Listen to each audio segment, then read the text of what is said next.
The young man suddenly woke up in panic. Clearly, just moments ago, he was stabbed through the heart by the enemy. Yet now strange voices echoed in his ears. "Ha, our son is so well behaved, not crying at all." Laughter and undeniable happiness rang in Aric's ears. The scene before him gradually became clear. He saw a young couple happily holding his hands. Why are these eyes so clear and beautiful? This child truly is a gift from God to us. What Aric thought he must have misheard. Did they just say he was a child? But he was clearly a young man already.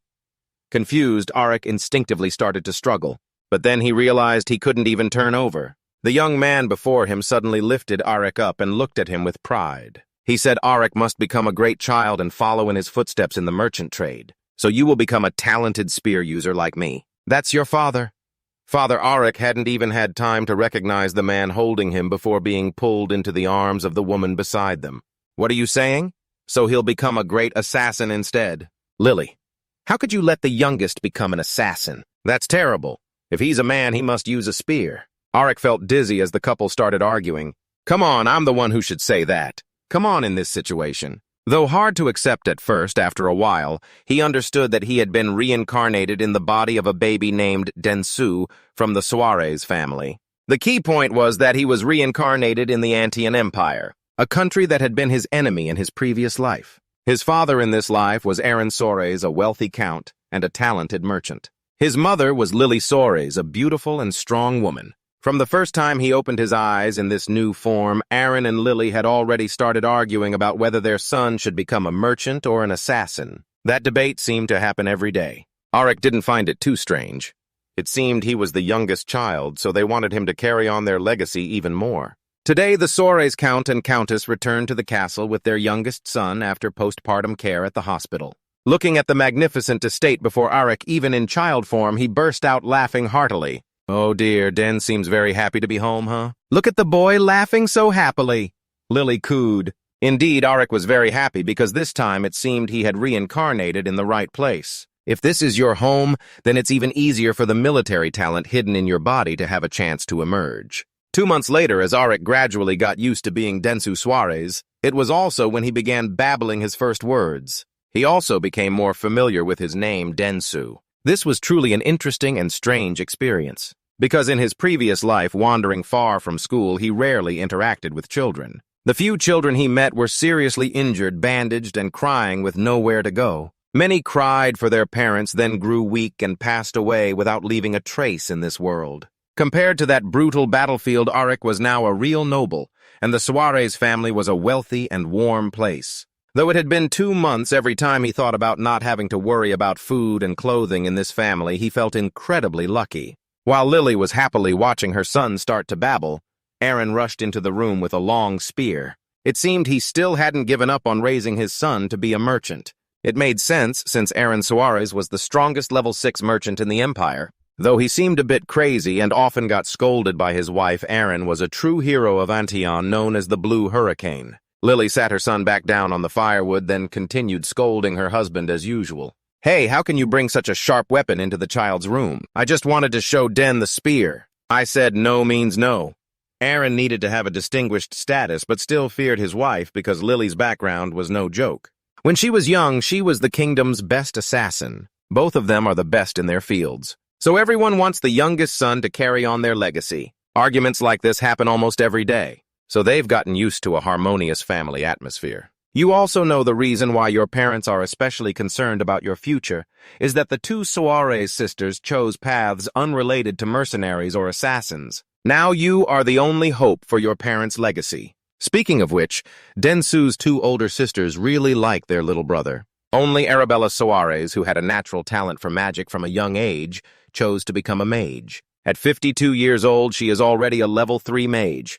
The highest rank for a mage is level 9. Arabella became a prodigy by surpassing the beginner level at that age. The second sister, Clare Suarez, chose the path of a summoner. She also shines in her field, having mastered summoning magic since she was 7 years old. Now Clare can control 2 summoned beasts at the same time. At first you thought Clare didn't like you, but in the end she's still young, and that feeling was probably just a little jealousy that she's no longer the youngest in the family. It's been 2 months since Denu returned to the castle from the hospital. After that time, Clare has become less shy around you and even wants to teach you summoning magic like hers. This family is really enthusiastic. Everyone wants to teach. So their talents come from their father, a level 6 merchant. Their mother is a former assassin who once tried to assassinate the king. Their eldest sister is a genius archmage, and the second sister is also a talented summoner.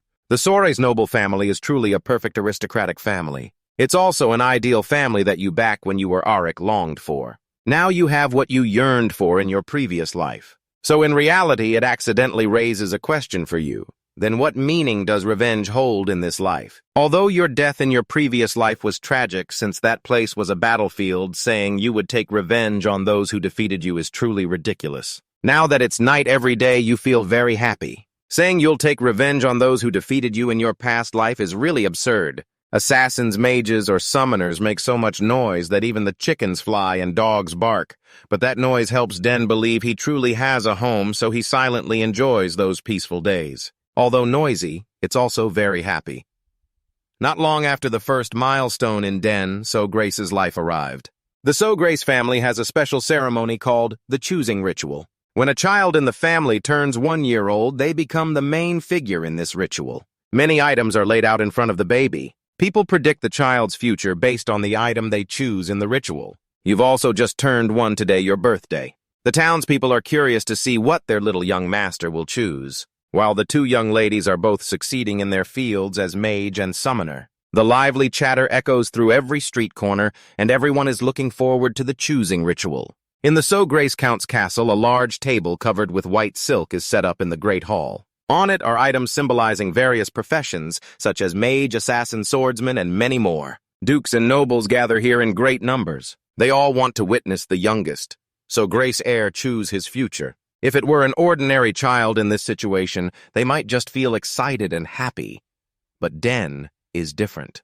Though his body is that of a child, his soul is a warrior who has been through many battles and even lost an arm once. So facing everyone's expectant gazes, Den only feels pressure. Father Aiken brings his son a long-tail spear. It's made from rare materials.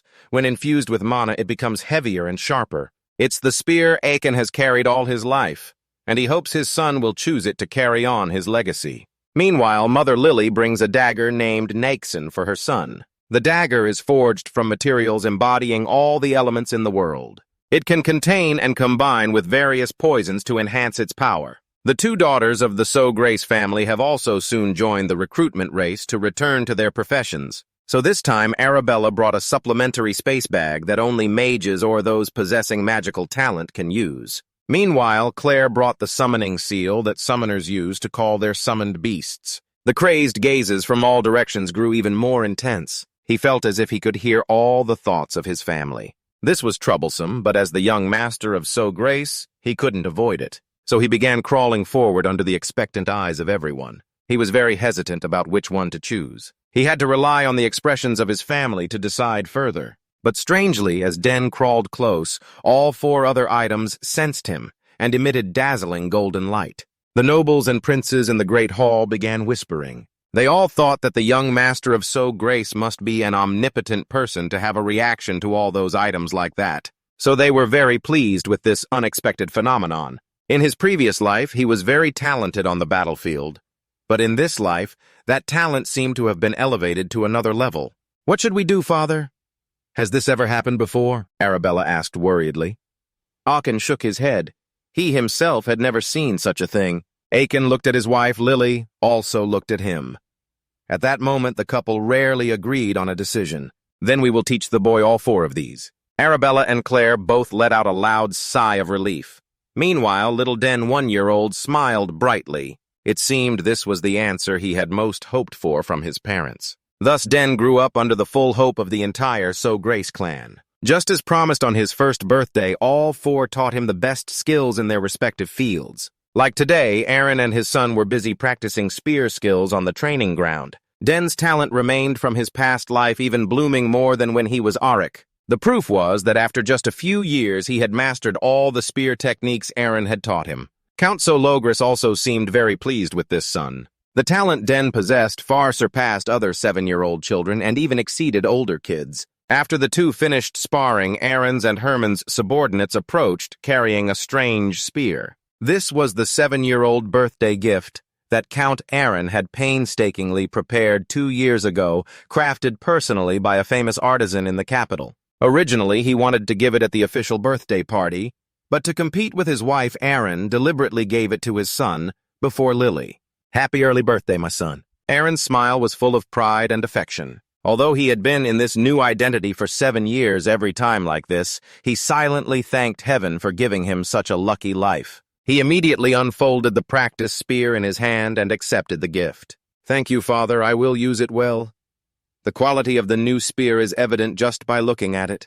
The solid black shaft combined with the sharp silver spearhead was very eye-catching. The spear's weight was also very light, making it easier to master. It seemed Aaron had specially commissioned this spear according to his son's physique. Den was so excited he swung the spear wildly. His eyes were squinted shut, not seeing anything else. Den, do you remember the difference between a spear and a sword? Aaron suddenly asked. Then he went to take his dragon-tail spear from the rack. Den pretended to think for a few seconds, but actually he remembered everything his father taught him. The length of the spear helps the user keep opponents at a distance. Its small contact area also increases attack efficiency. Countess Akan nodded along with every word her son said. But before he only taught him the advantages of the spear. Once you reach a certain level, this weapon is much harder to use than a sword. So this is the fundamental problem of a spear. To attack the opponent, we must keep a minimum distance. But don't worry, every weapon has its own strengths and weaknesses. Even the sword a weapon considered perfect can be at a disadvantage in some cases. Yes, I remember Den was very excited. For years his parents have taught him a lot. Compared to struggling to learn on his own in the previous life, using blood and wounds to gain experience. Den still prefers the feeling of being guided and cared for by those ahead like this. Akan strongly spins the long Vi spear in his hand. He always lets his son learn theory alongside practice. So right after giving him the new spear, Akan wanted to demonstrate something very interesting for Den. With each spin of Akan, the long V spear emits magical power. Den knows this isn't Akan's full strength yet, but it's enough to overwhelm the opponent. After accumulating enough magical power, he steps forward strongly and thrusts the spear ahead. Clearly just a stab into the air, but Akan creates a shocking explosion. Dumbfounded by amazement, Dao-san asks if this is really the power of a level 6 spearman. The reason the space here is distorted is because I released the magical power in my body and thrust the spear at the same time. This is a technique that optimizes the characteristics of a mana core, concentrating magical power at one point. Den has also heard his 2 older sisters talk about this, that humans can surpass their physical limits when the number of cores increases and those limits expand. In his previous life as Aric, he also had 4 mana cores and was already very strong. Now Akan possesses 6 cores, so Den feels a bit regretful for Aric's fate. If he hadn't been injured by Butchien, he probably would have reached Akan's level by now. While Den was lost in thought, remembering his past life suddenly, Akan stepped forward and grabbed his shoulder firmly. Why don't you try using the new spear in your hand? Relax your mind, forget your worries, and just thrust the spear straight ahead. Akan ahead is like a solid fortress for Den. Encouraged by his father, he began to grip the spear tightly. In his previous life, Akan also used a spear, but after realizing his talent for swordsmanship, he lost interest in this weapon. It was only used as the backup. But after rebirth, it was Aaron who reignited his passion for the spear once again. So take a deep breath and hold the spear with both hands. He closes his eyes, spreads his legs wide. The stance he takes is quite precise, making Aaron very pleased. Actually, he didn't expect his son to succeed on the first try. Because even with talent, a genius like Akan took 7 years to master that technique. But a real miracle happened. The technique Akan painstakingly trained for 7 years was successfully executed by Den on his first attempt. Akan's father was amazed, mouth agape, both surprised and joyful. Den, how did you do that? I'm really amazed, son. When thrusting the spear, you concentrated magical power at one point, then transferred it to the spear's tip. When the magic touched the tip, you stopped the flow. The more Akan listened, the more excited he got. Wait, you channeled magical power into the spear, then stopped the flow. So you created a mana core. Den had already created a mana core, but he couldn't tell his father that he knew how to create cores. Because he had died and come back once, he could only say that he tried practicing after reading the book on how to open mana cores, and luckily succeeded on the first try. Akan believed him wholeheartedly and of course was very happy. Just reading a book and you can create a mana core too. It seems he really was born a genius. Since Den was little, Aachen had very high hopes for his youngest son. But now he's sure that in the future, Den will definitely become an outstanding warrior. On Den's official birthday show, Grace Castle was bustling. The princes and nobles gathered early to raise their glasses and celebrate the So Grace family's genius youngest son turning 7.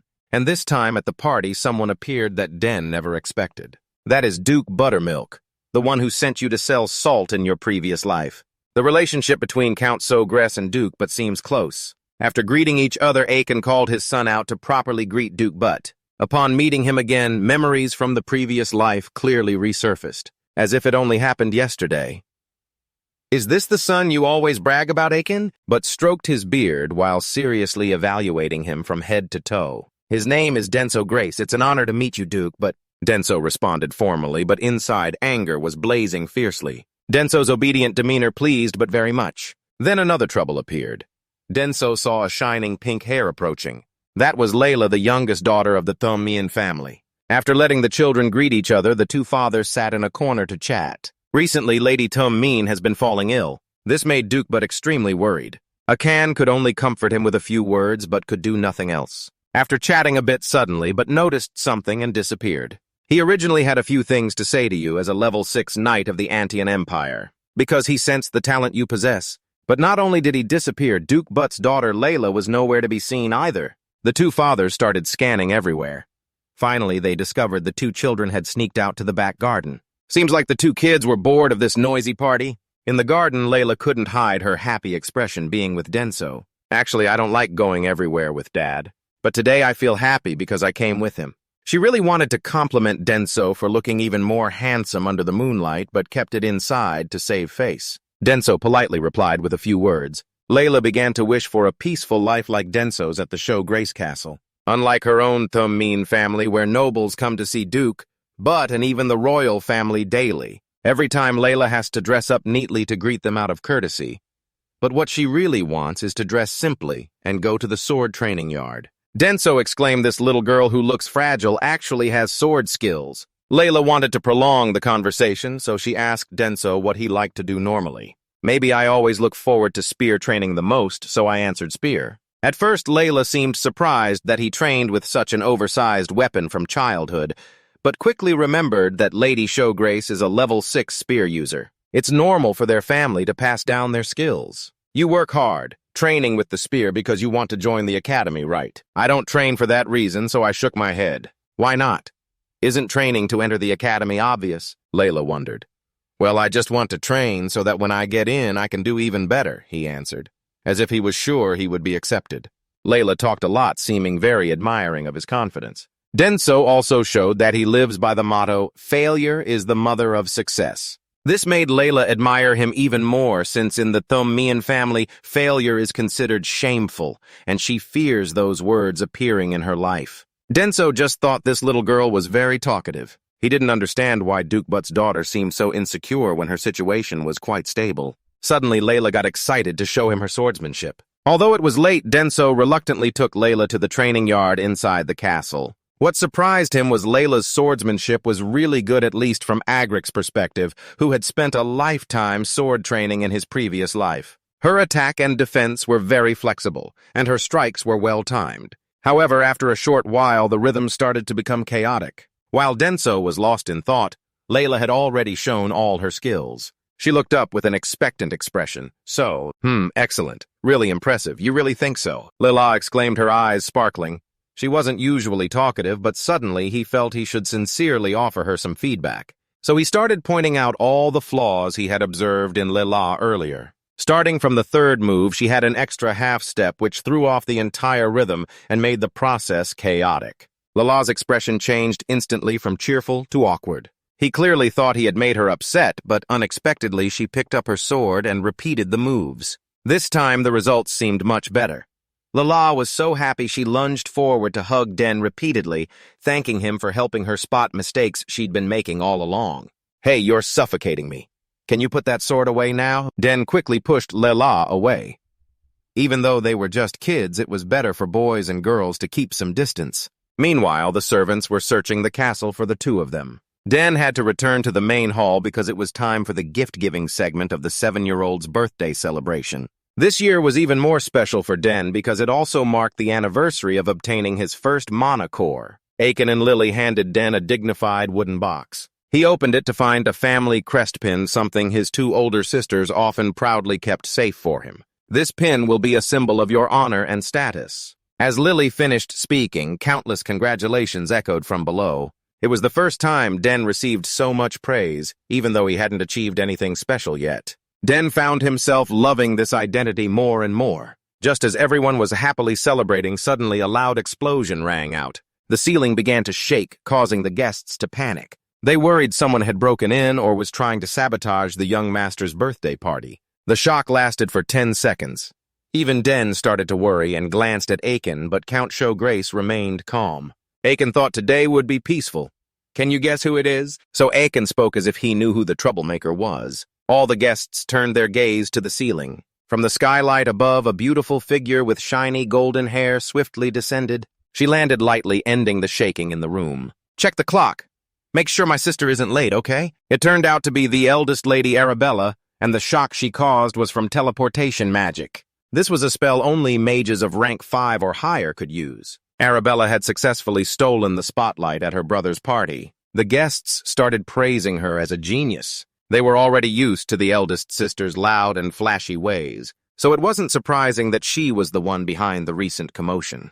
The room had barely settled when panic started again. Through the window, they saw a wyvern appear in the sky. It was a large dragon species with strong wings. This time, the guests immediately recognized the arrival as Lady Gee. Maybe I'm a bit late. Gee flung open the grand hall doors and walked in. The guests' attention shifted from Arabella to Gee. They had heard she was a genius summoner. For someone so young to have already tamed a wyvern was truly impressive. Den's two older sisters were now both present, standing before their little brother. They all said in unison, "Den, happy birthday." Of course they didn't come empty-handed. Each took out a large gift and insisted Den open it right then and there. Aiken's father felt a little left out seeing this. He remembered that on the older daughter's birthdays, he only ever gave them a letter. Den opened his eldest sister's gift first. Inside was a ring. "Sis, this is a space pouch." Den was astonished. Arabella excitedly explained she designed it herself and asked her professor to use the highest-level spatial magic to create it, which was very touching. You know how difficult it is to apply spatial magic to an item? Yet Arabella specially prepared a ring containing the highest-level magic for you. "Give me your hand so I can put it on you." Arabella happily slipped the ring onto Den's thumb. "I specially embedded your brother's genetic code into this so no one else but you can use it. The face of the ring is a highest-grade magical stone that emits a gentle wave of mana." Even Lily's mother was amazed by the gift the eldest daughter gave to her younger brother. "From now on, you only need to channel a bit of mana into the ring, and it will create a pocket dimension. You won't need to bother opening and closing your inventory anymore. This is truly something very valuable. It's an item that only the wealthy can use on the battlefield, like noble commanders or mages. So I never thought I'd get to use something like this. Neither in my past life nor this one. But now, because I have a genius mage sister, I get to own it. Plus, this ring adjusts its size as you grow so you can use it your whole life." You eagerly channeled mana into the ring, which caused a small explosion. Aiken's father, Lily's mother, the two older sisters, and the Tomien, father and son, standing nearby, were all astonished by Den's action. "Wow, you opened the pocket dimension even faster than me. You really are a genius, Den," Arabella exclaimed excitedly after opening the eldest sister's gift. Den then continued with Quay's gift. Inside was an egg. A question mark appeared above Den's head. Gay leaned close to his ear and explained that this wasn't an ordinary egg, but a magical beast egg. She had tried summoning Tyran before, and once this appeared. She wasn't sure which summoned beast would hatch, but everyone knew how valuable it was. Den held the egg in his hands, not even daring to breathe hard. He'd heard about this before. Magical beasts differ from summoned beasts. Though they share some traits, they are completely different entities. A magical beast can exist permanently in this world once summoned. That's the biggest difference compared to summoned beasts. No one else knows about it, Den. Only you do. So keep it a secret until it hatches. Yes, definitely. Ding nodded repeatedly. Actually, Clare didn't know when it would hatch either.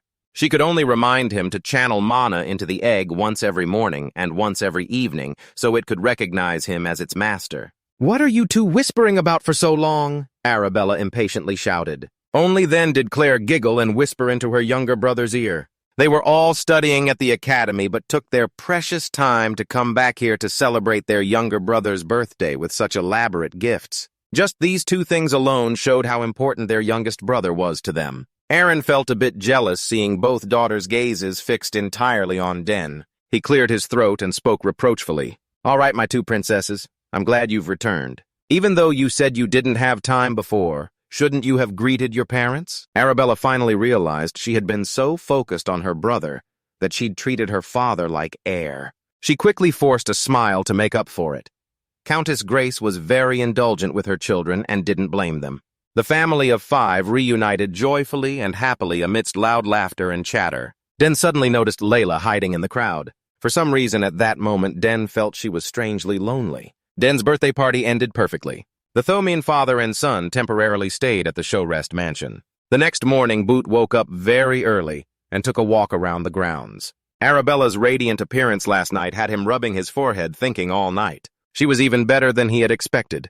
Arabella truly deserved the title of the best mage in the academy, and because of this, Tum Yen chose her as his daughter-in-law since his eldest son was also the academy's top young swordsman. If the Thomin family and Show Grace formed a perfect marriage alliance, it would create a strong force that even the royal family wouldn't dare challenge. Then no one would be able to mess with the descendants of the Thomin family anymore. That is what Duke Boot wanted, so he decided to bring up this engagement with Aaron in today's conversation. Suddenly, Duke Boot heard noise coming from the training room. Curious about who was training so early in the morning, he headed in that direction. In the training room, Den was practicing spear fighting with all his might. Sweat drenched the back of his shirt. Since successfully unlocking his mana core, his attack power had increased significantly. Combined with Aken's guidance since he was little, Den seemed to be developing his spear skills more and more. Boot only dared to peek through the door. Seeing Den train so passionately really surprised him,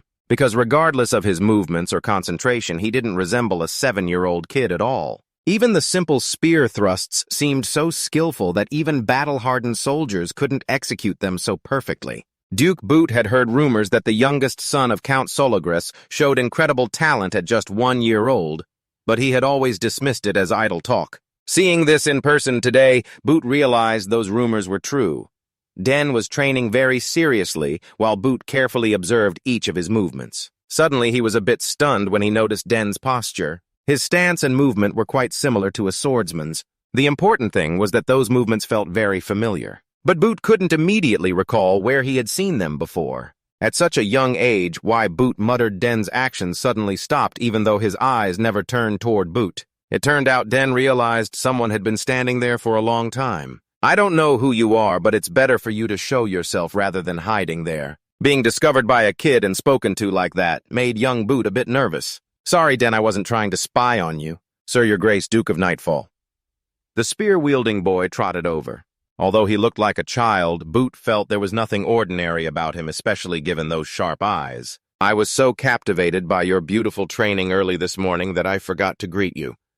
Please forgive me," Boot said, and Den casually replied, "I forgive you." Boot laughed, thinking this kid was quite bold. Then he noticed something else. Den had been training intensely for a long time, yet his body wasn't shaking at all. His breathing was steady, too. Thinking back at 7, Boot hadn't even unlocked his mana core yet. "Your spear thrust just now was excellent. You must have inherited Aken's talent." "Yes, sir. Someone told me that my father carefully prepared this new spear for me. I am very grateful that you recognize it." Den bowed politely in response. Boot smiled with satisfaction. Not only was Den's martial skill good, but his manners far exceeded those of other 7-year-olds. He was very pleased with the boy.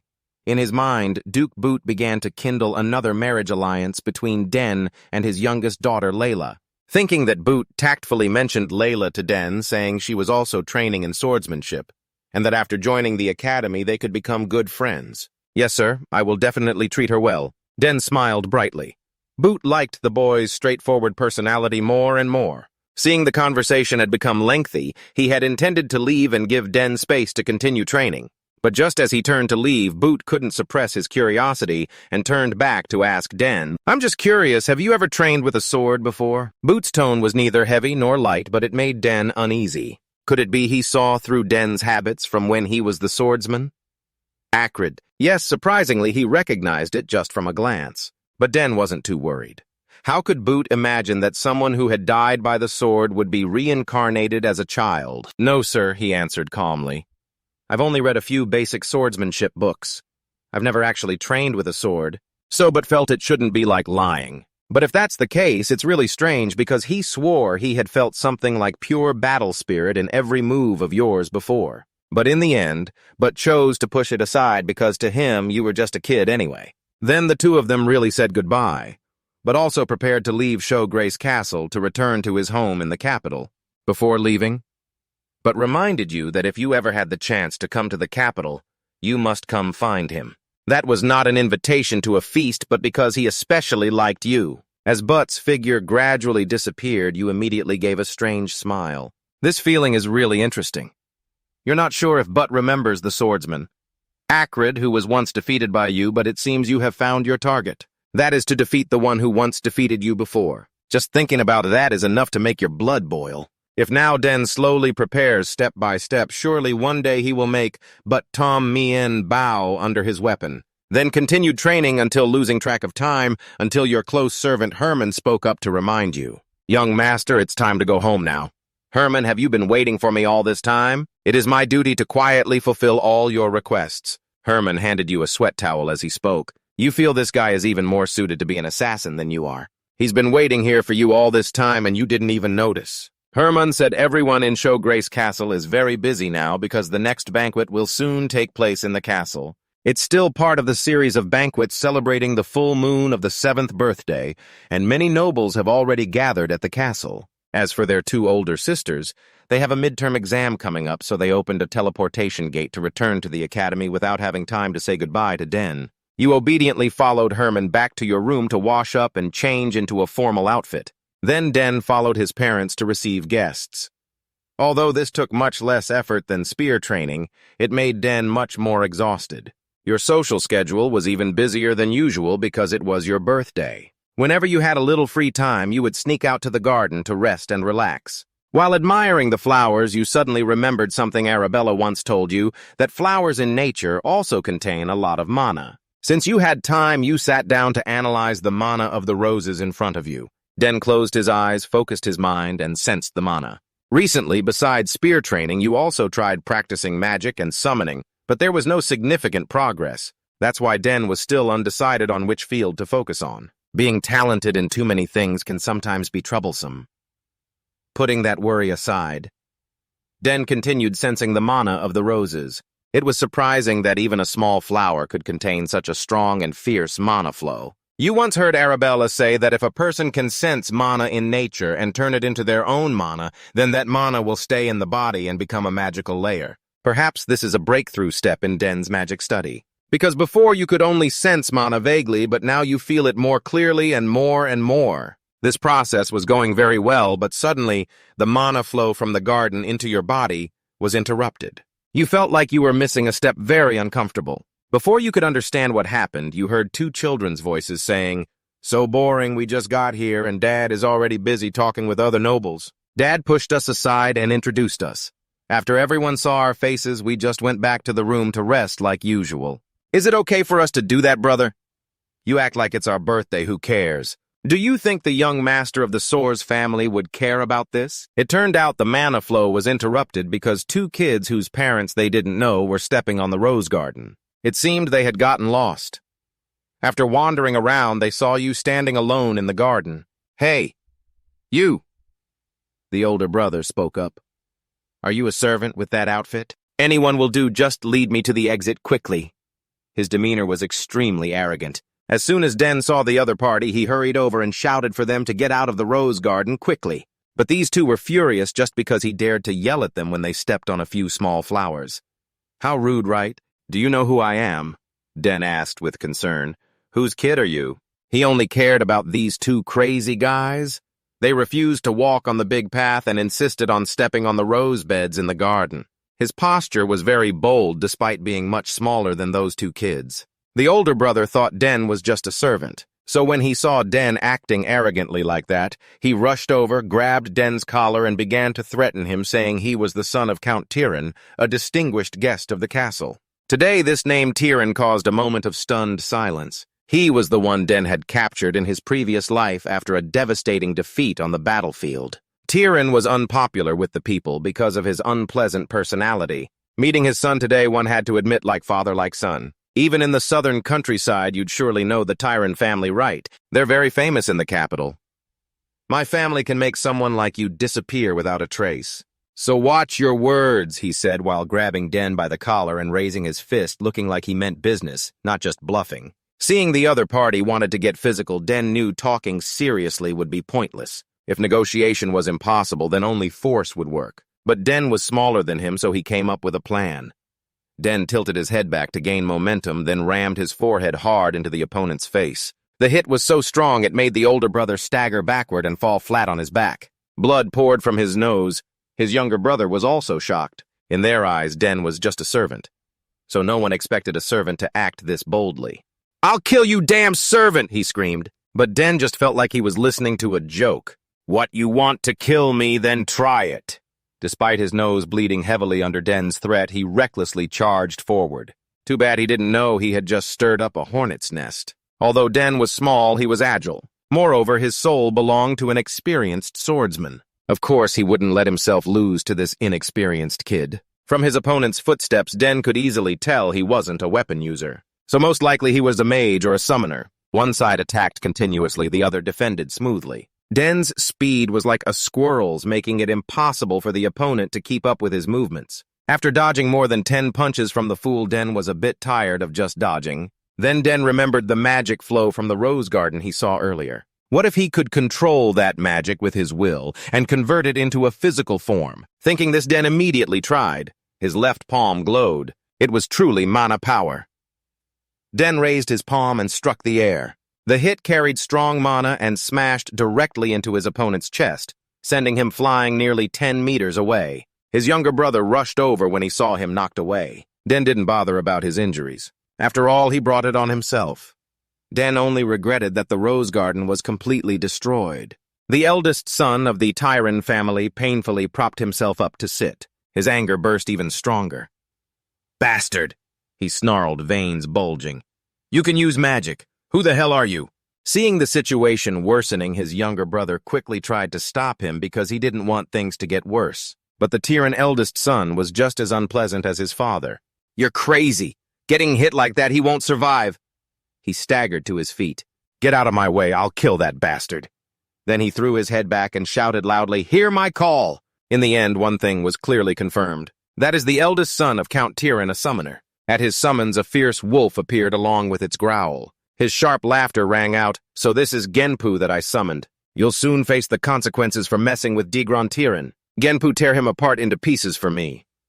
Den nodded. "So his name is Degron. If he hadn't introduced himself, you'd still have to call him an idiot forever." What Degron summoned was just an ordinary wolf. Yet he dared to act all tough at the house of genius Clare Sogras, who could summon dragons at just 16 years old. The wolf threw back its head and let out a long howl, then charged at Den. Den stood still. It wasn't that he didn't know what to do, he had already come up with a countermeasure. But in fact, before he could even act, the wolf suddenly stopped. Then it slowly crept over to him and started wagging its tail. Everyone present looked surprised. The wolf no longer obeyed Degron. Instead, it tried to win over Den. He reached out to pet its head, and Genpu seemed to really enjoy it. Honestly, he hadn't done anything yet. But thinking back, the summoned beasts Clare called out were also quite friendly to him. At the time, he simply thought it was because they shared blood. But in this situation, he had nothing to do with that annoying Degron. So maybe it was because of his own likability, or that the Tyran heir's likability was just too low. That's why the summoned beast turned against its master. Degron couldn't accept this truth, but now he didn't even have his summon anymore. He really had no other choice. His younger brother was already so scared he wet his pants. This situation was too humiliating for a noble. Degron couldn't pretend he didn't see it, and kept attacking. "Listen, the bathroom is on the first floor of the main building. Hurry up and go," Den said.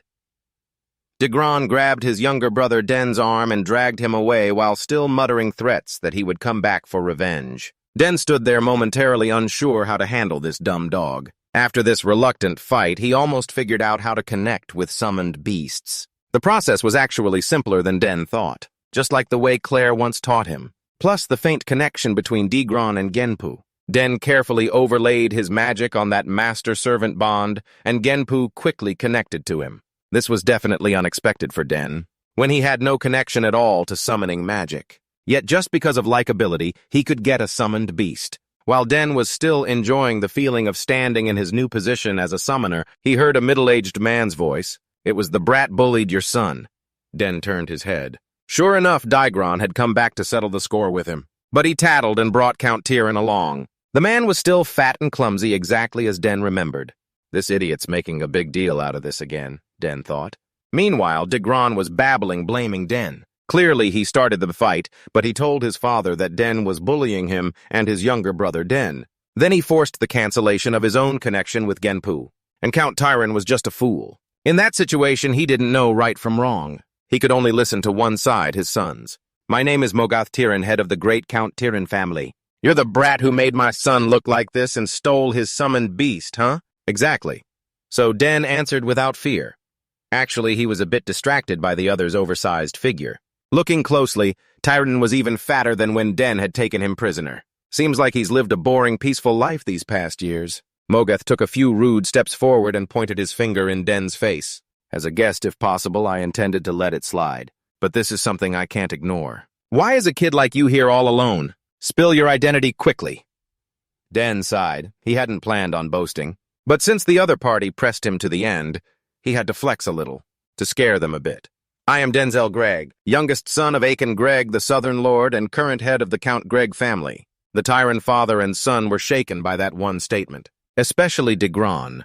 How could he imagine that the kid he had just beaten and scolded was actually the young master of this castle? The atmosphere nearly froze, and the situation almost completely reversed. So wanting to take advantage of this moment to pressure the Tyran family and use it as an excuse to demand mining rights, Den's determined attitude was perceived by Mogath as arrogance. He silently gritted his teeth. That arrogant brat! He clenched his teeth tightly, thinking, I didn't come to this remote southern region just to celebrate your birthday. Although he feared damaging the relationship between the two families, he didn't want to bow down to a 7-year-old like Den. So Mogath pulled over his eldest son and demanded an explanation for how he injured a guest at his own birthday party. Moreover, he stole his summoned beast. I will speak with Count Sologres and demand he take responsibility, Mogath threatened. Of course, Den was not afraid at all, especially since Mogath had been a defeated general under him in the previous life. I want an apology, Den said. What an apology, ridiculous. Mogath put on the expression like he had just heard a joke. Den did not deny that he had hurt Degron. But his actions were legitimate self-defense. Besides, Den did not steal his summoned beast. Genpu clearly followed Den willingly. Mogath fell silent. He suddenly remembered that Count Sologres's daughter was a summoning prodigy. He was certain she had taught Den some tricks to sever the bond between his son and the summoned beast.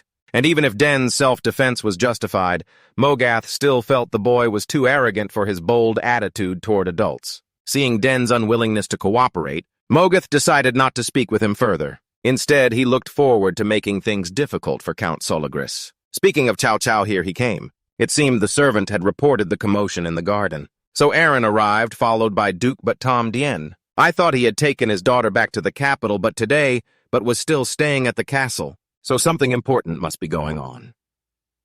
Seeing Aaron appear, the father and son Tyran began trembling.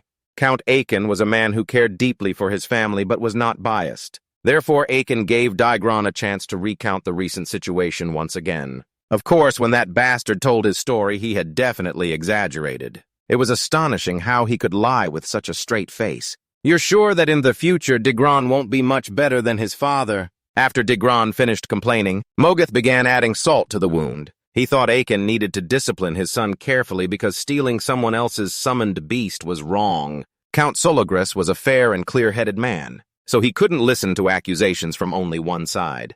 Aiken wanted to hear the other side's story, then evaluate the entire situation before making a conclusion. Regarding this matter, naturally, if you worry about my decision, I will suggest Duke Tom Mien give his opinion. Aiken added, fine, if you need me, just decide that way. This was not what Mogath wanted.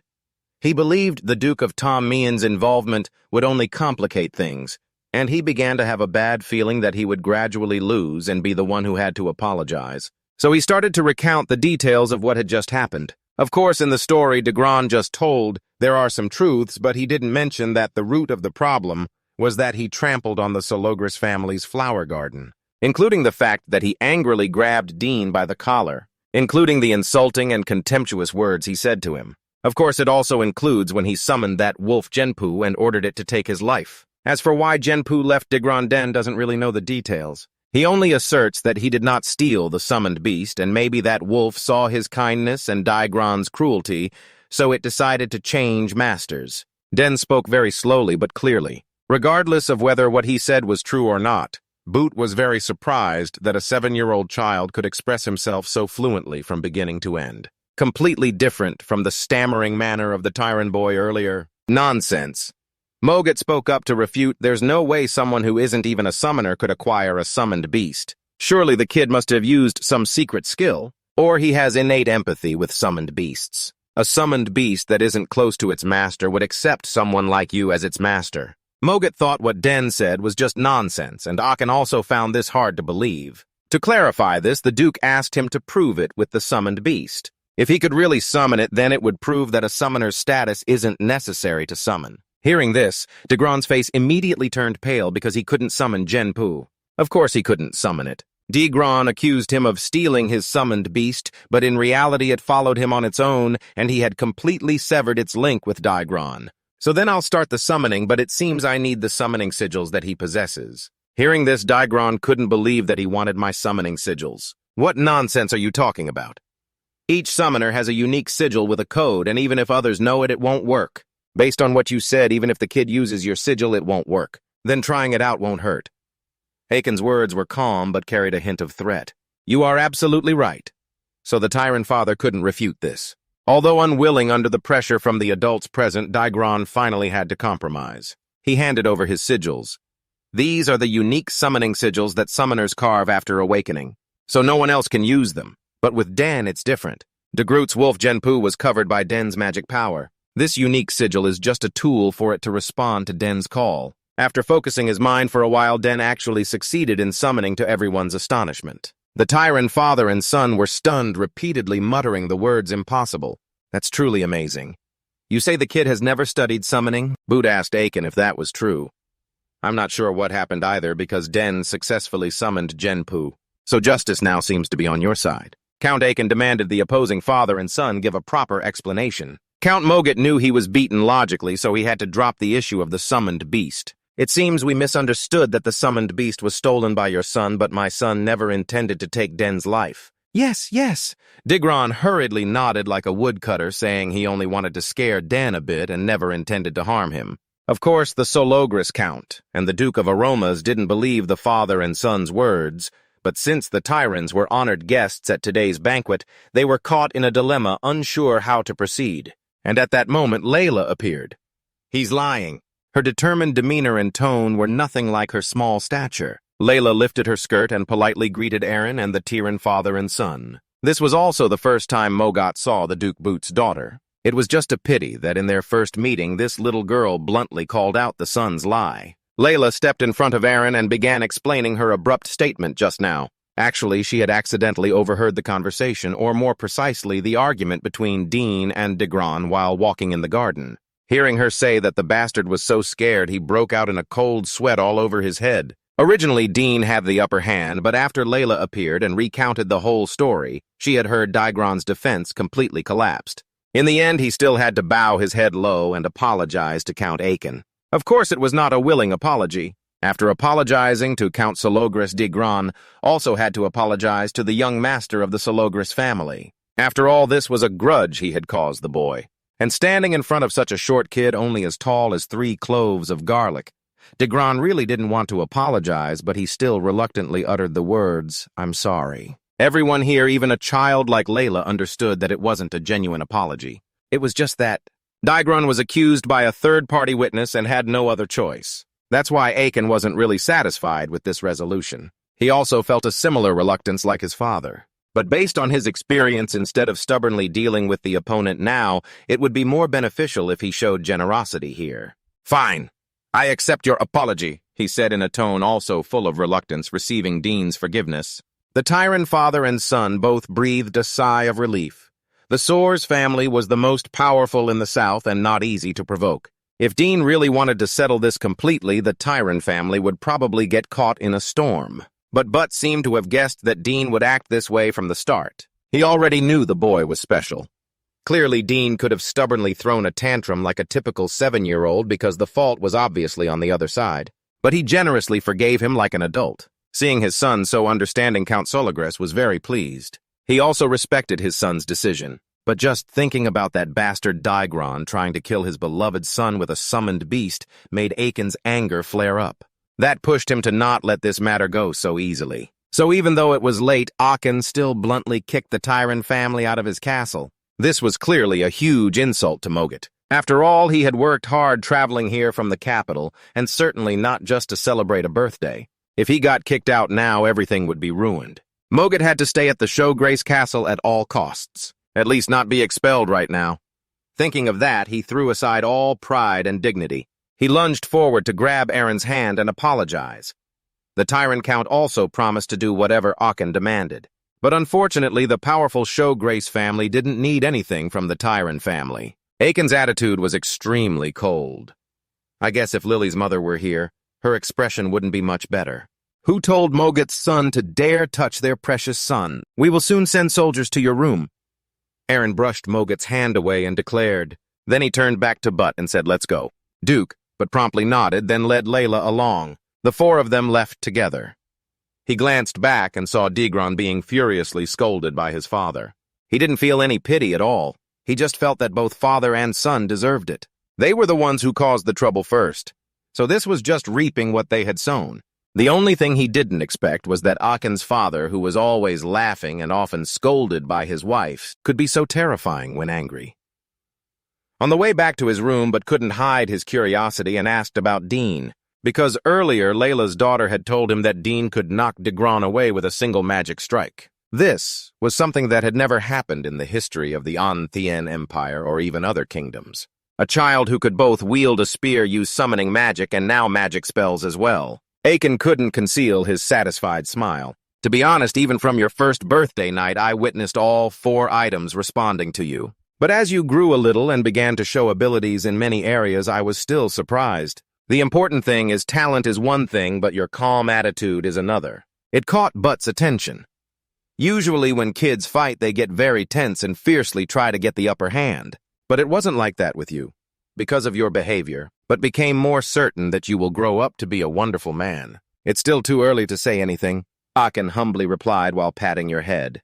We'll have to wait until the kid really matures to know for sure. Also, I have to thank little Layla. If she hadn't appeared today and testified, things might have taken a different turn. But felt this relationship was quite harmonious, so he tactfully brought up the subject of marriage. But straightforward attitude startled Count Aiken. He only has one son. Marriage matters must be handled very carefully. Den is only 7 years old. Talking about marriage seems a bit too soon. So Aiken started using diversion tactics to avoid the topic. Oh no, the evening party is about to start again. I have to go ahead and prepare. After saying that, Aiken mounted his horse and galloped away like the wind, but didn't expect him to react like that. After telling his daughter to go home slowly with the knight, but quickly ran after Aaron. Lord Aaron, wait, let's talk for a bit. But called out while running after Aaron. The 2 adults left, leaving only the 2 children. Layla's face flushed red from what her father had just said. Layla brought up the matter of Degron's summoned beast to ask him. She found it very confusing that earlier Django ignored his master to obey him. In the capital, Layla had witnessed many battles between famous summoners, but had never encountered a situation like this. He was reluctant to answer because he actually didn't know what to say. So he could only give a few brief answers and then brushed the topic aside. What's going on? Are you hiding something? That's not fair, I helped you earlier, Layla pouted. Not fair at all, I helped you before too, didn't I? When you were training your sword, I pointed out your mistakes. Layla's oh as she recalled that moment. She thought Den's words made sense, so she didn't insist on having him explain the summoned beast situation anymore. As for Den, he had to admit that this time Layla really helped him a lot. But regarding Django, he truly didn't know. So let's say we've helped each other once, okay? And we can keep helping each other in the future, he said that. Hearing this, Layla was very excited, but she didn't want help later. She wanted it right now. Always seeing Layla's eager expression like she was about to devour him alive, he guessed she had come up with some crazy request.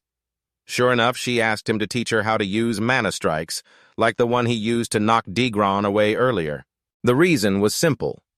Although Layla was a swordswoman, she wanted to become more skilled, and importantly, she wanted to unlock at least 2 mana cores before joining the academy. It's hard to understand. Although his soul was a mature man's, his actual age was still very young.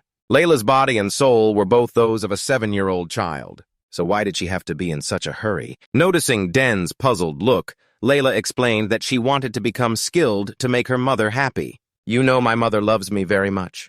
She would be very happy if I quickly became more capable. The night was quiet. It seemed he understood the matter. In their first meeting the day before, he had heard his father mention that Countess Taming was seriously ill and could pass away at any moment. Given that Den couldn't refuse Layla's request. After receiving his agreement, Layla was so happy she almost jumped up and down. Really? Then let's start tomorrow. I'll stay here until then, or do you want to start tonight? All right, whatever. Creating a mana strike isn't difficult once you understand the flow of mana. Layla's excited expression really made Den feel captivated. While the 2 kids hadn't returned yet, the evening party had already begun. Den's birthday party dragged on because the number of guests was huge, coming from all over the kingdom to the castle, so they couldn't entertain everyone in one day.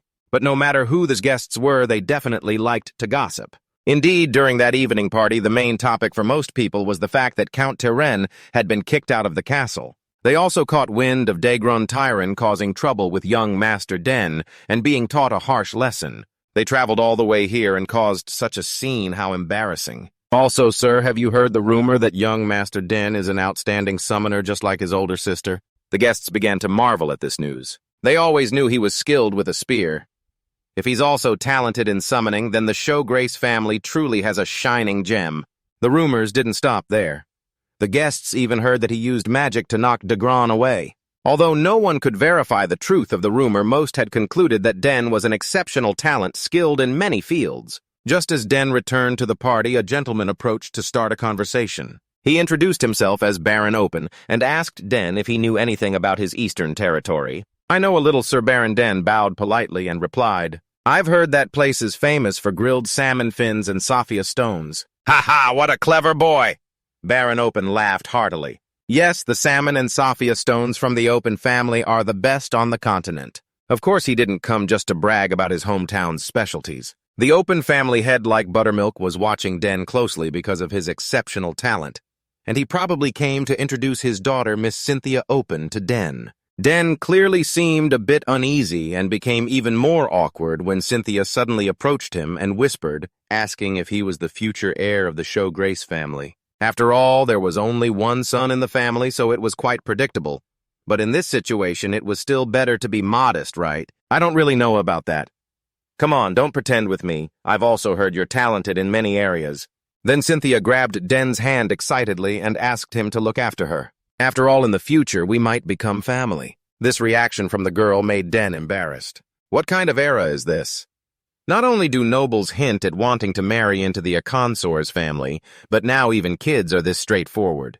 What troubled Den more was that Layla appeared right then and chose exactly the moment when he and Sylvia were shaking hands. Sylvia immediately recognized the noble Miss Layla of the Duke's family, so she proactively greeted her and introduced herself first. Layla responded with a smile, but was silently evaluating her opponent inwardly. Stuck between 2 little girls, Den could sense the familiar rivalry between them, just like how eldest sister Arabella and second sister Clare often teased each other at home. Girls really are the most terrifying creatures in the world. To make it clear, Den had already been reserved by her. Layla grabbed his hand and apologized, but said she had to borrow Den for a moment. We already have an appointment, right? Layla's demeanor at this moment genuinely scared Den. He quickly nodded like he was chopping wood, afraid to upset her. It seems these lioness girls are even scarier than enemies on the battlefield, don't you think? Sorry, Miss Sylvia, we'll talk later. Sylvia's disappointment was obvious, but to maintain the dignity of a noble lady, she didn't show her annoyance. After lingering too long, Layla pulled Den aside and bluntly asked if he had come to discuss their engagement. Den quickly shook his head, explaining that they were just greeting each other. Only then did Layla's expression relax and brighten a little. So he promised to teach Layla how to perform magic attacks. Therefore, he went out of his way to find a secret corner in the castle that no one paid attention to. Although it looks gloomy, Den really likes it because here they won't be disturbed by anyone. Layla stepped in and began looking around. It's amazing, I never thought there would be a place like this in the Count's castle. Seems like no one will know what we're going to do here, huh? That's right, this is the perfect place to train. Speaking of which, Den went straight to the main point. First, you need to know if Layla has ever felt magic before. She thought for a moment and then answered a little, but not enough to create a mana core. But I have tried to absorb mana by inhaling. Den pondered.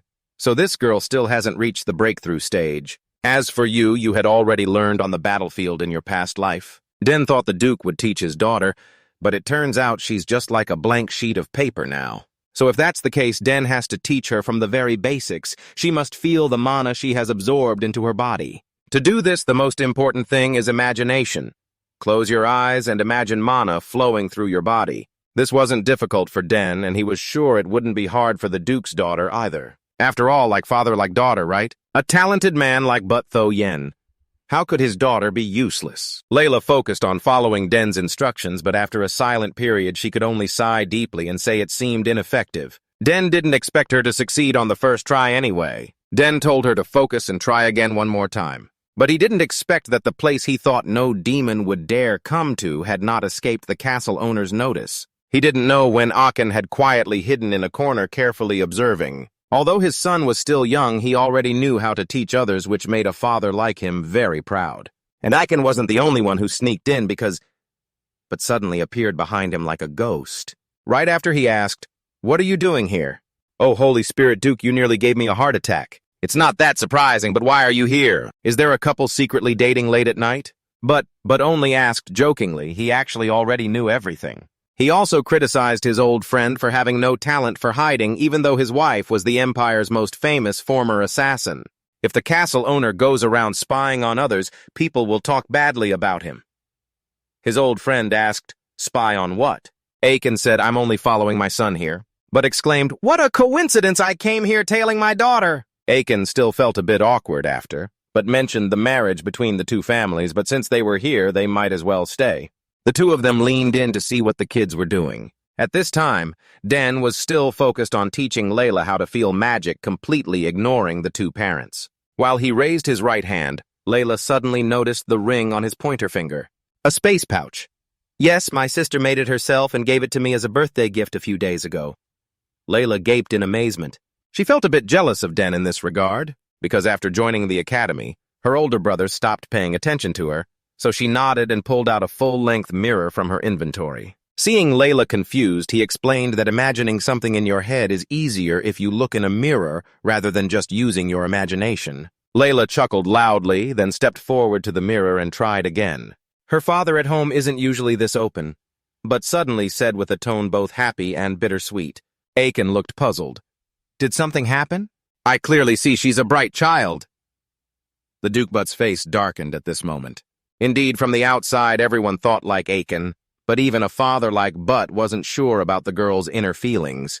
After her older brothers left home to attend the academy, Duchess Tom Mien fell ill and became bedridden, no longer able to spend as much time with her as before. That made Layla increasingly withdrawn and reluctant to open up to others. The more Butt told his story, the sadder he seemed. Aachen didn't know how to respond, so he just silently listened as Butt continued. "When I raised my sons, I paid them a lot of attention, and they grew up spoiled, but don't lump Layla in with them. She will be hurt." It seemed like Butt was subtly hinting at Aachen's reluctance to arrange a marriage because he feared Layla would turn out like her brothers. But hearing Butt's complaints, Aachen gradually felt he should judge her differently. Incidentally, Aachen was about to send his son to the academy in the capital, and Butt had proactively offered to let him stay at the Duke's mansion instead of the school dormitory. While the two TikTokers were on this side, Layla had successfully sensed the mana within her body. Seeing her happy expression, it looked like she was about to dive into Den's arms again. Meanwhile, Aachen had already made a decision in response to the Duke's invitation. "I will let my son decide for himself, just as I let Arabella and Clare decide their own lives. However, if Den wants it to go to the capital, I will definitely do as you say." "Oh, then it would be great if you drop by and visit. You won't have to argue with him all day," Aachen teased. While the two kids were excited because Layla had successfully sensed magic, the two fathers were quarreling here and the whole scene was witnessed by Lily Sogris. They had disappeared from the dinner party halfway through, which is why she went searching everywhere like this. A duke and one of the most powerful counts in the South, yet sneaking around spying on two 7-year-old children. Lily felt embarrassed for her husband, but after all, it was out of love for their children. So she decided to pretend she hadn't seen anything to save their faces. After helping Layla take her first steps in mastering Magic Den, and she finally returned. Den had actually heard Aiken and Butt arguing but stayed silent. Now it seemed they had quietly left already. On the quiet road back to the main hall, Layla seemed to have many questions, but the one she wanted to ask most was whether she should join the academy. That was where all the Empire's geniuses gathered, and she really wanted to accompany him there. But Den was still a bit uncertain. He didn't know if he really needed to go since he could train himself to get stronger. "You fool!" Layla suddenly raised her voice. "Studying isn't everything. It's the place to form noble alliances. You have to go if you want to build connections from a young age." Den chuckled silently. It seemed being born into a noble family made a 7-year-old like her understand how the world worked quite early. Building power, like you said, is just that you haven't found the interest to attend the academy yet and don't want to force yourself. Actually, there were still mountains of unread books in the So Grace Castle library. Your parents, top in their field, still have so much they want to teach you. That made him feel he didn't necessarily have to go to the academy. That's true, but don't you want to play with other kids? I heard all your big sisters have joined the academy already. Layla kept using every excuse to plead. Wow, it's the first time meeting such a persistent girl, so he replied, "All right, I will seriously consider whether to go there or not." "Then you have to tell me if you want to go." "Okay." Den sighed lazily in response. Luckily, the So Mien family only stays at the castle for a few days. Otherwise, you'd be attacked by your father with a barrage of Layla's questions every day. She also insisted on visiting his house when he went to the capital to see her practicing magic and to thank him for teaching her to sense magic. Layla also wanted to make a request of him before leaving the castle to return to the capital, but Den only shook his head. "I'll tell you my request when I get to the capital."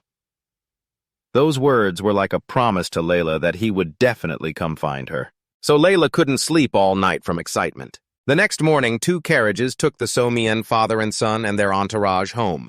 They set off early, so watching those 2 carriages, she tightly held something in her hand. They set off very early, so they watched those 2 carriages closely, while tightly holding what was in their hands. "This is a gift from Duke But Tho Mien for your birthday." Just by looking at it, Den knew it was very expensive. When giving it to Den, he also told him about his family's symbol, which was revenge. The sword and the blacksmith, because Tho Mien's ancestors were great blacksmiths. Thanks to him, the Tho Mien family had the best forge on the entire continent. All the weapons made by the Tho Mien family have led this entire empire. The item in hand is like a command token. Boot said that if you visit the Tho Mien forge and show that item to the blacksmiths, they will make you a weapon according to your wishes. That symbol is used to recognize the identity of those with honor and skills that the Tho Mien family head values. It is so precious that even the royal family desires to have it. So when Boot gave it to Den, your parents seemed very alarmed. Although in the previous life, he was the one who ended you, whether in the past or this life. Den could clearly feel that Duke Boot is someone who truly values talented people. Den watched their figures leave, especially Layla, and felt deeply saddened. Mother Lily noticed that too. After all, Layla was Dean's first friend. Even though she talks a lot when it was time to say goodbye, Den was still very sad. "When you get to the capital, you'll see her again. Cheer up and become even more handsome so you can shock her," she comforted Den. Actually, last night he thought about it for a long time. In this life, Den was lucky to be born in Shorest Castle. His parents are also very good, very powerful. But Den can't stay here forever, and he decided to go to the capital to study and also to meet Layla again. As for Duke Boot, after getting into the carriage, he remained silent. Since meeting Den, his mind has been clouded by a strange feeling. Because every time he met that boy, Boot unconsciously remembered the young warrior named Acrid, whom he had defeated on the battlefield years ago. Although they came from 2 rival empires and one's defeat was inevitable after that battle, Boot always felt regret because Acrid should have had a brighter future. That made Boot even more eager to see Den grow up quickly. After Duke Boot and his son left, Den returned to his normal life. He listened to his sister brag that every day she transfers mana to that demon egg, but it still hasn't hatched, which makes him very anxious. Although he's not a summoner, if he transfers mana to the egg daily, he will be marked as its master when it hatches. Then he can permanently control the demon, something normal summoners and summoned beasts can't do. Den is very confident in the quality of his mana. However, it seems there are still many complex conditions that haven't been met. He heard some eggs never hatch because the summoner can't meet those complex conditions. If that really happens to him, Den doesn't know what to do, so he keeps patiently transferring mana to the egg. During that time, Den also tried changing the flow and strength of the mana, but still no reaction. It seems he can't rush success overnight. After transferring enough mana, he puts it back in its place. Just then Herman arrived and knocked on the door. As Den was about to open it, he heard 6 thuds from the egg. "Young master, did I just hear a sound?" Herman opened the door and saw Den seriously examining the demon egg. But after looking around, he saw nothing unusual about it. "Could it be a false alarm?" Den sighed, deeply placed the egg back, then followed Herman to the training ground. Lately, he no longer focused solely on the spear, but began training with the sword. The feeling from his past life remained. So he adapted to this weapon so quickly that Herman stood on the side constantly clapping and praising him as a truly versatile genius. Every time he learned to use a new weapon, he felt very happy. Since the age he was allowed to go to the training ground, Den hadn't dared to hold a sword for fear his father would watch him and discover something unusual. Fortunately, after all that time, his skills have not diminished. The series of banquets celebrating Den's 7th birthday has ended. Even the family head Aaron was exhausted, but he gained quite a bit from those parties. Aaron could tell that many nobles were focusing their attention on the south. Most of them want to build a good relationship with the Suarez family. This is quite understandable because after the war ended, the Southern Empire with its favorable climate and abundant minerals was coveted by all the nobles. But this time, their interest in the territory probably doesn't compare to the attention it truly deserves. The conflict between you and the eldest son of the Tyran family was unexpected by Aiken, and he never thought his son could calmly handle the situation in front of the elders, even confidently showcasing his magic and summoning talents. Den's premature maturity made Aiken both happy and worried. Sometimes he just wished Den could act a little more childish appropriate for his age. Aiken glanced at his watch, then looked at the long vice spear that had been with him his whole life. Today he wanted to let his son swing it and see how it goes. Thinking that Aachen took Longvi to the training ground. He saw his son absorbed in sword training, which puzzled Aachen immensely. Why did Den suddenly use a sword instead of his spear like usual? This question kept spinning in Aiken's mind, furrowing his brows tightly. Then he thought maybe But Tho Mien had said something to Den before parting ways. Otherwise, why would he be here practicing swordsmanship after spending all those years training to be a spearman? The important thing is, watching him wield the sword, Aiken felt Den had quite a bit of experience with this weapon. The power he displayed was something even some lifelong sword practitioners couldn't imitate. Could it be that his son also has swordsmanship skills? Despite many questions, Aaron decided to patiently wait instead of interrupting his son's training. When Den finished, he asked Den, "I've been watching you for a while. When did you start learning swordsmanship?" Aaron's gaze seemed to pierce through Den's disguise and look straight into the heart of the acrid warrior. So Den decided not to hide it anymore and replied frankly, "Actually, I haven't really learned it." He even considered whether to tell his father that he was a reincarnator. But before he could decide, Aaron asked, "Is that so?" So it really is talent, spearman, mage, assassin, summoner, and now swordsman. If it were anyone else, I would never believe a child could have talents in all these fields. It seemed good for his father to think this way. So deciding not to say more was tacitly confirming his father's question. Seeing Den remain silent, Aachen continued, "Den, are you curious about this world? I mean the world outside these walls." Yes, exactly.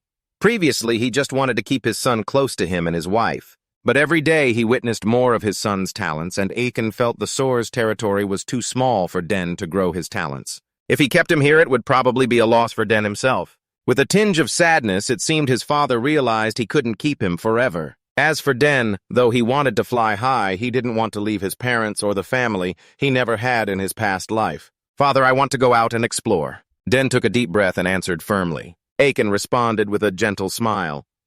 "That's good. but now we need to prepare you well before you step into the world."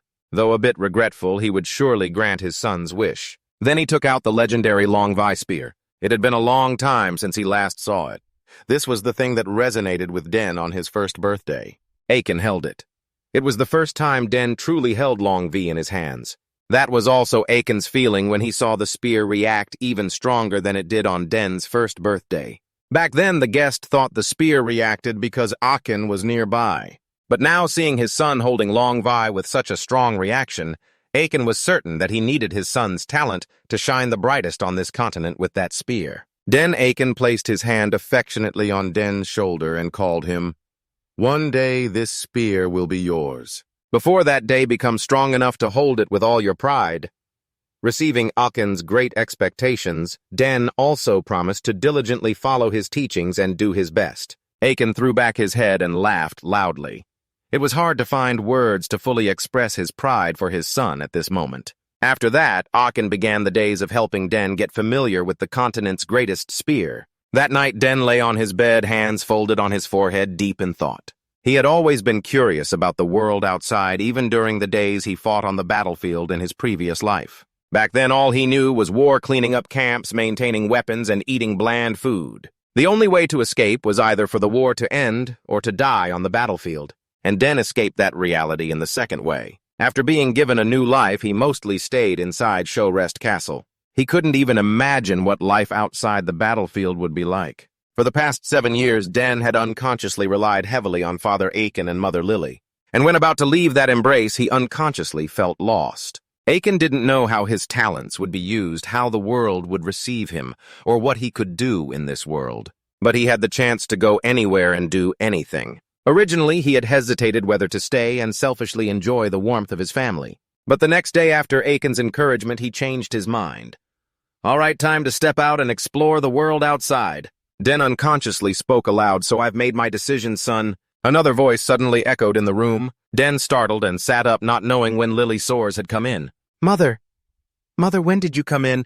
So you were so deep in thought you didn't even hear me knock." Lily Soares was gentle and soft like a flowing stream. A mother's affection was something Den had always longed for in his previous life. So standing before her, Den felt like the most childlike he ever was. "You know she can't bear to be apart from you, son." "Sorry, Mother," Den Lini said. He felt deeply guilty because before him his 2 older sisters had already gone to the capital to study. "No need to apologize, Den." Lily gently sat down and embraced her son. "I'm fine, your mother understands you, Den. I know how talented you are, Lily knows well. Even if you don't want to go now, the world will still call you later." She had hoped her youngest son could stay a bit longer, but if the small Soares territory couldn't hold his talent anymore, Lily didn't want to be a selfish mother. Above all, she wanted her son to go wherever he wanted and do whatever he wanted. "Mother, even if I leave this home, I promise to visit you often and tell you what I see in the world outside." "Thank you, son." "Then it seems I need to prepare some things to send you out to the world, just like your father did." Lily no longer looked hesitant. On the contrary, she seemed excited. "What is it, Mother, prepare means?" Before she could finish, she was interrupted. Lily said she wanted to teach him scouting and how to set and avoid traps. She originally wanted to teach him slowly and gently, but now it seemed she had to speed things up so Den could make it to the capital on time. Looking at his mother's endless chatter, Den suddenly felt cold sweat pouring down his forehead. It seemed that in this coming days, he'd have to double his efforts to learn the special lessons from his mother. If these two kept going like this, he might be exhausted before even stepping out into the world. Anyway, Mother will teach you many things. "Yes, Mother, I will try my best. You should know these are not just ordinary lessons. They are the love of parents. And if you want to go out and explore the world, you really need to be well prepared." Den was ready for the exhausting months of study with his parents, although it was like that Den still stayed in the territory for 7 more years because there was so much to learn. During those 7 years, the Soares territory remained very peaceful. Originally, when the war broke out, it was still more peaceful than many other lands. But in recent years, thanks to Count Aiken, this land was even more tranquil. Enough to make people feel that this era of peace would last forever. As he grew up, Den's reputation became especially renowned among the people in the territory. He was most famous among the young girls just coming of age. For example, today when he stopped by a shop in the city to buy something, the shop owner's daughter fainted on the spot because she was shocked by the curse of the young master in the territory. Rumors spread that Den was getting more and more handsome as he grew older. He was even much more handsome than Count Aric and his father when he was young. Although only 14 years old, he was already as tall as the Count. Outsiders looked at him and thought Den was already an adult. Moreover, his facial features were very sharp. Many young girls in the city didn't hesitate to become scarlet child hunters just to catch the eye of young Master Den. He was so busy that he had no time to pay attention to the gossip about himself. Today, he was struggling in the forest on the outskirts of the territory. This was an apocalypse forest filled with ancient magic, and Lily Suarez had given her son a mission to escape from this forest. So he had to use all the knowledge he had, including wind direction, sunlight, and understanding of the monsters in the forest. Only 3 hours left until sunset. That was the deadline Lily set for her son. Auntie's deadline is even harsher than my boss's, so he kept moving, running here and there. Running, then jumping back and forth on large branches. His mother was a strict teacher, so after teaching him knowledge, she didn't hesitate to throw him into this dangerous forest. And one of the most important things for any assassin was not to get caught by the enemy. So within a limited time, he had to avoid the nets and traps his mother set while trying to escape the lurking monsters in the forest. Den chose a favorable position to stand, then took a deep breath. What he inhaled was not just air, but also the forest's mana. That mixture of air and mana was held in his lungs for a while before exhaling. This helped Den blend in and camouflage with the scenery ahead. Then the hidden trap locations would suddenly appear as they do now, allowing him to see the nearly transparent thin threads everywhere. Although fragile-looking, they were extremely sharp, and if he accidentally touched a trap, it would trigger immediately. This was the most basic mechanism of spike traps, but also the most dangerous. Fortunately, Den had learned thoroughly how to disable these spike traps. Just as he rolled up his sleeves to get to work, a pack of monsters appeared. It was a pack of turtles monsters that looked like mice but had sharp horns, claws, and teeth on their faces. They looked very fierce, so it was unclear why they appeared here. All that was known was that they were rushing toward him at a terrifying speed. He had planned to deal with them all at once, but during the fight he might accidentally touch those traps. That would be very dangerous. With no other way, he chose to run to temporarily avoid danger. The Russell monsters quickly chased after him. There were many of them, and because Den ran, they became even more aggressive. But these monsters weren't very smart. While running, of course, they didn't pay attention to the spike traps like Den did. A pack of Russells rushing like that made it hard to avoid getting caught in the thin threads, and as soon as they touched them, the traps quickly activated from the tall trees above. Sharp and thin spears were shot down continuously, piercing straight into their bodies. The situation quickly turned chaotic. The Russells rushed into the traps more, and many of them died. So Den could take advantage of the traps to deal with them without any effort. He turned to check the situation, seeing that almost all the Roger monsters had been eliminated, leaving only one. Its eyes were blood-red like blazing fire that couldn't be extinguished, and the mouse charged at Den at a speed too fast for the naked eye to catch. Den quickly dodged to the side. Luckily, he was not bitten. He had to admit the speed of this monster was incredibly fast. After missing the bite, the monster became even angrier. Its gaze looked like it hated Den so much that it wanted to devour him alive. It opened its mouth and spat out something that looked like a black fireball. It was hard to tell what it was, but as long as it came from the monster's mouth, it was definitely dangerous. The black spear in his hand spun rapidly, creating a shield wide enough to block Roger's attack. However, he couldn't afford to waste time here. There was less than 3 hours left to escape. Originally, he didn't want to engage directly out of fear of traps. But facing the monster that was frantically trying to kill him, he really had no choice but to raise his weapon. The long spear in his hand drew a beautiful arc, successfully cutting the foolish person in half. Fortunately, during the fight, he didn't touch any wires, so he didn't dare delay even a minute longer. After defeating the obstacle, he ran like crazy toward the spot he had scouted before the sun set. Finally, he collapsed at the forest edge, panting heavily. But before his breathing could calm down, he felt a pulse of mana fluctuating very close by. Black cursed silently and stood up, holding his spear. He thought the enemy would take advantage of his distraction to approach again, but luckily the person who appeared before him was Lily. She was very pleased with her son's recent escape. Adding up his total time to clear the stage, it was even faster than her previous record. "Mom, have you been watching me all this time?" Of course I can't leave you alone. Lily stepped closer. Although she knew her son's talent better than anyone as a mother, she still couldn't let Black fend for himself. And throughout that observation, the truth was, she couldn't find a single mistake. Black had done better than she ever imagined. Lily was so delighted she kept pinching her son's cheek. At this rate, you'll be recruited as an assassin, my son. Then she took something out of her coat pocket and handed it to Black. It was something she had always given him since he was a baby. It was the Nihon dagger linked to her title as the kingdom's top assassin. It was also placed beside Akin's long-tail spear on Black's first birthday. Mom, I'm amazed. Am I really receiving this? This dagger is excellent and as famous as Lily's own reputation. That's why it's even more precious. Black never thought he'd receive such a priceless gift at just 14 years old. Of course, son, since I won't be using it anymore. The Nihon dagger is made from ethereal, a mystical material that absorbs the elements of all things, so it can contain every kind of poison within the blade. Enemies struck even once will hardly survive.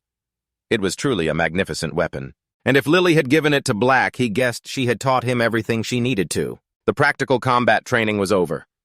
As the mother and son prepared to return to the mansion, they suddenly heard a loud scream.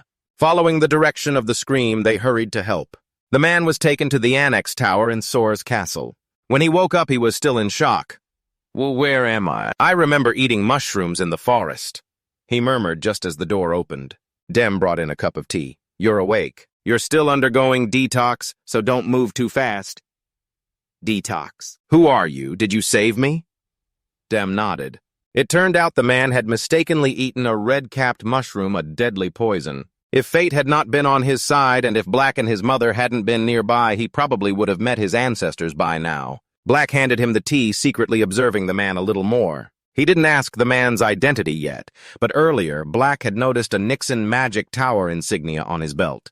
So this man was definitely not an ordinary person. The man drank the tea, then handed the cup back to Black, thanking him and asking, "Where exactly is this?" "This is the annex tower in Count Sora's castle," Black replied. The man holding his forehead looked troubled. Originally, he got lost heading south, but unexpectedly wandered into the territory of Suarez, then ate poisonous mushrooms, and finally ended up in the Count's castle. "You should rest. I've already informed my father. He will come to see you soon." "Huh, your father. So you are Dean?"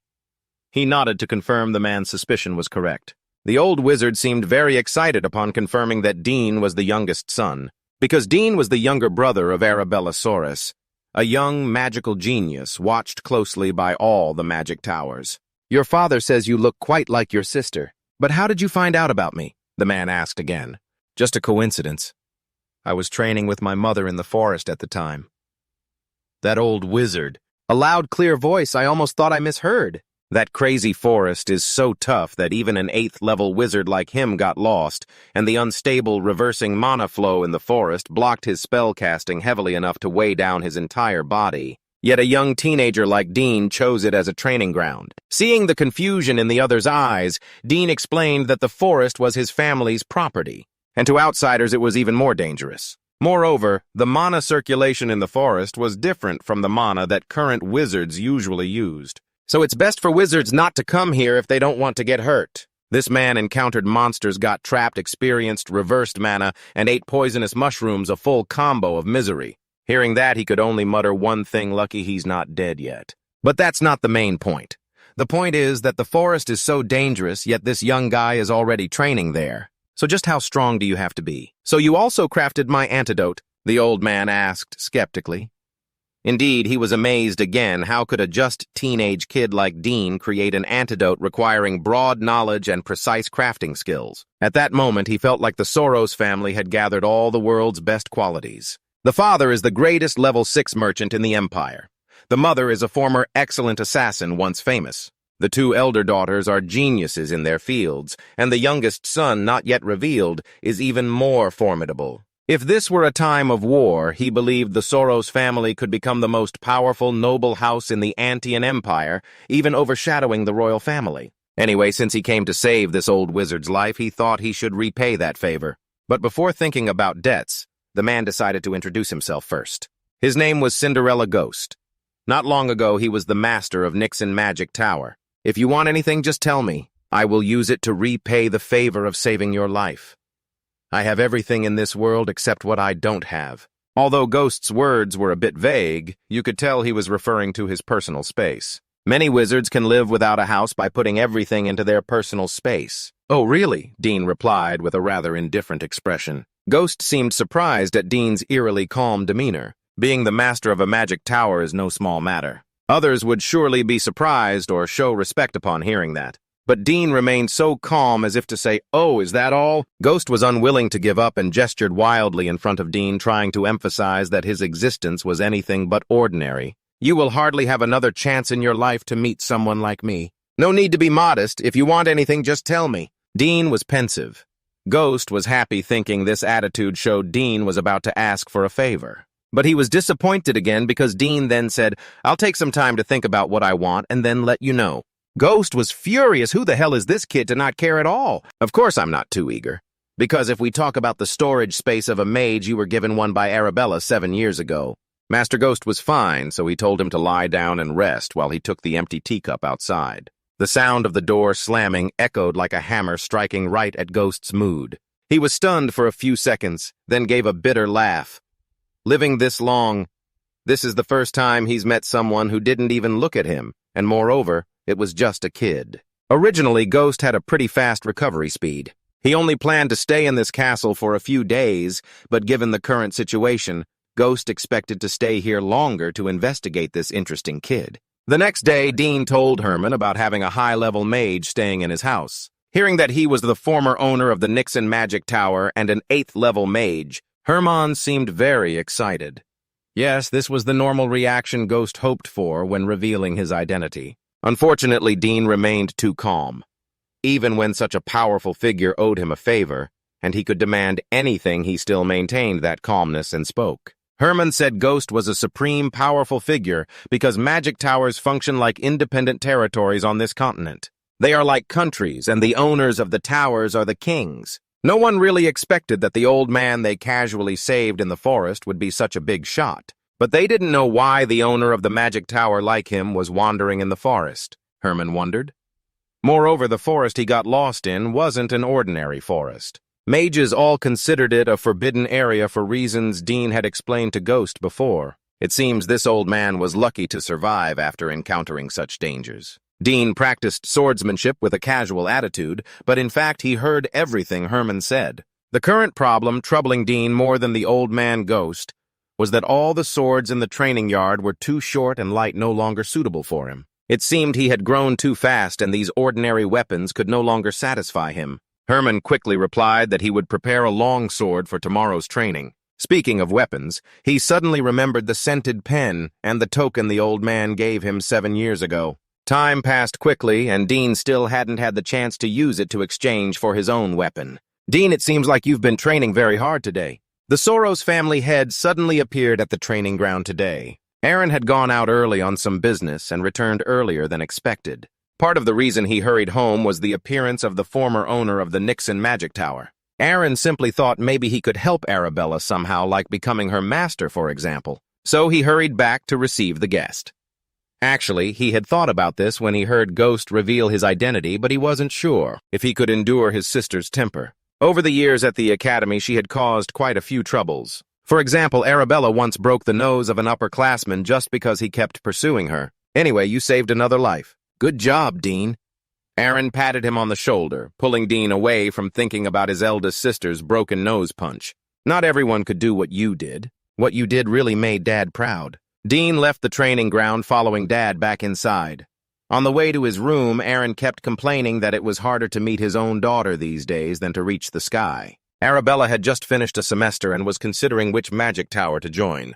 Clare had just received a request to attend an appointment from her professor as a teaching assistant. Both of Dean's older sisters were achieving impressive accomplishments in their fields, so his parents were even more hopeful for their youngest son. They were eager to see how the world would treat a talented child like their son. After all, just thinking about you taking your studies seriously is enough to make Dad laugh heartily. By next year, A needed to proudly say that every time Father mentioned the Duke with the fragrant pen, he would unconsciously recall the battle between himself and the Duke from years ago. He had been reincarnated for a long time and had forgotten the grudge from that battle, only left with the desire to one day compete in swordsmanship with him again. Thinking of the pen also reminded him of Layla. He wondered how her life was now. The last time he received a letter from her was a year ago. A few days later, Ghost's body still hadn't fully recovered. The flow of mana in his body was still not completely pure due to poisoning. This prevented Ghost from using magic. Still, he didn't want to stay cooped up in his room anymore. So no matter how much the person in charge of Ghost's health advised him, he still rushed outside. A few hours later, the maids in Suarez Castle began gathering to talk. They had all heard about a great mage temporarily staying in the castle to recover. But the way Ghost behaved made them feel like he was crazy. After pacing up and down the castle stairs about 10 times, he then sat admiring the flowers in the backyard for hours. This made them very worried about the future of young Lady Arabella, who was also expected to become the strongest young mage of the next generation. Of course, Ghost was not crazy. He was just attracted to the flower garden in Suarez's backyard. At the same time, he was curious about which artisan had created it. Not only was it exquisitely beautiful, but each flower in the garden also emitted an extraordinary amount of mana. I stopped by to see how you were doing, but didn't see you anywhere. Turns out you're here. A pair of shoes stopped right behind Ghost. No one else but Den. Only then did his attention temporarily leave that radiant flower garden. Haha, you think I sneaked away somewhere, huh? Someone told me I had to stay here until fully recovered. But staying in the room all the time is unbearably boring. However, Ghost couldn't deny that resting in Suarez Castle was very effective for recovery. Now he understood why nobles loved coming to the south during vacation season. The climate here is so wonderful that even the word wonderful doesn't capture its full meaning. This place is truly amazing, so I have to admit I'm a bit sad to leave so soon. What, you're about to leave? Where are you going? Not far. I'm going to the capital, Ghost heard Den say. So you've decided to join the academy then? After all, the Suarez family is a traditional lineage. Your two older sisters are both very talented and famous at school. Whenever thinking of them, Ghost wondered how talented this young man must be with two outstanding older sisters like that. Curious Ghost tried to scan Den and saw him covered in dense mana all over his body. The mana was almost condensed to a point Ghost had never seen in anyone else. To put it simply, if other geniuses of Den's age were a stream, he was a raging waterfall. This shocking discovery made Ghost unable to take his eyes off Den. Usually someone with such a large amount of mana would find it very hard to control, and the mana might burst out uncontrollably. But Den's huge mana pool was controlled so perfectly that if Ghost hadn't actively scanned, he would never have known. Seeing the others staring at him, Den finally couldn't hold back and said, "Don't you think scanning someone's mana without their permission is very rude?" I didn't think a kid could see right through me. Ghost felt a bit embarrassed and scratched his head, smiling to make peace. Oh, you noticed looks like you have some skill then. About that I apologize, I was just too curious and a little thoughtless. Although trying to appear calm, Ghost was quite panicked inside. Indeed, the condensed mana in his body was something Ghost had never seen in all his years, and if he hadn't felt it himself, he definitely wouldn't believe it was true. The existence of someone with such an enormous mana pool like Den was truly unreal. Siren Ghost was confused, thinking to himself, wait a minute, why can't I see any magic layers? With that density, I should be able to see the magic layers. His face shifted from confusion to fear. Siren Ghost was extremely shocked when he realized, could it be that the kid has 2 mana cores? Without hesitation, Siren Ghost hurriedly asked, how did you create your mana core like that? Looking at his expression, she couldn't help but wonder, is there a problem? Siren Ghost almost growled, of course there is. You have such a crazy amount of mana, yet you still want to wield a spear. He was suspicious and even possessed a type of magic that only needed the core without a magic layer. Do you want to give up the greatest talent ever? Hearing that, she widened her eyes and asked, then why not just use both? Siren Girl's eyebrows knitted together as if they wanted to meet. He pulled at his hair and wailed, ah, ah, ah! Frustrated, he wondered where to start explaining. Siren Ghost had no choice but to ask if he knew why the lifespan of a magic swordsman was so short. They are strong because they possess both a mana core and a magic layer at the same time. However, these two interfere with each other, and when they collide, problems arise. That's the law of nature. Mana compressed inside the core is transmitted into the magic layer. So the magic layer can't withstand the collision and will explode. Now, very confused, he thought, Wow, I've researched quite a bit, but is this really feasible, Siren Girls? Frustrated, he lamented that such talent is wasted, truly wasted in this beautiful garden. Seriously, he asked if it's impossible to use magic without a magic layer. Siren Girls snapped her fingers and then explained that it's not impossible, but without the refinement of the magic layer. How can you use magic that requires pure magic? He also added that it wasn't that no one had thought like him before. However, most that he knew had failed. Pressing his lips together, he put a hand on his chest to show determination. Then I'll give it a try. Siren Girl saw this and was surprised. What is it? Dem raised both hands, trying to explain. I haven't tried it before, but it seems feasible. Siren Ghost was angry inside, cursing silently. Dem, this crazy kid, what is he talking about? Dem whispered, if I rearrange the magic code. He decisively waved his hand and took out a blue, sparkling treasure emanating a strong and abundant aura. Then it burst out and turned into a large flame before Siren Ghost's unbelieving eyes. He smiled with satisfaction. Oh, it's successful, but this is only a basic level 1 spell. Siren Girls panicked and shouted loudly, what is that? How is that possible? He silently wondered, does this child really have no magic layer but can still use magic? He hesitated and said, unbelievable. You should only be able to use rough magic through refining the magic layer. Yet Dem still focused and created a thin shield. He voiced his own guess. My sister Arabella said my affinity with magic is very high. Maybe that's the reason. Siren Ghost sighed deeply. Even so. His tension showed clearly through his eyes. This is exactly what ordinary people mean when they describe talents that can't be imitated, right? That so-called innate talent. He looked at the shield and thought to himself, it really works. So magic can be used without a magic layer. Now he understood. Siren Ghost's legs trembled uncontrollably. The innate mana affinity, his whole body froze in shock, and it was pure mana, purer than anyone else in this world. This person really exists, so he kept watching closely. At that moment, Siren Ghost suddenly made a proposal. Do you want to be my disciple? A loud shout echoed through the vast palace. Wait, hold on. The two walked briskly down the corridor. Meanwhile, Siren Girls continued explaining, I said let's talk a bit. Ignoring an incredible talent like you is truly a pity.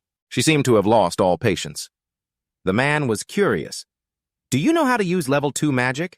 Dem showed clear annoyance, replying, I don't know that code, so I can't. Siren Ghost seized the opportunity, laughing heartily. Oh ho, wonderful, if you become my disciple, I'll teach you level 8 magic right away. Dem firmly refused, no thanks, I won't accept. Siren Ghost was so furious that his eyes rolled back, veins bulging on his forehead, and his mouth growled in a strange way. At that moment, footsteps approached. A can laughed loudly. Ha ha, I didn't expect you to be so close to my son. You should be polite and call me father. A can gently asked, what are you two discussing? He hesitated, then replied, he keeps insisting I become his disciple, but I refused. Disciple, huh? Siren Ghost scratched his head reluctantly and said, Count Sogress, your son possesses the talent of a great mage. A can happily laughed. Ha ha, really? Siren Ghost didn't hesitate to slap his shoulder a few times. Maybe even greater than you can imagine. He even successfully uses chain-level magic without any magic tears. Aaron was stunned. No magic tears, really? He nervously wiped sweat and stammered, Yes, father. Aaron recalled, I'm pretty sure he doesn't have any basic magical knowledge. Siren Girls quickly added, That's why his talent is even more impressive. The two men smiled widely with joy. Indeed, he is the master of the magic tower. Seeing your son's talent immediately, it's not just talent alone.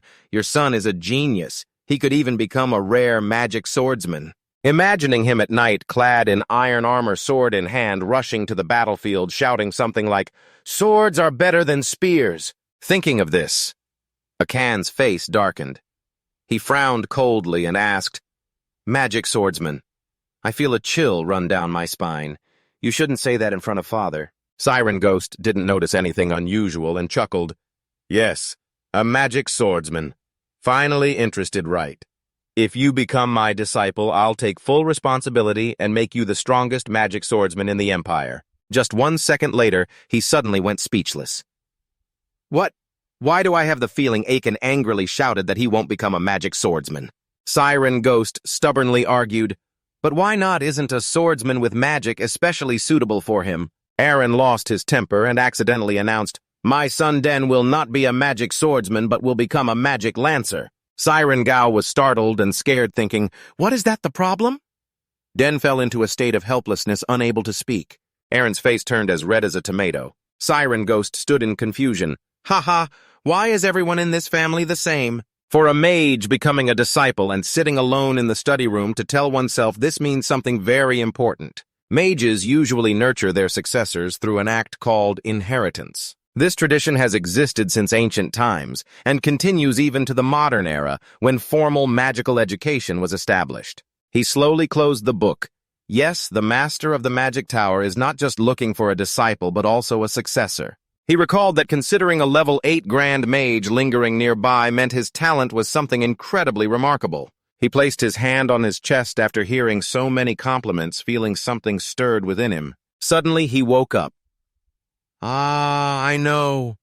When I was little, Arabella told me that whenever I want to meet her, I should pour magic into this crystal ball and open one side of the cabinet." He mischievously took out the crystal ball and asked Arabella, "Hey, sis." The voice echoed through the library hallway where students were diligently studying. "Sis, Arabella, it's me?" The girl slightly lifted her head, her hands paused from writing. Arabella was delighted to recognize that voice as her younger brother's. Arabella was a bit surprised and asked, "What's up, so you can cast first-level magic?" She covered her mouth with one hand to avoid others' attention. "I don't even have a magic circle," he replied casually. "That's true, but I can still cast it." Arabella was flustered, exclaiming, "I knew you were a genius, but I didn't expect you to be this good." He questioned, "Magic circles only function to purify and circulate mana, right? Maybe because your mana is already too pure." Arabella nodded thoughtfully. "That makes sense." Then she suddenly remembered, "I have a way to check. Tonight I'll give you a magic stone through the transfer device in your room. You just need to pour a little mana into it, okay?" You politely replied, "I understand." At night, looking at the orb, my heart was filled with happiness. Big sister Arabella is really good to me. Mana is always something I'm very curious about. The advice from a level 6 mage is extremely useful. Arabella reminded me again and then suddenly remembered, if I can already cast magic? She revealed the truth that I would get a lot of attention at the academy. After hearing that I was scared and cried out, "I don't want that," Arabella calmly stroked a few strands of hair. "That's inevitable. Talent is what attracts the most eyes. Remember to tell me if anyone bullies you at school. I'll deal with anyone who dares touch my little brother." "Are you crazy? You said it out loud. I almost forgot even without you saying it." "I heard you broke the nose of that guy who keeps flirting with you. He's the second son of Duke Well, right?" Arabella's voice grew irritated. "Don't mention that bastard anymore." But her voice seemed quite loud and some scrutinizing looks began to appear. Arabella quickly regained her composure and added, "Even without a magic circle over time, your mana might become even purer, right?" She hesitated. I don't know. I'll go find out later." A small girl hurriedly ran over shouting, "Senior Arabella, the professor is looking for you." Arabella quickly told Den, "I have to go now. I'll call you back later." Den happily replied, "Yes, see you later, sister." Arabella reminded, "I'll send you the magic stone as soon as I can." The light from the orb disappeared. I was excited thinking about encountering a whole new world. "You looked extremely excited. I never expected my mana to be this pure. Could it be that I have the heart of a dragon?" In another room in this palace, there were cries of distress. "I'm doomed." Siren Ghost was deep in thought. "I used mana to probe him, and that only made my situation worse. I planned to leave here earlier, but I can't yet." He clenched his teeth tightly because he hadn't accepted my offer yet. Siren Ghost recalled the previous scene. "Oh, how wonderful. If you agree to be my disciple, I'll immediately teach you level 8 magic." "No, I don't need that." He wondered what he must do to get the other to agree. His mind was full of random thoughts. Should he give him some magical artifacts or accumulate knowledge passed down through generations? That's too much. If I give him all that and he still refuses, I'll leave empty-handed.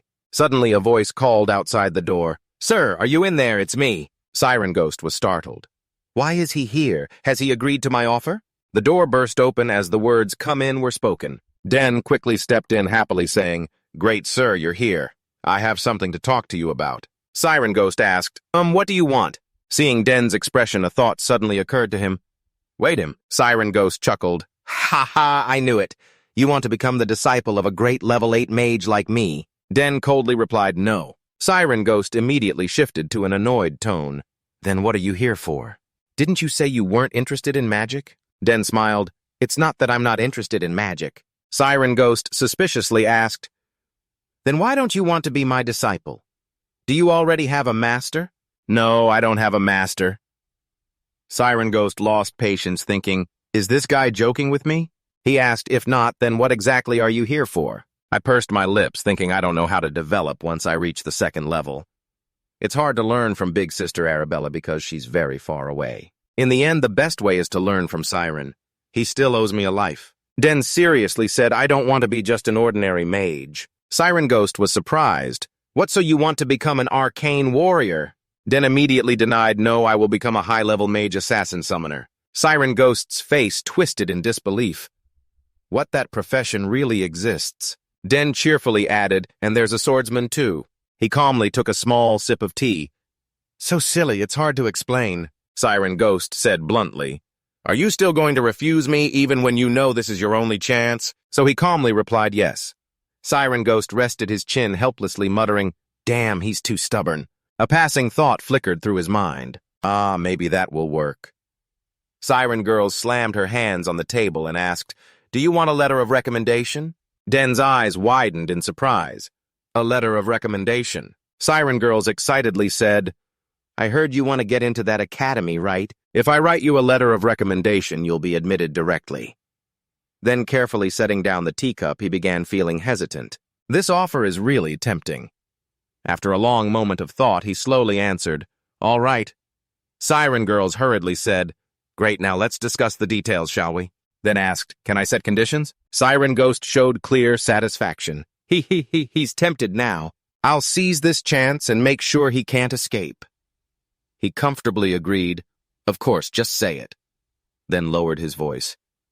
Can you teach me how level 2 magic works? The conversation suddenly became much livelier. Of course. I know all kinds of magic in this world. Oh, really? I'm counting on you. Siren Girl smirked. Ha ha, no big deal. Meanwhile, his eyes never left Den the entire time. He's still very young. A letter of recommendation or how level 2 magic works means nothing to me. Siren Gao then requested, let's start now. Even though my condition isn't great, it's okay. So be ready. Let's begin. Siren Ghost was overjoyed. He's completely caught in my trap now. Then he added, I'll consider this repayment for saving you in the forest. Siren Ghost looked puzzled and clearly asked again, what? So calmly explained, you owe me your life so I can ask anything from you. I've already told you what I want. Siren Girls got angry hearing this. What? What about becoming my disciple? He closed his eyes tightly. No way. Siren Girls seemed about to collapse. Huh, was I just tricked? Tricked by a 14-year-old kid? And he quickly countered, wait, you asked for 2 things. I only owe you 1 favor. Siren Ghost lightly scoffed. I don't think so. Siren Girls was confused. What? He recounted, first I saved you from the forest. Second, I removed the poison from your body. He added, besides, I had to carry you back from there. But I don't count that. Siren Ghost was speechless, unable to say another word. He sighed, wondering, how can this kid be so clever? My back aches a bit. About 10 minutes later, the two were at the training ground. Siren Girls forced herself to calm down. It's okay. He calculated in his head, if I keep persuading him persistently, maybe he'll change his mind in the future. It would be a waste to give up on a natural genius because of this. Siren Girls began to get to the main point. The fact that you condensed a monocore before the magic circle is nothing. What matters is you can cast magic even without a magic circle. The method of transporting level 2 magic I'm about to explain is very complicated. He glanced as if warning, many have given up at this step. So next, listen carefully. Den laughed crazily in response. All right. Siren Ghost frowned, judging, look at those sparkling eyes. He cleared his throat a few times. But I won't let you achieve your goal easily. I'll teach you manners before you truly start training. Siren Girls wanted to explain further that level 2 magic is a completely different level from level 1. because you have to calculate your own mana amount, the mana floating in the air, and even your physical condition all at once. He crossed his arms in front of his chest with the serious demeanor of a superior. The reason most people quit learning magic is because of that. Yet in his mind, he secretly thought, "What? Do you understand what I'm saying? This kid will definitely have to try hard." Let me explain it in simpler words. Siren Ghost gestured with his finger. Basically, that's it, got it. So I smiled politely and replied, "Yes, I understand." Before the man could say anything more, I recounted, "I have to learn a lot, not just how magic works, but also things I hadn't known before." Siren Ghost was completely stunned and exclaimed, "What? You really understand everything? Then tell me about the laws of magic." So I took notes of the important things in my notebook while answering, "The first law is coexistence. Mana can coexist with the physical world and other mana sources through coexistence. A mage uses their own mana and surrounding mana to cast spells." Then I glanced away, starting to recall the second law, conservation. While Siren girls were still amazed, unable to believe I fully understood the essence of magic, I said, "If mana gathers enough material elements, then through conservation, it can cast magic with all different elemental attributes." Siren girls then truly felt confused, and I even added my own explanation. He looked at the young man before him as if he were a strange creature. "Most people find this boring, but it seems he is different.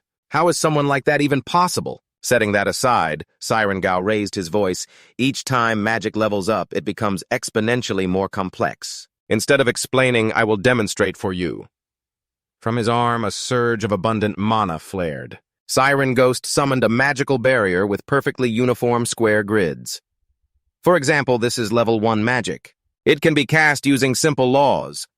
So I stood opposite, observing intently and listening. However, from level 2 onward, it's different. Level 1 can't compare. Strange symbols continuously appeared on the bars of the square grids. Siren Girls waved her hand to stir the chaotic convection currents in the air. This is how level 2 magic works. The Quiet Knight judged, they bind together in a very complex way. It feels harder than theory. Siren Girls arrogantly asked, "What do you think?" "This is the magic that creates level 2 fire magic Siren Gao's fire missile. Then it expands. Also, if you want more, you need to cast the same spell multiple times." And inwardly I concluded he must be very surprised. He's never seen how level 2 magic works before. One of his hands carefully touched the flow of power. It looks complicated. Siren Girls noted that most people take at least a year after freely casting level 1 magic before starting to use level 2 magic. Siren Girls ended the theory segment smiling with rising confidence. No matter how smart you are, you can only understand part of magic. The important thing here is the law. If you can't understand that, nothing else matters. His plan is to observe you for about a week, then gradually teach you the techniques. Putting the books into my coat pocket, I wondered if I should try it. Siren Ghost was a bit surprised. "Huh, you?" Then still agreed. "Well, it will be hard, but just give it a try." Denjiang spread his legs and took a defensive stance. From the experience he had gained, Siren Girls suddenly felt something unusual. Den closed his eyes tightly. Streams of power penetrated and merged together, enveloping his body. The time was right. Den opened his palms. The aura gathered like soft, beautiful silk ribbons. At the command, they assembled. He successfully created the barrier. To Siren Ghost's amazement, "This is level 1 magic, right?" He gasped in response. "Only that is correct." Siren Ghost stroked his few white beard strands, clearly shocked. He said he could create lines with specific length and width. Impressive. So this was just simple level 1 magic. Not stopping there. Here is what he just showed me. Siren Girls was pushed back several steps by the immense pressure from Dean's magic. He was completely confused. Really? He perfectly copied how level 2 magic works. He understood immediately after just watching me cast once. Siren Girls asked hesitantly, "How did you do that?" Dean immediately explained that when observing me, he memorized the laws and patterns. He looked at him with a happy smile. When shaping magic in his mind, it wasn't too difficult. The Siren Girls went from one surprise to another. They silently thought it was truly beyond imagination. Even a magic genius like me would need some time to cast level 2 spells. This boy can materialize it without needing the magic tier. The kid said quietly, "Then I will also try the rocket." Siren Ghost exclaimed in panic. "What? The barrier began to show slight tremors and then suddenly lit up. The kid shouted loudly, breaking the initial barrier. He focused all his mental strength. 4 bows appeared with sacred flames. Oh, it seems effective already. The siren girls looked amazed. Huh. He cast so easily, Dean looked excited. The siren girls were confused, thinking it was extremely impossible. If I had this level of talent, I could have already reached the level 9 dream. Curious, he asked. Am I doing this right? Siren Ghost stammered. Yeah, very impressive. You learn everything I teach very fast. His next words made him jump in surprise. Yes, I'm also surprised I could do it on the first try. Siren Gao feared that without magic tears, the world would be in chaos. Seeing him lose his purpose, his own intention also changed. I have to hide this talent. All kinds of people will try to approach and bother the kid, at least until he becomes my disciple. The siren girls changed the subject. All right, shall we learn another magic? Yes, we should think about how to write a recommendation letter to the academy. Nighttime in the luxurious room, Knight's exclamation. Magic class was more fun than I thought. He lay on the bed, pondering. I need to study both theory and practice. But since I can use magic, I recall that in my previous life I was forced to abandon magic while not knowing when I would die. Spending time studying was too much of a luxury, so to survive I had to wield a sword instead of magic. Until a certain point, prioritizing theory over practice will be necessary. So I'm silent. It makes me look forward more in this life. Combining theory learned from books with innate talent. I self-assess that I can show explosive growth just with basic guidance and instruction from the previous owner of the tower. Before falling into a deep sleep, he wondered what magic he would learn tomorrow. Half a month later in the palace, a voice asked, "What you want to make?" "Magic reagents," Siren Ghost replied seriously. "Yes, since I don't have enough materials, I will need to go outside the territory." Akan grunted, already making reagents. "Don't worry about the kid. He has learned how level 4 magic works." Akan asked in confusion. "Isn't it usually 1 month to finish level 1? Information about magic reagents isn't easy to get." Akan asked where he learned it from, then smiled happily. "I learned it by reading magic books in the library. They made me very interested." Siren Ghost praised without stopping. "Truly a genius. I never thought you'd be curious about magic reagents. Many people find it very boring," he added. "But for you, just choosing materials is already fun." Akan thought for a moment, then agreed. "All right, this will be a valuable experience for you. You'll go outside, so check the territory as well." Knight bowed respectfully. "Yes, father." Sunlight streamed through every corner of the picturesque town. The people whispered excitedly when they saw the young Master Knight. "Young Master, please bring snacks. Your silver hair is fluttering so beautifully today." Knight smiled warmly and greeted. "I guess everyone is still fine. I will come back for food later." The siren girls walking beside him guessed that Count So Grace wasn't a bad person. "Well, judging by how he treats me, that's probably true." He pointed towards a fruit stall to the south. There were lots of delicious foods. The weather was mild and the people friendly. A very rare scene in the capital as the night slowly continued. Theo said this place felt very warm. Siren Ghost suddenly remembered how much longer until we reached the magical items shop. So in response calmly, "I'm not sure either. I've never been there before." You loudly called Herman to lead the way. "Take us from here, please." The young man obediently followed. "Yes, young master." 3 horses galloped swiftly along the stone-paved road. Following Herman's directions, it wasn't far now. Luckily, after a few minutes, we arrived at the magical items shop.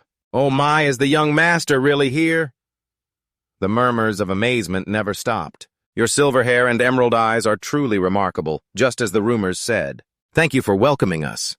It's polite to ask the shop owner how her business has been lately." The shop owner smiled, but her voice carried a hint of sadness. "Still the same. Not many people from the territory come to buy magical items. I only sell to foreigners and those interested in magic." The owner excitedly added that she didn't expect to have the honor of meeting the former master of the magic tower. "Lord Citrain is here."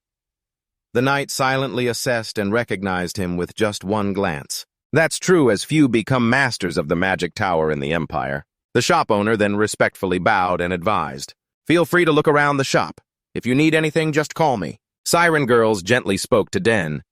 Since it's your first time visiting the magical items shop, just look around comfortably. I'll talk with the shop owner for a bit." Den looked around for a long moment and unconsciously responded.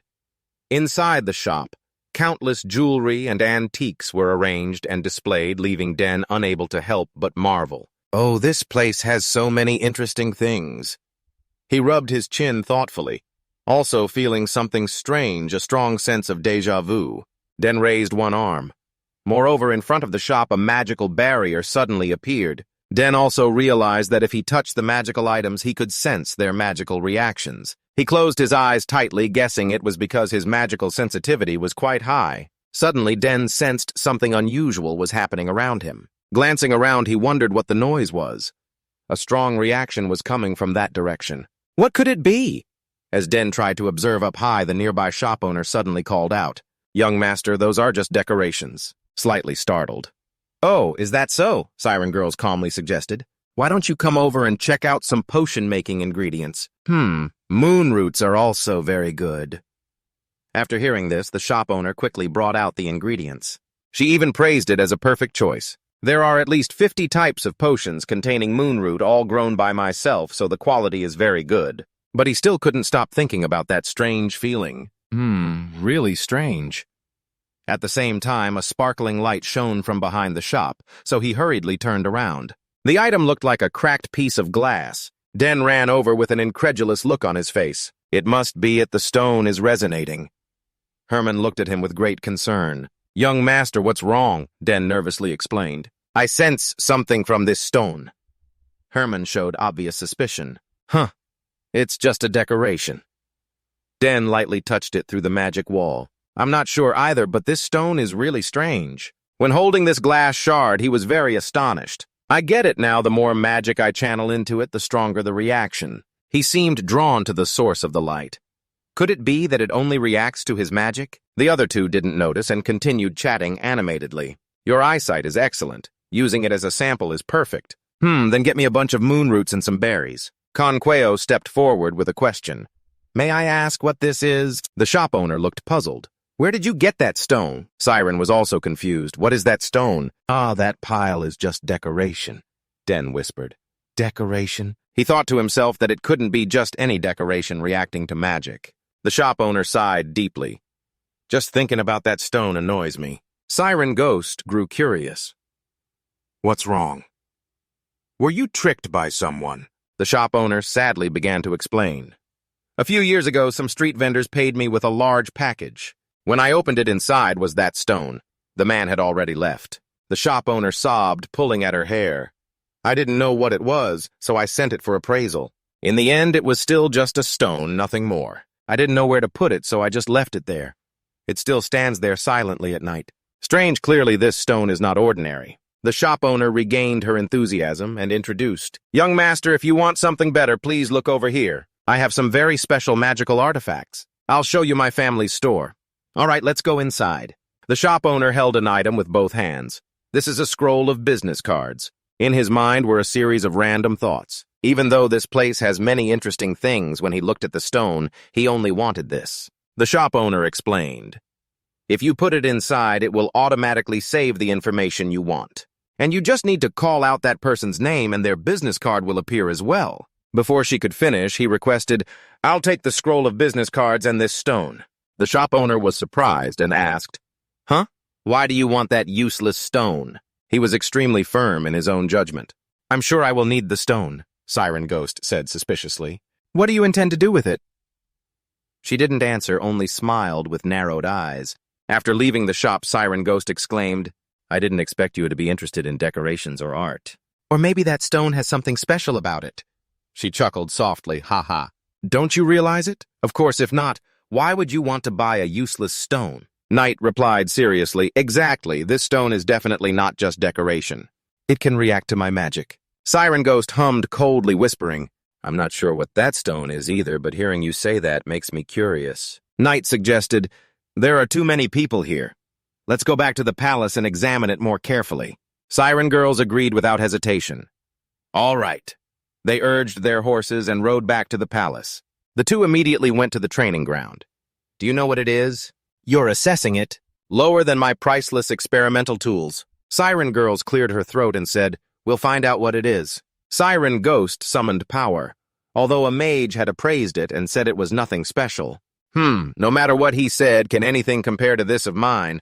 He showed regret. "I've spent all my money on these advanced tools." They can analyze anything you place on them, he said, satisfied. Awesome. Heated up, Siren Ghost carefully placed the stone down. All right, I'm quite excited. He released it, ordered to place the stone here, then infused his magic into it. Den touched the item, and the stone immediately reacted extremely strongly. The power shot up into the air like a storm. The two, one old and one young, stared wide-eyed. Den was utterly stunned. There's something really special. Siren Girls looked very satisfied, huffing proudly.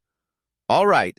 Light began to converge to a point. She suddenly said it was Roman magic. Siren Girls did not deny the statement, yes, but it's not just ordinary magic. She was extremely excited, thinking silently, amazing, this is magic containing laws, structures, and movements I've never seen. Maybe even as complex as level 6 and level 7 magic, you know. Then she concluded, so the magic hidden in the stone is the magic that appears. Siren Girls smiled broadly and said, exactly as you said, your magic is the key to unlocking that magic. I say this because it only reacts to your magic. Staring at the ancient symbols continuously appearing, one wonders what could this be? What kind of magic is inside this stone? Why does it only react to my magic? Siren Ghost takes a few slow steps forward to examine, the sealing magic inside is somewhat unfamiliar to me. But since I am the former master of the tower, I'll give it a try.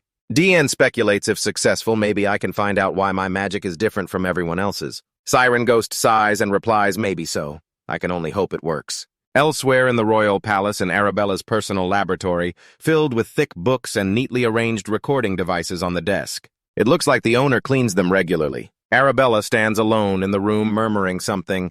It really is different. Clearly, it's unlike ordinary magic. She lightly touches a special characteristic information board. It has a special magical trait shared with me, one I don't even possess. Arabella frowns, thinking seriously.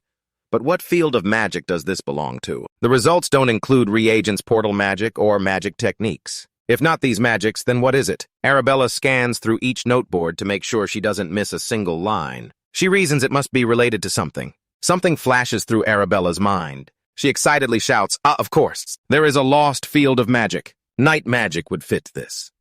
Without hesitation, Arabella hurriedly searches around the room, wondering where she put it. She frantically searches through the scattered books on the floor and finally finds it. Here it is, the spiritual fortune-telling necromancy grimoire that even includes a primitive magic code. Suddenly, an old book falls from behind her. This catches Arabella's attention. She glances suspiciously at the object lying at her feet. This is a brown-covered book labeled as Ancient Magic. Arabella recalls a magical kingdom from long ago. Also, there are spells inherited from Akina. She carefully examines the item in her hands because it's an ancient magic from 2,000 years ago, and no one knows how to use it anymore. But then Arabella laughs at what she just said. What am I even talking about? The great magic disappeared 1,000 years ago. Night magic can't possibly fit this. Arabella pauses for about a second. But whatever. I have nothing to lose. She firmly tells herself, let's just try it. Standing in front of the desk with the recorder, Arabella focuses all her energy to summon the magic. A slender object with two sharp blue ends appears. Arabella closes her eyes tightly, trying to sense as much as possible, and she realizes something is beginning to manifest. Pieces of paper flow out from inside the machine, shimmering faintly. Arabella whispers, what is this spiritual fortune-telling magic? Or...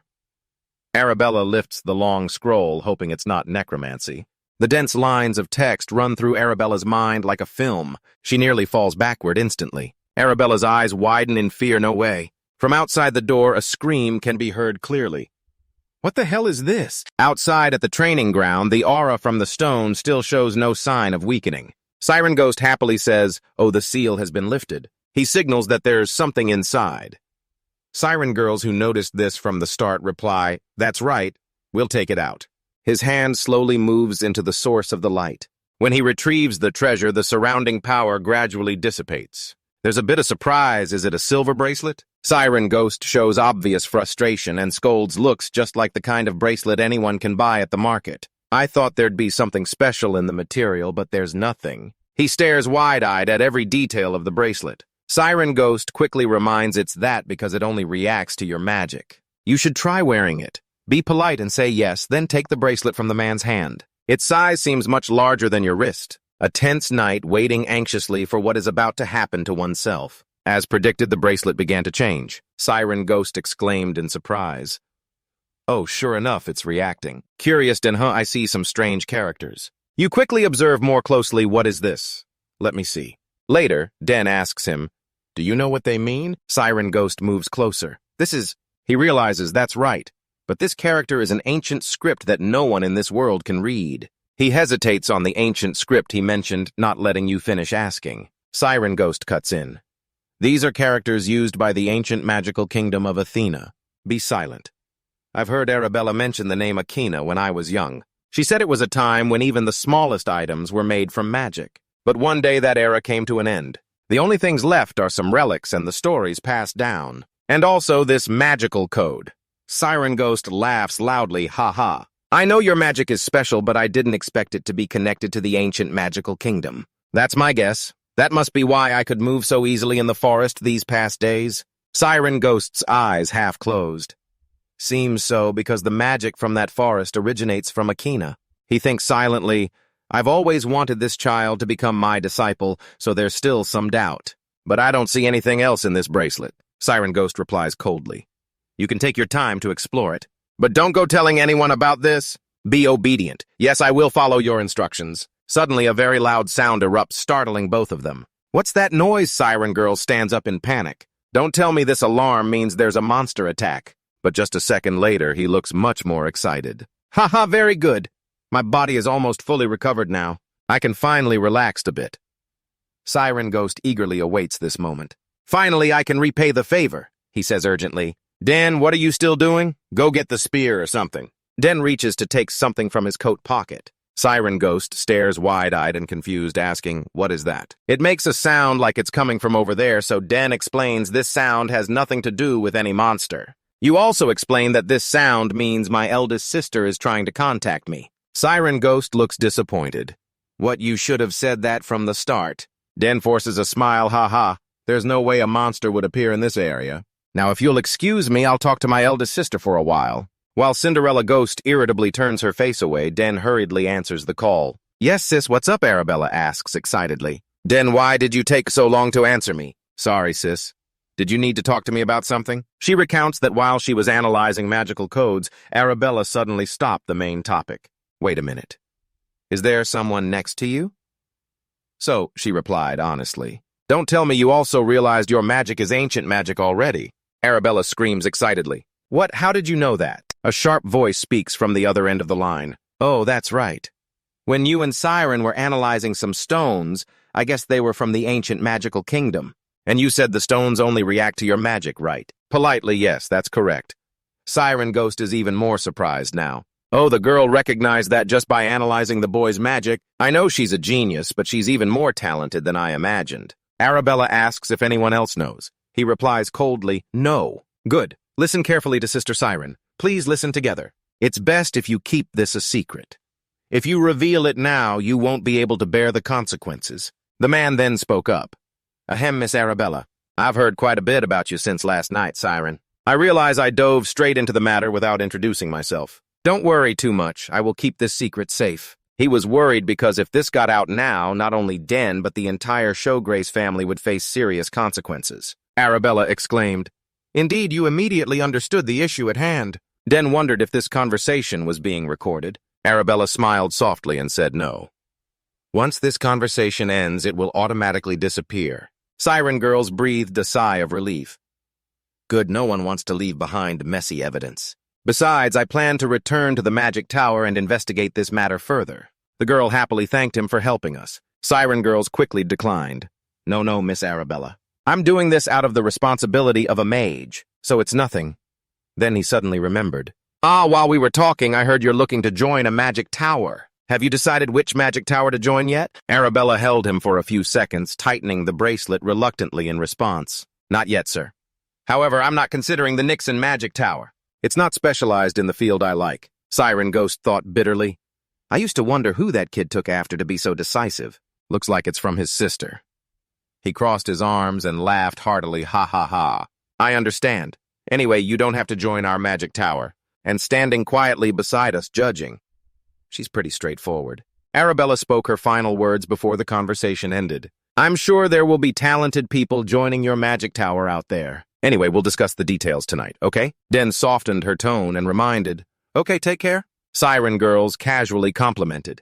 Your sister has become quite skilled, so I completely agree. Of course, this was created by her as well. She said this refined crystal ball is the trend among young mages nowadays. Siren girls suddenly snapped irritably. Yes, impressive, but I don't need an item like that. When someone reaches level 8, communicating with others isn't something they desire. If there's something important to say, they just come find me directly, right? He nodded. Ah, I see. A thought crossed his mind. Seems like he doesn't have any friends. In the room, Akina's voice said, "This is the magic of a great star." That worries me. The guy should quickly reassure her. Ha ha. Don't worry, Dad, Akina said seriously. If anyone targets me, I'll make them pay. Lily added, sounds good, then Mom will silence anyone targeting you in her own way. Den sat folded up like a child, thinking, ha ha, they're full of killing intent, but if they protect you, it's the safest thing. Akina rubbed his chin and judged, if this is true, it means great magic is hidden in our bloodline, right? Lily answered seriously. That's a good question, and we don't know if any of our ancestors had it. I'll check with my family, so think about it. If both families investigate this, what might they discover? It's not really important, but I'm curious to know. Lily gently advised, so if you stay here, it will hinder your growth. You should consider moving to the capital to live from now on. Why the capital? Akina gently explained, that's right. You know you have to be at least 14 to apprentice at the academy, and now you're old enough. Actually, I wanted to keep you here for another year or two before sending you off, but it seems there's nothing left for you to learn here anymore. Lily gently touched the young man's hand and said with a kind smile, if that's your choice, you can leave whenever you want. Den was very surprised. He didn't expect them to think that way. He encouraged Den cheerfully, you'll do great, go and fulfill your talents as you wish. Den happily responded, yes, I understand what father and mother are saying. And then you made your decision, you will prepare to enter the academy. Praised the choice excitedly. That's great, very satisfying. Well done. It's time for me to level up again. Inside the room, lively conversations could be heard. Ho, is that your choice? Yes, earlier than I expected, you've made a good decision. Staying here any longer will only limit your potential. It's a waste, Siren Ghost said seriously. Also, I have some advice for you. Don't immediately reveal too much about your talent. Although the Academy welcomes talents, not everyone thinks that way, so listen steadfastly. That's right, Sister Arabella told me that before. She faced others insulting her. Siren Ghost sighed, well, ordinary kids just won't catch up. But the Tom Yen family is a different story, so I unconsciously recalled it. Oh, right, come to think of it, I told her I would visit if I went to the capital. You think if you don't visit her, she'll be very disappointed. By the way, I should think about what weapon to make with the seal the Duke Tom Nagan gave me. Siren Ghost sniffed with his big nose to consider. If you won't join the academy for another 3 months, then you should depart from here after 2 months. Knight curiosity, that seems reasonable. What about you? Siren Ghost spoke softly. I plan to return to the magic tower. I think I have some business to take care of. Thanks to you, I no longer owe anything. If there's any clue about ancient magic or anything related, I'll tell you. Showing such surprise, if that's so, I'm very grateful, Siren Ghost requested. Then the remaining issue is your lessons. If time is short, we have to speed up. He reminded me that reaching level 3 is very difficult. Level 2 is nothing compared to level 3. Seriously, yes, I will study hard. You reached into the desk box and I prepared a gift for you. Siren Ghost was surprised. Really? Then take out the box and answer yes. My sister sent this to me via teleportation magic yesterday. Inside is a stone shining with sparkling light. It's a newly made item. Oh, here, Siren Ghost excitedly took the treasure while I explained, this is a compact crystal ball not yet on the market. Arabella invented this new product. She values me, so when I asked, she gave it to me. Oh, Siren Ghost happily exclaimed, oh, it's quite compact and beautiful. Well, I don't need this, but I'll kindly accept the gift you prepared for me, said politely. Please use it to contact me. You thought silently, oh, I could encode my secret code inside this. Although he said he didn't need it, he seemed very excited and showed Siren Ghost how to use it. That's right, sir, do it here, ha. This thing is simple and easy to use. You guessed he probably won't contact me often, right? As night fell, Night wondered about the academy. Yeah, you took off your t-shirt and made a plan. You need to seriously prepare during the remaining 2 months. Night smiled slightly. My hobby is to use summoning magic to a certain extent, and my goal is I will set the goal to officially enter the summoning magic class, obtain the summoning mark, and get the chance to participate in the competency evaluation exam. Since Sister Clay is the assistant professor, I'll probably see her often when I enroll right. At the same time, Knight accidentally glanced at the egg. I forgot those close friends are into magic. When you touched the egg, a violent reaction immediately erupted. Knight solemnly thought, for 7 years I have devoted myself to magic day and night, but sadly it still doesn't react at all. But anyway, Knight still waits. However, if the magic I infused it with hasn't gone elsewhere and the close friend absorbed it, I'm sure one day it will hatch. Knight and Arabella talk together. Currently, the entrance exam system is very simple with 2 exams to pass. 2 exams, 1 general and 1 specialized. I see. Can you explain in more detail? Arabella looked outside the window and gently said, The general exam is a kind of preliminary test to classify candidates. It covers culture, history, and issues related to the empire. For you can definitely pass without any problems. Of course, the better you do, the more it benefits you, because it counts toward your entrance exam score. Arabella smiled and then explained that the next exam is the major specific test. Just as the name suggests, you will choose a major and take an exam on it. The content depends on the professor, but I believe you'll definitely pass. Plus, you also have a recommendation letter. The voice from the stone said, Oh, right, the others passed it easily too, didn't they? Arabella looked smug. That's right, there's really nothing difficult about it. Outside, some young men were carefully observing the sword blade. However, once someone chooses a major, they summon magic. Arabella warned that you must stick to the major you chose for the major-specific exam. Arabella turned back toward the window. Unless you want to change majors later. On the other side, Den was practicing swordsmanship while still listening attentively. That's why you have to choose carefully at first. I'm still hoping our youngest will choose the magic major. Den listened and clearly felt helpless. Ha, she still hasn't given up, huh? He reluctantly replied, All right, I'll think about it. Then he wondered, so if I want to switch majors after enrolling, the only way is to transfer? Arabella answered, Usually yes, unless you graduate and want to start over. She added, Of course you can also attend other major classes. She decisively swung her sword in a long arc. Usually, from the 3rd year onward, advanced major classes don't allow students from other majors to join. Den pursed his lips and paused a moment after thinking for a long time, sighing, So I'll have to choose just one major to study. Arabella suddenly remembered something. Oh, right, there's a program called the Elective Major for Talented People. Den was a bit surprised. Is there really such a thing? Sounds great, Arabella said with a blank expression. But unless you intend to purposely fail, no one wants to sign up for it. Curious Den asked why. Arabella laughed. Because up until now, no one has ever passed that exam. The voice on the other end suddenly lowered. So that's how it is. Arabella sensed something unusual and hurriedly asked, Don't tell me you're thinking of trying it. He immediately denied it. No way, sis. Sir Siren is here. I'll contact you later. Arabella walked away in confusion. Am I forcing him too much? No, but magic, a voice called from behind. Arabella Sr., the professor is looking for you. All right, I'm coming. Siren handed over the item and said it was the recommendation letter he promised Den. Delighted. Did you really write this for me? Siren stroked his beard and replied calmly, Not just the form, but I put a lot of effort into the content too. I've written several recommendation letters before, but this is the first time I've put so much heart into it. Consider it an honor. I'll do my best not to disappoint you. Siren Ghost turned his face away, annoyed. Yeah, it would be great if you said you want to be my student, but even if I accepted you, I don't think you'd obediently call me teacher. Hearing that Den was immediately speechless. How does he know that? Siren Ghost regained his caring expression. Have you finished preparing for the trip? He replied nonchalantly. Yes, and actually I don't have much to bring.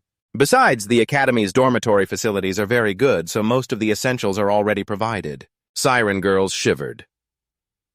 The facilities are indeed good, but it's about having the skills to dominate them. But you're not the type to back down from those kinds of people, right? Den felt a little worried, hearing that it seemed the Academy was like a gathering of nasty nobles. Siren Girls snapped, Don't forget this, it could be harsh there. If you show disrespect, many will immediately reveal their true nature and bare their fangs. Remember, it's probably no different from a battlefield, even in a past life. Den obediently answered, Yes, I understand. Siren Ghost advised, Contact me if you need anything. And what you call the crystal bridge is really useful. I will make good use of it, Layla asked with sad eyes. But why do you speak as if you are about to leave? Siren surprised. You noticed I plan to leave tomorrow. Really, I can't stay here forever, can I? Your father offered me the position of magical advisor, but I will think about it later when I have nothing else to do. Sidon placed a hand on the black shoulder. You know I still have many tasks to finish when I return. He softened his tone. I thought everything was done, but it turns out there are still many missions I need to complete. Should wonder if he's talking about ancient magic. Helping him is like helping yourself. Not bad at all. Siren ghost happily anyway, thanks, kid. Should quickly reply, thank you too, sir. He smiled with his eyes crinkled. That's right. I look forward to seeing how strong you've become when we meet again. Siren then left with a wave goodbye. Well, then I'm off. Don't come to see me off. I'd be embarrassed. Should politely say, yes, please take care, sir. You can't help feeling regretful. Maybe because we've been close for so long, I feel a bit sad that he's leaving. Lily entered the room with the announcement Siren has left safely. Should also say he's departing today, right? Aiken gently replied, yes, the boy said. He's all prepared. Lily was still very worried. I heard he's leaving early, so I'm relieved. But he won't run into trouble on the way, right? Aiken reassured his wife we'll use the teleportation gate Arabella prepared so nothing should go wrong. Lily felt a burden lifted. I really was worrying for nothing. Aaron said happily, no matter what, I think we've raised our children well, while children from other families are busy fighting over the head of the family position. Aaron continued, we will have to make a clear decision someday, but I won't favor anyone. Just then a shadow appeared at the door. Deem had finished preparations, gently calling Mom Dad. Should be joyful to see the son. Oh, Dem, you're here. Are you ready to leave now? Lily pressed. Did you bring the mark I gave you and the neon sign? Deem smiled with eyes squinted, answering, of course, ma'am. Lily gave a few instructions. If you really face difficulties, come to the place I told you about and show the mark. Deem inquired, yes, I remember. Are the people there your mother's old colleagues? Lily looked up gently. Yes, they are very close friends of mine. Though we haven't seen each other in a long time, they will definitely help you. Aiken tensed, realizing could it be that going to our house means you will start the path of an assassin? Regaining composure, Aiken reminded, hey Deem, when you reach the capital, see Duke Tomian before entering the academy. The Duke will help you. Yes, father.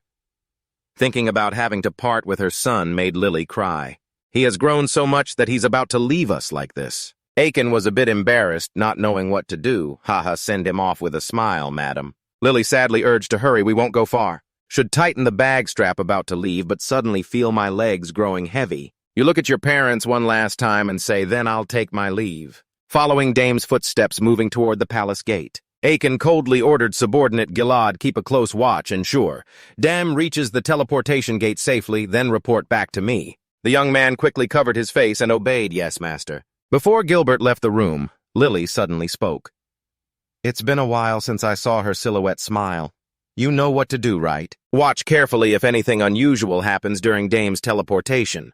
Deem and Herman spotted the object right ahead. Herman excitedly called to his master. Seeing something like this with my own eyes is impressive.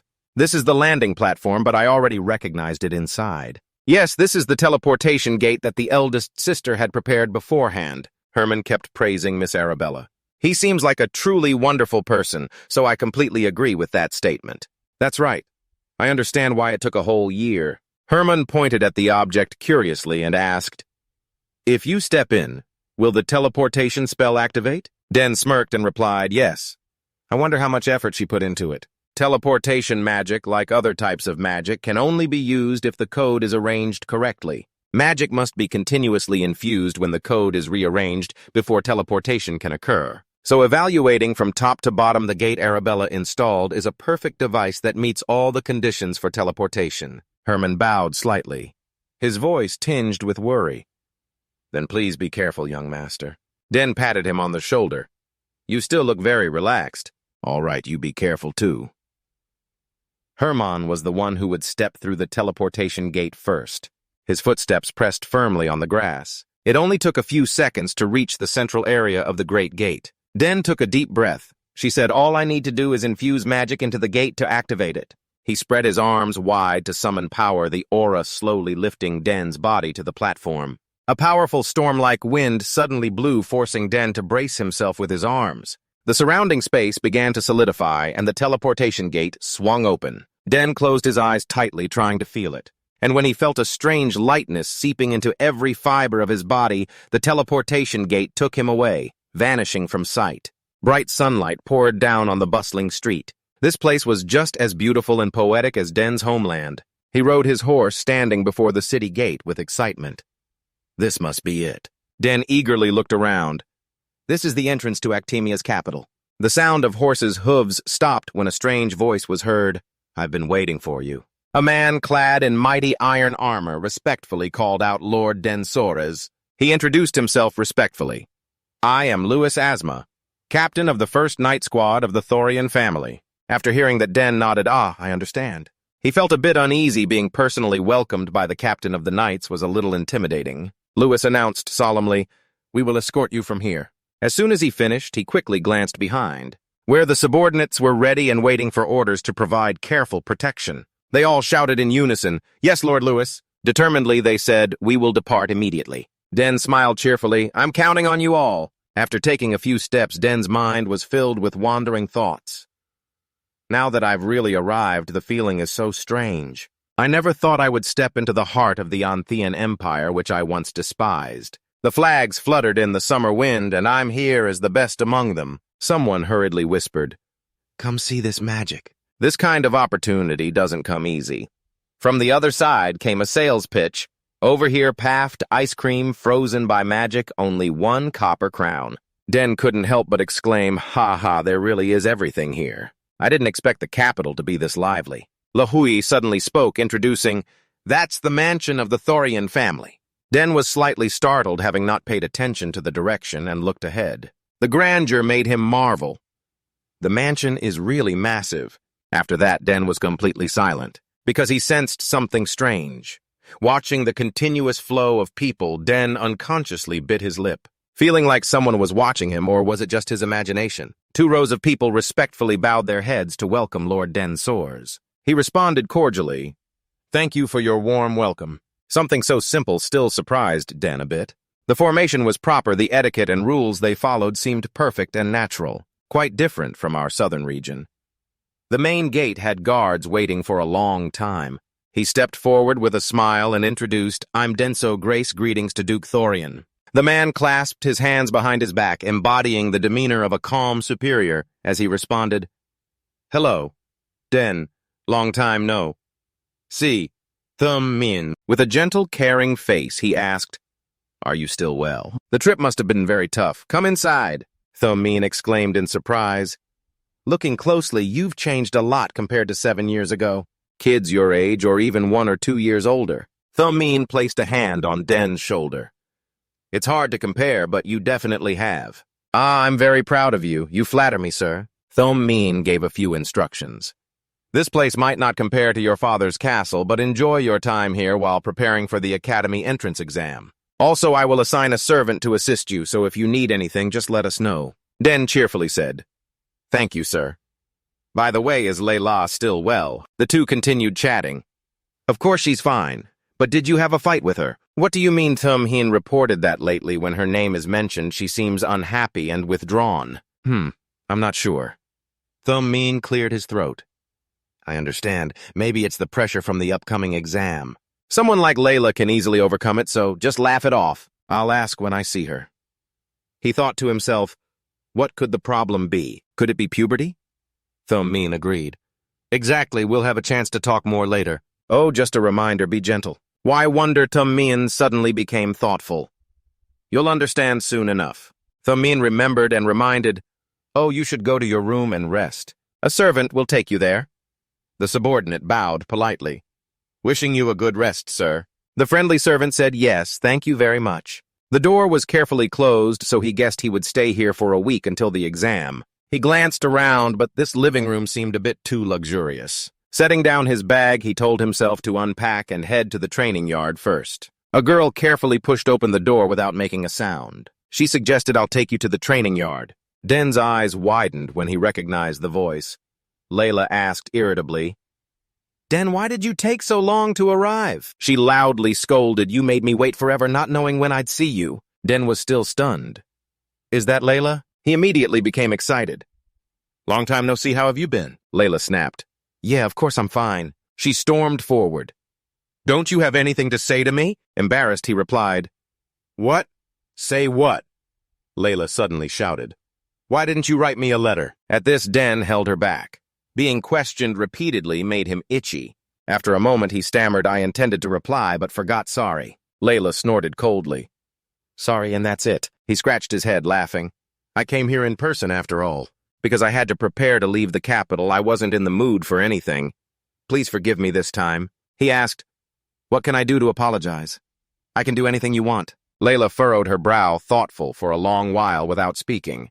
Den smiled sincerely at her. I have to get out of this situation first, but what does she want me to do? Taking a deep breath, he slowly said, What should I do for you? After thinking for a moment, Layla spoke again. Okay, how about a light match? He couldn't help but frown in doubt. Layla raised her eyebrow and said cheerfully, A match with me. He hesitated. Is that okay? After she shook her head, he finally agreed. Hearing this, Layla smirked slightly. She raised her eyebrows provocatively. Are you confident you won't regret it? I may look like this, but I've become so strong that I can't be compared to before. I'm no longer the person who was learning to release magic power from you. He was a bit surprised by that confident look. It seemed she had matured a lot over the past 7 years. Thinking about it, he spoke up suddenly, remembering, Last time in your letter you mentioned winning some contest. Layla nodded and smiled. You remember I won the Dan Cup organized by the royal family. Calmly speaking, that was the competition among teenagers under 15 of the Empire, right? Layla smiled and nodded. That's right. If you come too, you'll definitely face me in the finals. Regretfully indifferent, he shrugged calmly and said, That regret can now be relieved. Layla hesitated a bit. Are you really okay?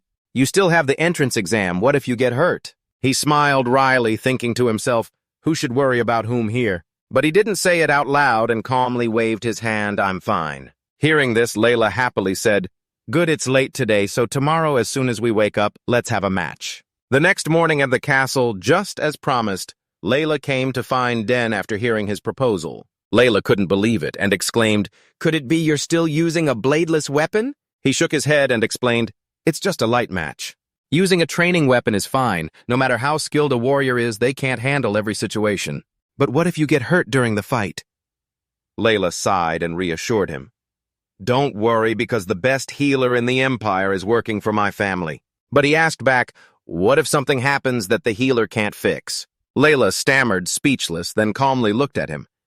If you want to wield a bladed weapon, you have to think like that. She was dissatisfied and criticized. It's just a match, why so serious? Seeing she couldn't advise him, she sighed and agreed. All right, using a training weapon is fine then. Immediately after, she ordered the servant to bring the training weapon here for her. Den watched her intently, thinking to himself, Sure enough, she has become the proud young lady as rumored.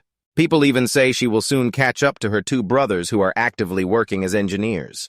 Perhaps Duchess Layla was born the first female head of the family. Indeed, at that time, releasing magic power became a great motivation for her. At the same time, Layla was remembering a few years ago when she was helped. She was very grateful for that.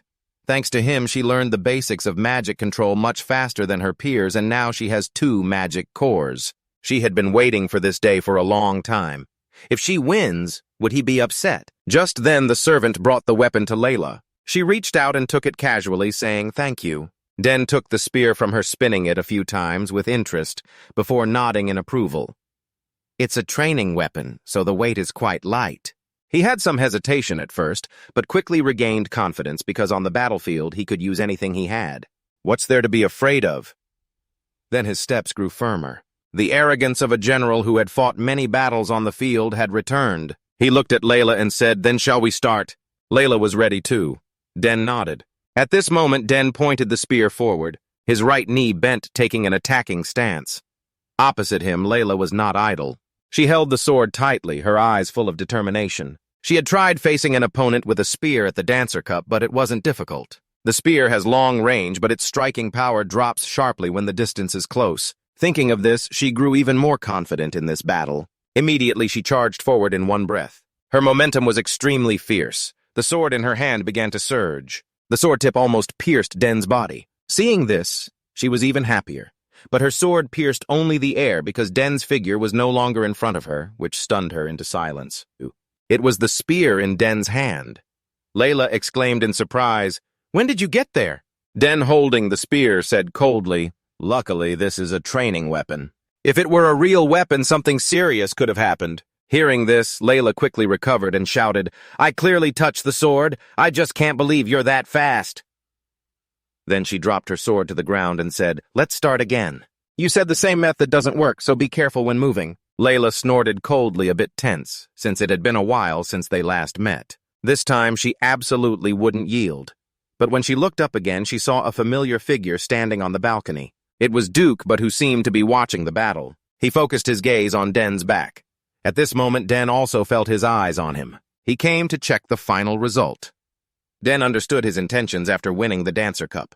Because Layla had worked so hard, he was very worried. Today, Den decided to ease those worries for him. Layla looked at him and said, "Get ready because Dad is watching, so I'll give it my all no matter what." Den nodded coldly. Immediately, Layla quickly charged forward. Mana energy continuously appeared in the air, but Den remained calm and stood there. He spun the spear in his hand, creating a whirlwind, yet the mana still lingered in the air. Den wasn't panicked and kept spinning the spear. At that moment, Layla aggressively rushed forward coldly, asking, "How's it going?" "Not easy, right?" Den calmly replied. "It's still a long way to go. Give it your best." Meanwhile, but quietly observed from above, whispering the fight between these two is still evenly matched. Who knows how it will go, but I have a bad feeling. The smile on Den's face had completely vanished, looking like a soldier about to go into battle. Below on the training ground, Den and Layla were still fighting fiercely. Den continued using the long spear in his hand to block Layla's relentless sword strikes. Both moved quickly and constantly. Den stepped back 2 steps to dodge Layla's sword tip. Seeing this, Layla bit her lip fiercely. Her chance had come. Thinking this, she thrust forward with force. Den was a bit surprised by the sudden move, but he just spun his spear once and struck her arm. Layla's eyes went wide with shock. Her sword dropped to the ground. Den raised an eyebrow and smiled. "Looks like I won this time, too." From the balcony, Count But sighed, reluctantly lost again. He glanced at the person next to him and asked, "What do you think, Asma? Maybe Layla will be less arrogant now." Hearing this, Asma immediately startled, whispering, "So you knew about this?" But casually replied, "Of course I knew she showed signs before the Dancer Cup and fully revealed it after winning the championship." Meanwhile, the battle below was still ongoing. Watching his daughter struggling to fight Den, he couldn't help but sigh. "I plan to have a serious talk with her, but I think it's better if she realizes it herself." Asma nodded slightly. "That's a wise decision," but pondered for a long time, then asked suspiciously, "How many monocores do you think that kid has?" He squinted at Den below. Asma hesitated a bit before speaking, "At least 3 cores. But shook his head in disagreement. "I think differently. He has at least 2 and at most 3. Asma frowned and asked, "Why do you think so?" Looked closely, but didn't answer, but suggested, "Although Den's spear speed overwhelms Layla, it's not just speed, but because Layla lacks experience in tactical movements." Below, after a while fighting, Layla couldn't help but shout, "Can you block everything?" At this moment, Den's spear flicked Layla's sword aside. He withdrew his spear, raised an eyebrow, and calmly said, "I can see all your movements." Asma saw this and was a bit confused. Is he a diligent swordsman? Count But nodded slightly. Probably he doesn't have much real combat experience. I can't believe it even watching. Saying this, he squinted and looked down below, feeling conflicted inside. The moment Layla matured the most was after the Southern inspection trip 7 years ago, right after meeting Dean, and perhaps this time is the same. While he was thinking, Asma spoke up. "It's quite interesting. The lady won the Dancer Cup but couldn't use her full strength. Clearly, Count Solagres trained her very strictly." "No, you don't understand." But quietly shook his head and said, although strict, he is not someone who trains harshly like, but, and this doesn't require harsh training. Asma was slightly startled and asked confusedly, "What do you mean?" but casually replied, "Overwhelming talent that ordinary people dare not surpass." He thinks Den is a genius. At the same time, downstairs, Den had knocked Layla's sword away. He guessed Den didn't participate because he wasn't interested in the Dancer Cup. Asma was a bit incredulous. How could he not be interested in the Dancer Cup, a competition all the boys and girls of the Empire desire? But once again casually said, currently, no one at that age can compete with his abilities. Meanwhile, the duel between Den and Layla was coming to an end. Layla was pushed back, panic clearly on her face. At this moment, but only hoped she would realize her shortcomings in this fight. If she gave up that complacency and focused more on sword practice, she could completely surpass him. He is talented, but the gap between them is surprisingly large. Den narrowed his eyes at her, sheathed his spear on his shoulder, and calmly said, "You're tired. Stop here." Layla looked at the sword falling on the ground and after a moment sighed and said, "All right, you win." Den narrowed his eyes at her silently, exhaling in relief. The Duke's wish, Layla's, had been fulfilled. He must have realized that he is not number one. Layla approached him displeased and asked, "How exactly did you train?" "Diligently," Den said coldly, with one or two words making Layla even more annoyed and shout, "Who isn't diligent?" Den shrugged indifferently, rested his spear on the ground and said, "Then let's start over." This made Layla's eyes widen in horror, but ignoring what she thought, he calmly walked away. "I'm leaving first." Layla watched his back dissatisfied, shouting, "Next time you won't win." "Fine, I'll wait." So he didn't turn back, answering calmly. Then he lifted his foot and left. He was the only child Layla admired and also the one she wanted to surpass. As long as she was taught and waited, she wanted to prove she was no longer a little girl. But why is he pulling further and further ahead of her? Let's wait and see. Next time she will definitely win. 1 month later, the Royal Academy exam began. It was like a festival because talents from all over the Empire came to take the entrance exam. Including their families and attendants, nearly 1,000 people gathered in the capital.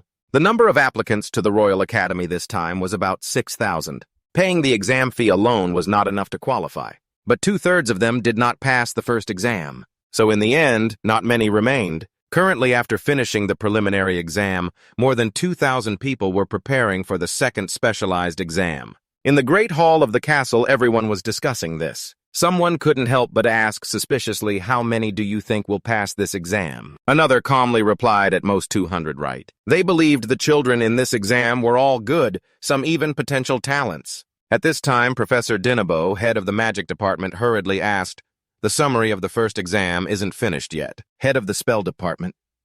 Ingrid shook her head and answered, still summarizing, "Who will get the highest score, I wonder?" Someone asked, "Is the top swordsman the daughter of Duchess Layla?" Another nodded, "Yes, she's the one who won the Dancer Cup finals, very impressive. Duchess Layla has raised her daughter very well." Summoning head Den Paneso raised an eyebrow and asked with a smile, "It seems the top swordsman is someone to look forward to." Head of the swordsmanship department, Professor Esterander, nodded in response. "What else is there to expect? It's almost certain." While everyone else was discussing, only Denu remained deep in thought, seemingly pondering something. After a moment, he sighed deeply, took out a letter, and said in a low voice, "My thoughts are a bit different." Ingrid frowned suspiciously and asked, "What is it?" Denu slowly explained, "This is a letter of introduction from Siren sealed by the magic tower containing magical power." Upon hearing this, English exclaimed in surprise, "Does that mean Sidran really introduced someone?" Esterander, in disbelief, retorted, "Whoever it is, they can't beat someone who won the Dancer Cup." Everyone started discussing it. Siren is famous for not accepting disciples, yet he sent a letter introducing a new person who is only 14 but already at level 3. Den shouted in surprise, "Level 3? Who exactly is that person?" Dembo slowly spoke a name, Densogras. This made the faces of those present turn shocked. Ignoring everyone's reaction, Denu continued, "He is someone from Count Sogras." In an instant, everyone began talking about the Sogras family. Their family has 2 geniuses in the departments of magic and summoning. Even the youngest son was introduced by Siren. After some discussion, Den was the first to speak.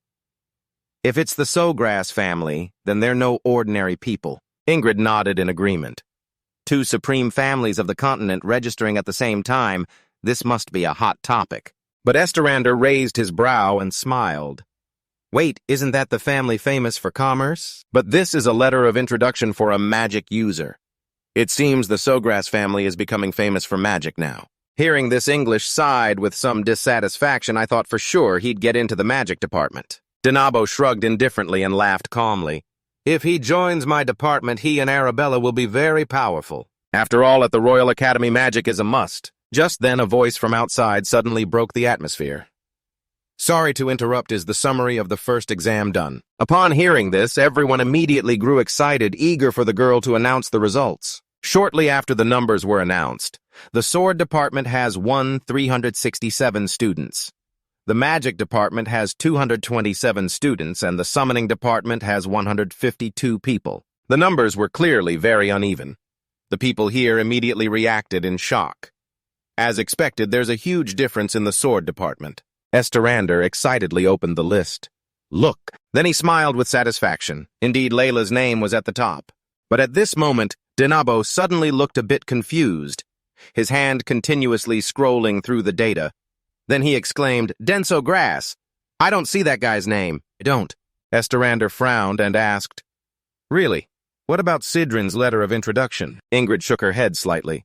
Not in my department either. Someone suspiciously looked at the girl from earlier and asked, Is there any candidate not on the list? The girl quickly replied, There is one candidate applying for the free major. Upon hearing this, everyone present was stunned, speechless. But it didn't end there. The girl also announced news that made everyone even more terrified. Among the 6,000 candidates, the top score was achieved in the first exam. The professors, having been through a lot, couldn't help but widen their eyes and gape. They simply couldn't believe it. Den was first again. Meanwhile, back at Den's home turf, he had just finished training spear techniques. He had been here for a month already. Time flew fast. The duel with Layla felt like it just happened yesterday, yet the first exam was already over and results awaited. Fortunately, the exam wasn't difficult. Just then, Layla ran in from outside shouting for results. What rank did you get? At the same time, the bracelet Den was wearing lit up. The exam results had arrived. Den happily said, I'm first. Hearing this, Layla immediately got angry, scoffing coldly. Of course you're so annoying. I missed first place. She stared at him accusingly. How exactly did you study? Den casually replied it was thanks to the questions his sister sent him. But in truth, he had an advantage because he'd directly studied them in his previous life. Layla didn't let up, continuously asking, Do you really think a 14-year-old knows anything about tactics, strategy, and military management? Den slowly said, I find that the easiest. Don't you think it's interesting? Layla couldn't believe what she just heard and exclaimed in shock. Are you even normal? Not only military science, but also fine arts, music, even knowledge of the history of the Trinix Empire. That was my major. Den smiled unconsciously and said casually, Actually, there are many things you acquire unconsciously when you're struggling on the battlefield. Lala continued to ask, But where did you take the second round of exams? Den frowned and muttered, There were 3 locations in total. Huh! Lala exclaimed in surprise. But did you really apply for the free major? She aggressively questioned, Besides the magic department and summoning department, what else is there? Den smiled softly and shook his head, replying, I'll tell you slowly later. This made Lala furious. After a moment of thought, Lala irritably asked, So why did you choose the free major after all? No matter how I think about it, I don't understand. Den calmly replied, Because I want it all. Lala's face showed shock at this passing rate is very low. He chuckled softly and confidently said, I heard that the free major lets you take any classes you want until graduation and you don't have to pick a specific major. You also get to research alongside the major professors, right? Layla asked suspiciously. Because of that, no one applies, so you purposely failed because you didn't want to study with me, right? Den shook his head and replied, No. She frowned slightly and pressed, So you really think you will pass? Besides magic and summoning, what else do you know? Hurry up and tell me. Seeing her aggressive attitude, he was a bit speechless. Should he say it or not? A few days later, in a room inside a castle, a meeting was taking place.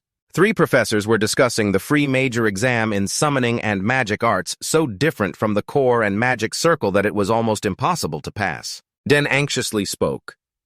At first, some people passed 2 free majors, but most couldn't pass even 1. Denu nodded softly. Either magic or summoning applying for one is better. Den sighed helplessly. The free major has been around for about 200 years, right? Ingrid sipped her tea solemnly, but hardly anyone passes. It wasn't this hard at first. Denu spoke in a low voice. Because unlike now, hundreds of years ago, the academy needed talent. That was the era of conquest, recruiting every talent. If someone was talented, they were nurtured, but now it's no longer like that. So standards have become higher. Therefore, candidates won't apply for what they're best at. Ingrid doubted, then why keep a department that no one applies for, and no one can pass? Denabo replied calmly, "It's a symbol. Only the best talents in the Empire can pass." Den pursed his lips, hearing this. That's important, even though now it's a declining major just to maintain its name. Denabo slowly explained while handing over a stack of documents. I checked and found that in the past 100 years, only 2 people have passed this exam. One dropped out, the other was the previous emperor. Ingrid immediately grew serious. So if you're not a genius, you can't pass. Den sighed. If you're the youngest son of the war hero acquaintances, it's still hard to say because it's no ordinary family, so she has hopes. Denabo spoke again. Maybe he's an arrogant kid, but according to our assessment, he could be admitted. Den frowned and said, "But as professors, we can't be careless." Denabo sipped his tea and sighed again. After a moment, he put down his cup and spoke gravely. Is this kid confident enough to challenge the symbol? The next day, at the second exam, Den stood politely before the 3 professors and greeted, "I am Den. So Grace, applying for the free major at the Royal Academy, Denabo." Squinting at him, they smiled and said, "Do you know what applying to the free major means?" He nodded confidently. "Of course. I know you have to pass all 3 majors." Ingrid quickly continued, "Your name is Den, right? It's not too late now." Hearing this, he was stunned. "What does that mean?" English spoke up. "I respect Count Show Grace very much because he is the best magic teacher in the Empire." She said, "I don't want to see his son get rejected and return." Only now did he understand what they wanted, and he calmly said, "Thank you, Professor, for the compliment, but I came here with the mindset to do my best." The 3 professors immediately fell into thought. That's right. If you were the kind of kid who would give up because of those words, you wouldn't have applied. After a long pause, Denabo finally spoke. Then there's no other way. There are 3 tests depending on the major you choose. If you fail any of those tests, you will be automatically disqualified.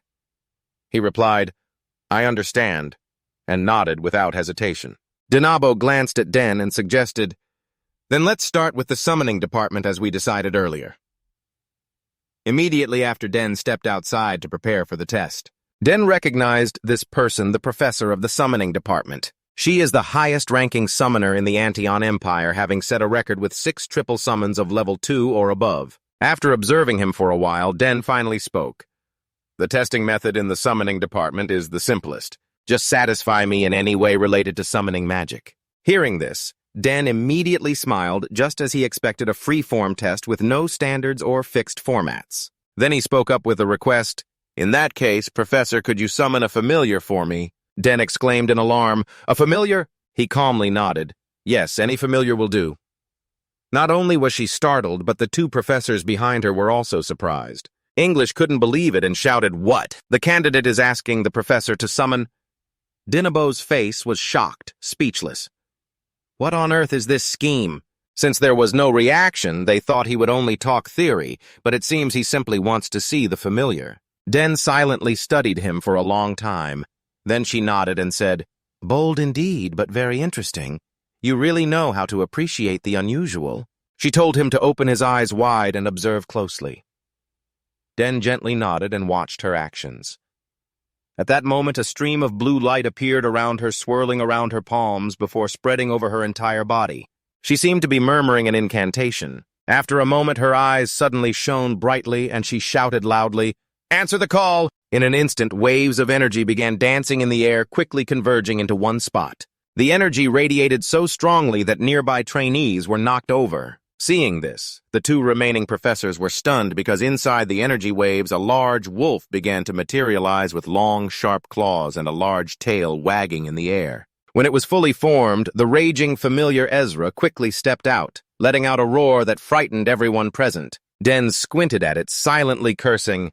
"Its roar is awful. It's the most ferocious among level 4 familiars. Except for the summoner, it attacks every target it sees." Since this was the first test, he didn't expect much, but this round promised to be very interesting. Den squinted, watching Ezra for a while without any move, then spoke, "I've summoned any familiar I want. Now what do you plan to do?" He didn't answer either, just stood there extremely calmly. Meanwhile, the crowd outside kept discussing the familiar.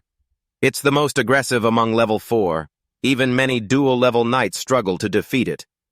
Ingrid outside also exclaimed fearfully, "What exactly are they planning?" After a moment of thought, he stepped toward the familiar. Seeing this, Den immediately shouted in surprise, "What are you going to do? Stop right there if you provoke Ezra!"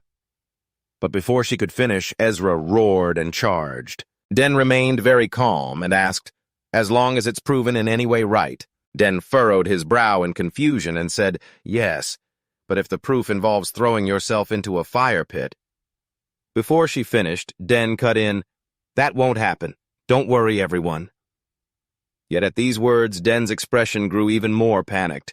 Under her horrified gaze, Ezra only growled once, then fell silent. At that moment, muttering the incantation, Ezra's blood-red eyes began to soften. The longer the time passed, the less fierce its gaze became. After a while, its body suddenly weakened, and it slowly sat down on the ground, nodding approvingly and calmly saying, "Good boy." Seeing this, the two professors behind changed their expressions. Denabo exclaimed in disbelief, "What on earth is going on?" Even Den couldn't believe what he was seeing. Den didn't care about others' reactions. He gently stroked Ezra's head and said, "You're much bigger than Genfu, huh?" Ezra obediently nodded at him, ignoring his hand on its head. Den gaped in disbelief, eyes wide, unable to believe that the ferocious Ezra would so easily comply like that. But the surprise was still ahead. Den once again fell into a battle frenzy. She saw the faint magical bond connecting with Ezra gradually appear. It was pale, so it wasn't submission, but it completely erased Ezra's hostility. Den happily chatted with Ezra. Meanwhile, behind them, Dinabo was stunned and exclaimed, "Even seeing it with my own eyes, I still can't believe it." Ingrid was so excited she stood up. "Could that be innate empathy? It's amazing!" Those standing outside were also speechlessly astonished. Den was lost in thought. Could it be that you approached Ezra, quickly analyzed the magical bond, then created a similar bond and connected it to yourself? Since there was no other method, this might be the best way to tame him, a power superior even to hers, which the master had always praised before. If this is such talent, the future is truly promising. Thinking this, Den stepped forward. Den spoke seriously. "Denso Grace, your ability has been fully confirmed. Strong courage, calm judgment, and solid fundamental skills. No doubt you passed the exam." As soon as she said this, the two professors behind nodded in agreement. Den smiled politely with satisfaction and said, "Thank you." The long day quickly passed, and night had fallen. After returning at night, she recounted the situation to Layla, who couldn't believe it and exclaimed, "It ended in just 30 minutes, so you're the top scorer." Confused, she frowned. "Why? I heard you're also the top in swordsmanship." Layla sadly shook her head. She just chuckled softly and cheerfully said, "Cheer up. They've already thrown a party to celebrate our passing." She shook her head in despair and refused to eat. "Eat more." She sighed helplessly. "Unbelievable. I never expected such a big difference, like an irresistible force, a natural disaster. That's exactly how it feels." Den watched Layla's retreating figure, a bit unsure what to do. At that moment, Count Layla came over to intervene. "She wants to be alone, just leave her be." Still worried, he insisted, "It's okay, Layla, we'll get through this." Then he smiled and asked Den, "Have you contacted your father yet? The Count will surely be proud." Den nodded calmly and replied, "Yes." Everyone was very happy. He even spoke cheerfully. "If it's a free major, it's very well deserved. Now that the exam is over, just prepare to enroll." Den nodded softly, grateful to him for helping her get through this time so well. He declined to comment, nodded, and asked if she had thought about the item entrusted for the forge. She slowly said she was thinking about a sword, but hadn't made any plans yet. But heard this and frowned, asking why. She slowly answered that her body was still developing and she didn't know which sword to make. She would think it over more because this was a good opportunity. He thought for a moment, then nodded. "That's right, there's no rush, just go with it." At that moment, a subordinate came from outside to report to the Duke that he should go to the Duchess. Then Boot glanced at the other person and calmly replied, "I know I'll go ahead then," saying that he turned and left. Sohn watched his retreating figure and couldn't help but sigh. The Duchess's illness seemed to be ongoing. He had heard Layla talk about it before. The symptoms neither worsened nor improved, lasting for years like that. It's truly a pity. For someone who's never seen a family member sick, that feeling is simply incomprehensible. He was thinking about whether to go comfort Layla. 2 days later at the Royal Academy Castle, many people had gathered here. They came to attend the party. After a while, a dignified voice rang out, "Welcome, new students of the Royal Academy. I am Ajwan Homer, principal of this year's academy. Seeing new students who passed fierce competition and stand here, I believe the Empire's future is very bright. All of you are the Empire's talented elites. But especially among this year's new students, there are many outstanding talents. Even students admitted into the free major, only 2 have passed in the last 100 years, approved by all 3 heads of the departments of magic, sorcery, and summoning." As soon as he said this, the students below immediately murmured, mostly in amazement. Hearing these words, Aichuan smiled. Immediately after, he spoke confidently on behalf of the top new students to show grace, inviting him to come forward. From among the students, someone looked up and stepped forward, and as soon as they saw him below, whispers and murmurs broke out. However, he didn't pay much attention and calmly walked up. Those standing above also began to praise him. The pen came beside Akan to speak. He had raised him very well. Akan shyly scratched his head, saying he was nothing compared to him. But hearing this, the pen immediately sighed, saying raising 2 sons had no benefits. At the sisters' enrollment ceremony, neither of the 2 could be seen. The older one was sent away on assignment, the younger ran away from home. In contrast, Aaron had 2 daughters, which was really good. He felt very envious. Aaron humbly smiled and said, "Doesn't he also have Lala?" In an instant, the pen's face changed, because at that moment, Lala, standing among the crowd, was clearly not very happy. He just hoped the madam would come too. That would be great. At the same time, someone else was discussing the summoning magic of the night, and suspiciously asked Clare beside him if she had been close to summoning beasts since childhood. Clare nodded and replied, "Yes, Professor." Miss Min Bok nodded indeed. That was an innate social skill from birth.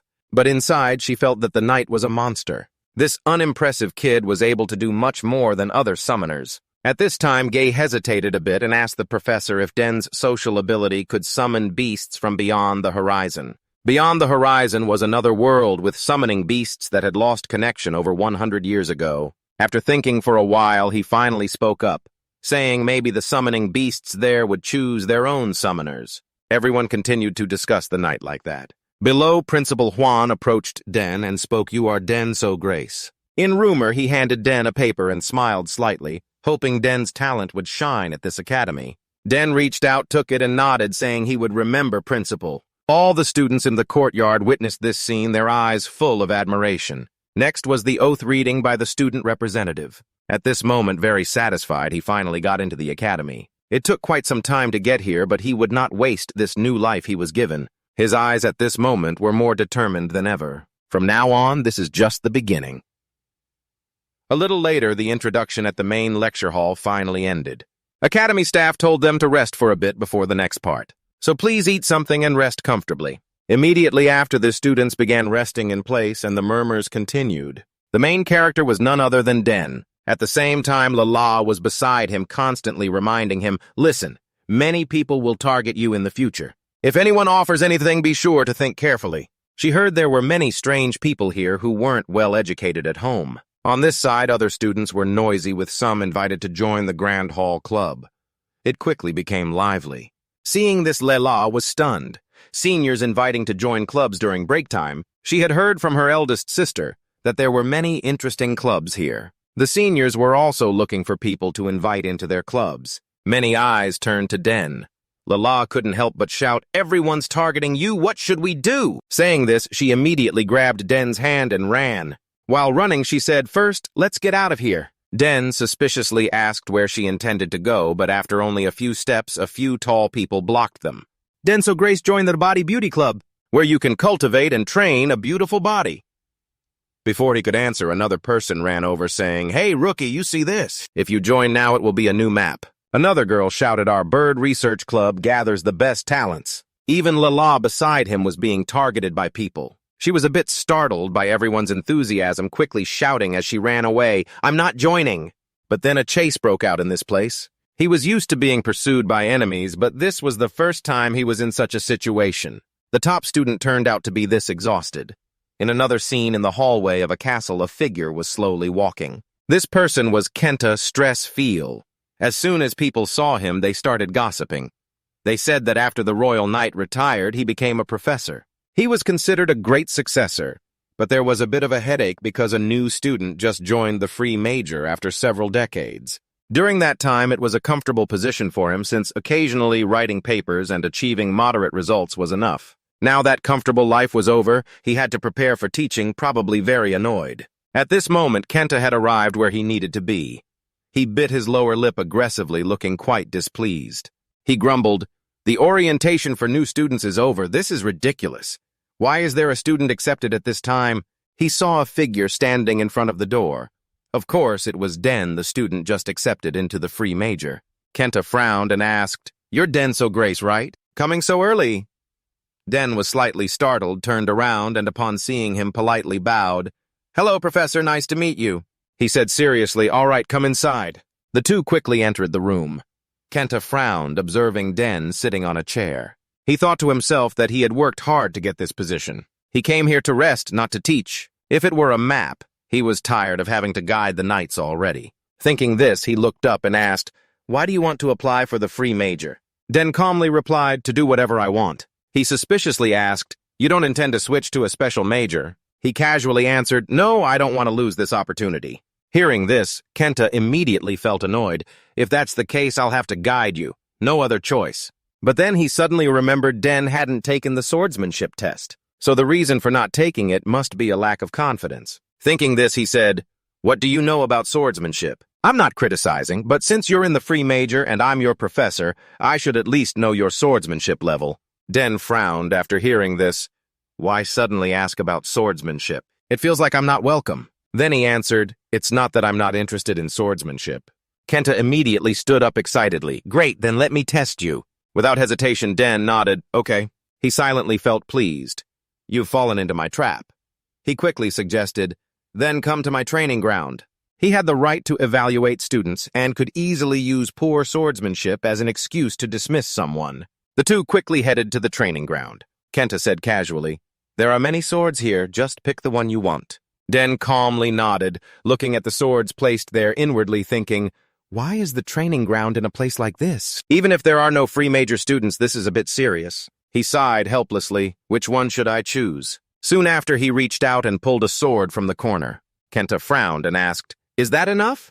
Den nodded slightly. "Yes, this one is enough." Kenta raised his eyebrows and smiled. "If you can attack me with that sword, even once you'll pass." He said, "It won't be hard because I'll only move 2 steps.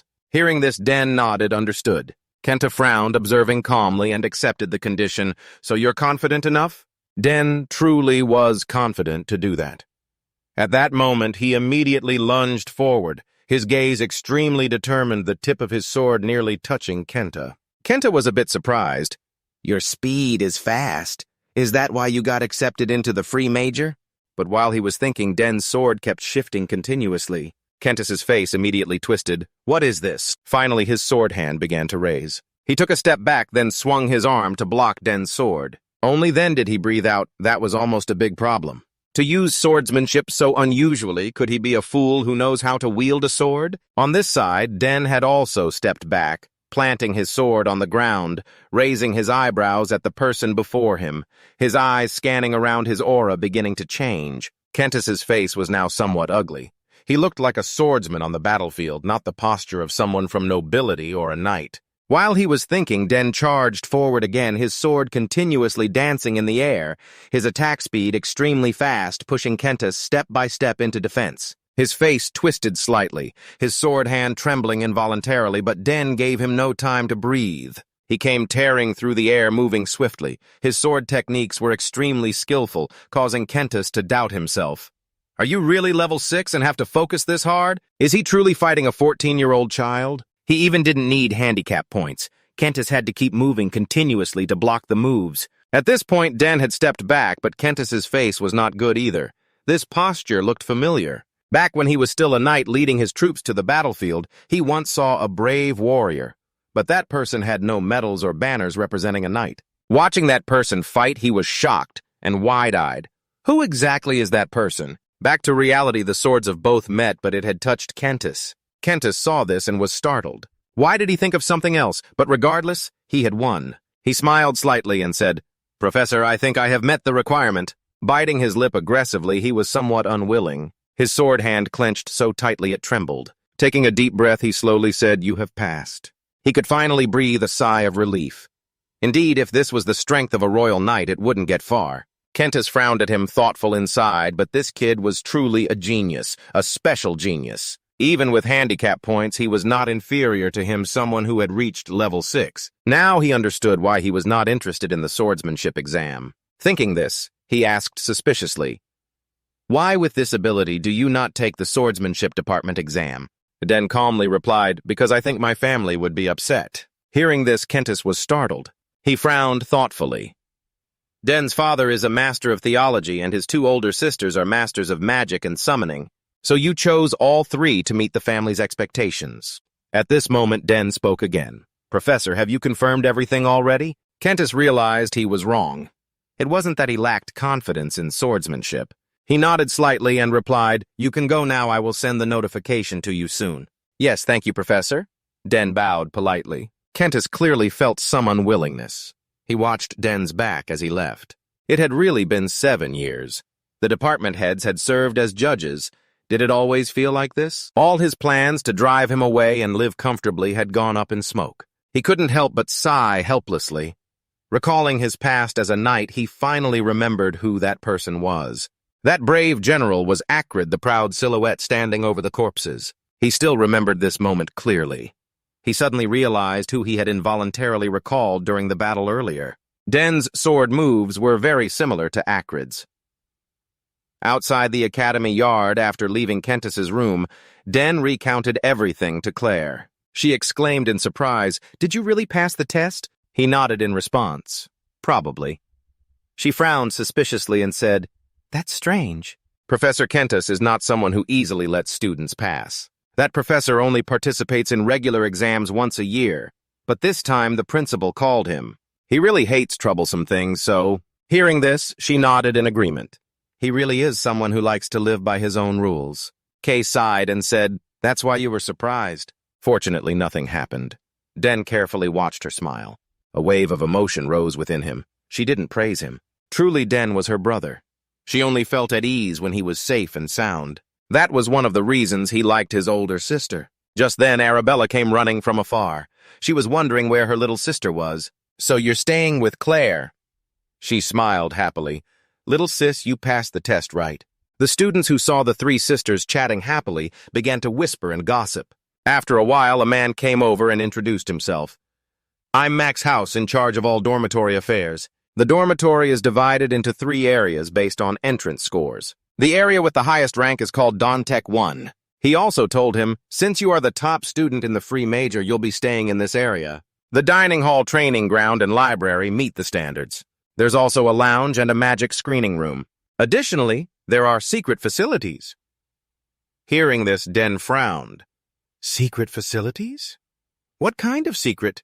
Max continued explaining, "It might never come up, but depending on your scores, you might be moved out of this area. Arabella and Clare are also in this area, but only until graduation." Then he handed Den a key for entry. He gave him 2 spares. "If you lose one, report it to me." Den reached out and took it, nodding slightly. "Understood." Max reminded him again, "Be careful from now on. There are many strange students here. They're not bad people, but sometimes unexpected things happen. Check your room. If you need anything, report to logistics." Den nodded and sighed. Should I go check out my room? In the end, he decided to take a look.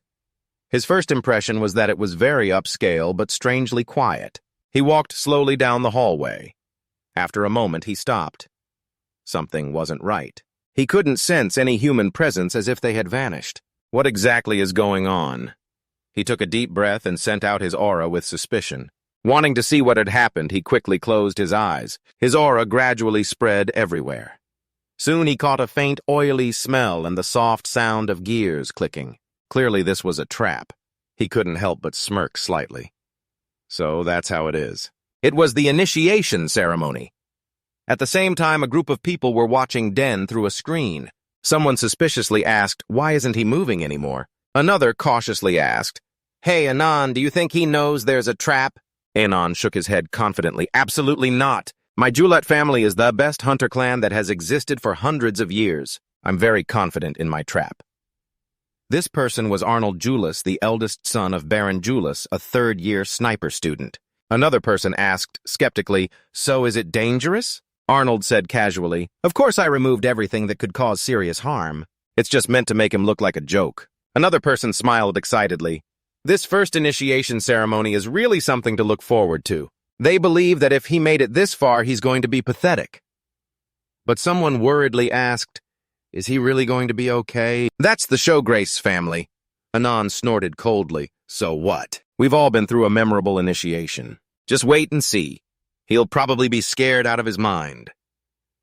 At this point, a female student hesitated and said, "But he's the top student in the free major, so this time might be different. His eldest and second sisters are both geniuses. If he passed the free major, he might be even more of a genius." The speaker was Priscilla Nelliel, a fourth-year student of the neuroscience department. Hearing this, Anon was irritated and questioned, "What are you saying? You mean he won't fall for my trap?" Indifferently shrugging, she replied coldly, "No. But it seems like you're not confident, huh? Don't laugh. That's not true." He snorted coldly. He didn't believe it. So he realized his own trap. He had used invisibility magic and also applied oil to block out engine sounds while they were suspicious. So he began moving back. Seeing this, they immediately became excited. He moved forward and stayed outside the hallway. So he knew their trap started with a rope trap. Just a slight touch would trigger it. "Then use magic bullets," he muttered calmly, then raised his hand. A beam of magical power shot directly toward a trap not far away. With a sound, it immediately exploded. Water flowed down onto the ground. Dem calmly looked at it, standing just a step away from them. But one thing surprised him: there was less water than he expected. Just then, another trap was triggered. A hatch opened. A foul smell quickly hit his nose. He clicked his tongue and sighed. That smell really is childish. He couldn't help but cover his nose with his hand. Seeing this, the trainees couldn't believe it and shouted, "What the heck? He's discovered it already." Priscilla immediately turned to question Arnold. "What's going on? You said it absolutely wouldn't be detected. How come it's like this from the start?" Arnold shook his head and said it was just a coincidence. Hearing this, Priscilla immediately snorted coldly. "A coincidence?" He nodded aggressively. "Yes, I was a bit careless at the start, so I got detected. Just wait. The trap will definitely spring." The others thought for a moment, then nodded. "Let's try trusting Arnold." But Priscilla suddenly looked at Arnold, feeling a bit uneasy inside. At the same time, outside, ignoring the two traps, they slowly moved forward. He sighed softly. "The second one is clumsy, too. Should I just break it?" After a moment of thought, he silently decided to act. Immediately after, he dashed forward, gliding past the punching bags. Soon after, he stopped safely. But it wasn't over yet. In front of him appeared piercing sticks. The result was the same. He dodged all of them. Seeing this, the trainees watching couldn't believe it, shouting, "Sure enough, he's from the Showgrace noble family." They said his sisters also had a very memorable debut. Another male student suspiciously said, "It seems like he predicted everything that would happen." Anon hit it that simply, biting his lip fiercely, and Dot refused to accept it, speaking up. "It's too early to give up. He can't avoid the last trap." Priscilla, hearing this, asked in surprise, "What is the last trap?" Smiling softly, and Dot confidently said, "You'll see." Indeed, at that moment, a giant monster suddenly appeared in the hallway, attacking the lights. But there wasn't just one. More appeared, this time summoned beasts. Seeing them, he immediately curled his lips in disdain. "Get ready. Some of them are pretty strong, but something's a bit strange, huh?" He frowned, observing their bodies for a long time. Then he realized the strange thing: their bodies weren't real. He smirked slightly. "So it's an illusion." Then a voice was heard. "I'm Henry. They seem pretty strong. A normal student would have run away by now. But he was different. No need to dodge or retreat at all. He just needed to harden the flow of magical power to block it." Thinking this, his eyes became resolute. A large stream of magical power appeared in his hands. Seeing this, a trainee suspiciously asked, "That kid isn't running away. On the contrary, he looks calm." Another spoke up. "Looks like he's gathering magical power." Anon's expression immediately turned ugly. Could he really tell it was an illusion in such a short moment? Unbelievable! How could that be? Priscilla saw his expression and sighed helplessly. Oh my God. Outside in the hallway, Dem's magical power filled the air. Magical power swept over the summoned beasts, instantly knocking them backward. Their bodies quickly dissipated under the magical power. Seeing this, he smirked slightly. They're gone. Do you want to see who designed the trap? Just then, a terrified scream came from a room. It's Ezra! Get out of the way. Why is he here? Ah, damn it, do something. Arnold's group ran outside. Behind them, Ezra chased after them, and they fled in fear at his roar. Slowly, he walked forward, squinting at them. He smiled softly and said, "So you all were hiding here." Hearing the sound, they immediately turned to look at Arnold and exclaimed in surprise, "A new student?" Seeming to realize something, and Dot quickly said, "If it's yours, then do something about it. We're sorry, please recall it." He also didn't want to scare them. The magic in his hand appeared again, and soon the magic swirled around Ezra.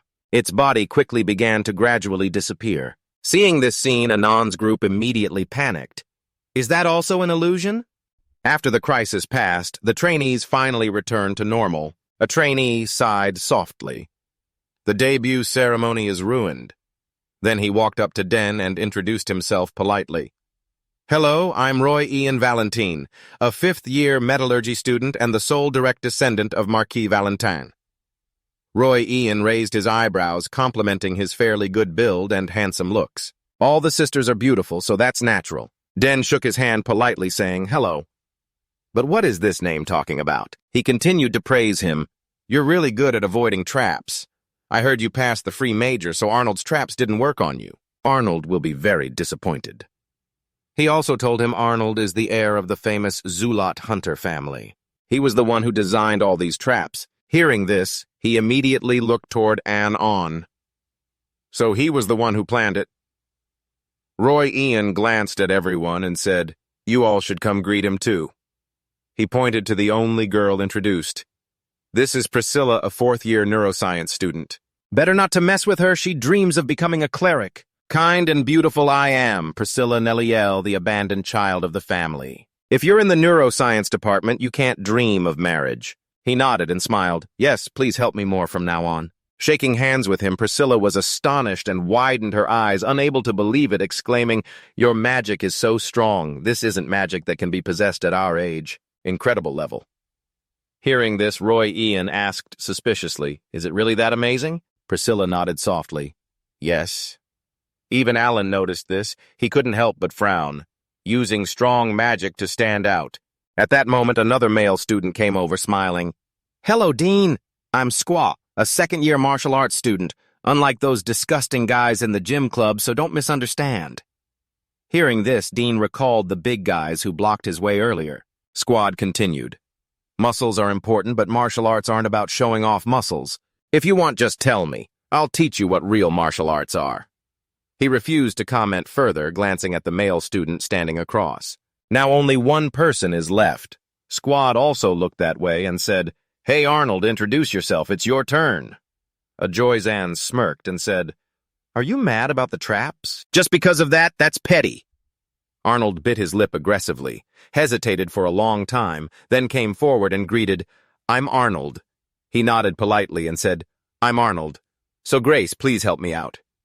Maybe he was upset because all his traps had been destroyed, so Den said, "Those are good traps. It seems you know the organs and trigger agents very well, but the biggest problem is—" Hearing this, Arnold's expression turned surprised, so he slowly explained, "Next time, instead of 6 black mix 3 silver with 6 black at a 4-6 ratio, that might work better. This brightness level is less noticeable." Anand thought for a moment and nodded. "Makes sense." He continued, "Besides that, anyone can easily fall for your traps." Before Anand could answer, Squad cut in angrily. "Who are you to teach Anand how to make traps? That's outrageous." But they didn't care much, and everyone led him to see the rooms. They slowly walked down the hallway, chatting happily. Watching them from behind, he silently mused, "These are interesting people. Anyway, my mood isn't bad since you have good friends. It will probably get even more interesting later." The next morning, Dean went to meet Layla. After learning that she had to attend 6 specialized classes this semester, she shouted in frustration, but Dean explained to her there are only 3 specializations. Each specialization requires attending 2 sessions right. Layla was still very annoyed. Besides, there are also general education courses. What can I do? No time to sleep at all. Usually, first-year students only have 4 sessions. Think about it. Maybe you can skip the first class. She was silent for a moment, sighed, and said, "Is that even allowed?" That's why military science is added as 2 general education sessions. Hearing this, Layla's voice trembled as she said, "You're really heartless. I'm very afraid of military science. My grades dropped a lot in the first semester because of it." She arranged to meet later in the swordsmanship specialization class. She had to attend the general education lecture, so she frowned slightly and asked, "What kind of subject is this general education lecture?" "Knowledge about cosmetics and skin." Layla winked and smiled, then sighed helplessly. "Typical girl stuff." He shook his head and said, "I know already. See you later." After he left, he went into the lecture hall to listen. As soon as they saw him, the group of students started whispering. To hear all their comments, he couldn't help but sigh. He heard everything but didn't really care, quietly flipping through his book. Today's class was a general education military science lecture. Based on what he had read yesterday, some content he already knew, but some completely contradicted reality. That's true. If theory and practice always matched, no country would ever lose a war. But the reason military science is taught is because the basic theory is very important. While he was thinking, the professor entered the classroom and everyone stood up to greet him. A professor stood on the podium, waved his hand, signaling, "Sit down." Then he slowly said, "Hello, everyone. Let me introduce myself. My name is Francisco Gabius, and I will be responsible for teaching the theory of military science." He said, "Just call me Professor Gabius." Right after he took attendance and began the lesson. Dean squinted and observed him for a long time, falling into thought, seeming to see that he was an experienced person on the battlefield. He smirked slightly. This is really something to look forward to. At this point, Professor Gabius began teaching, "You must deeply understand military science theory to be effective on the battlefield. Soldiers cannot act recklessly. Commanders must always weigh victory against the lives of their troops." After a while, he scanned the students and said, "I'm really curious how many talented students here will become elite soldiers. What do you think is the most important thing in war?" Among the group of students, only one hand was raised. Professor Gabius glanced over and slowly said, 10 students are raising their hands. Speak up." The one raising his hand was Dean, who confidently answered, "It's the supply." Professor Gabius was a bit surprised, but quickly regained composure, nodding slightly. "Exactly." He slowly explained, "Victory, success, improvement. All these can only be achieved if the supply is guaranteed." He found it very interesting. Right from the start, someone answered correctly. He squinted at Dean and continued asking, "Do you know the 3 most important things in supply?" Dean calmly replied, "First is strict management of supplies from headquarters to the front line. If even one person has ill intent, corruption easily happens. This soon leads to a shortage of supplies. From my experience, most supply problems come from improper intermediaries, even though the shipment started out safely." Seeing him silent, Professor Gabius spoke again. "Exactly. What's next? It's standardizing the supply process. You should confidently say this. If mass production can be implemented, it greatly helps with fast supply. Frontline units can maintain strategies without losses." What he said threw the students into chaos because it wasn't in the textbook. Even Professor Gabius was slightly startled. "What is this?" After hesitating for a while, he said, "This answer is also correct. What's the last one?" Confidently answer, "It's local production. In a prolonged war, the first 2 points are less likely to be followed, and the quality of supplies will decline. That requires soldiers on the battlefield to figure out how to provide for themselves at a minimum. Although the material quantity is quite low, it still includes enough emergency reserve food. All of this you have witnessed and felt firsthand on the battlefield." Immediately, the lecture hall fell silent. Everyone was astonished and speechless. After regaining his composure, Gabius praised, "Very good. That was an excellent answer. What year are you in?" He calmly replied, "First year, sir."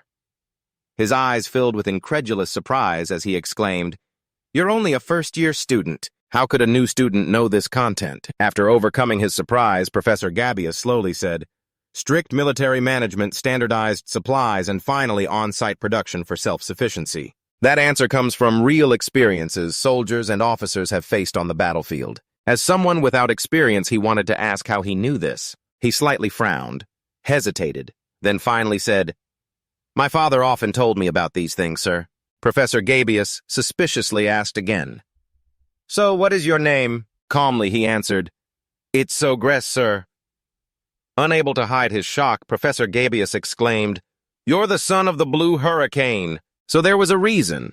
If he was from the So-Gress family, then he was the student accepted into the free major. No wonder his level was different from other first-year students. Thinking this, he calmed down a bit.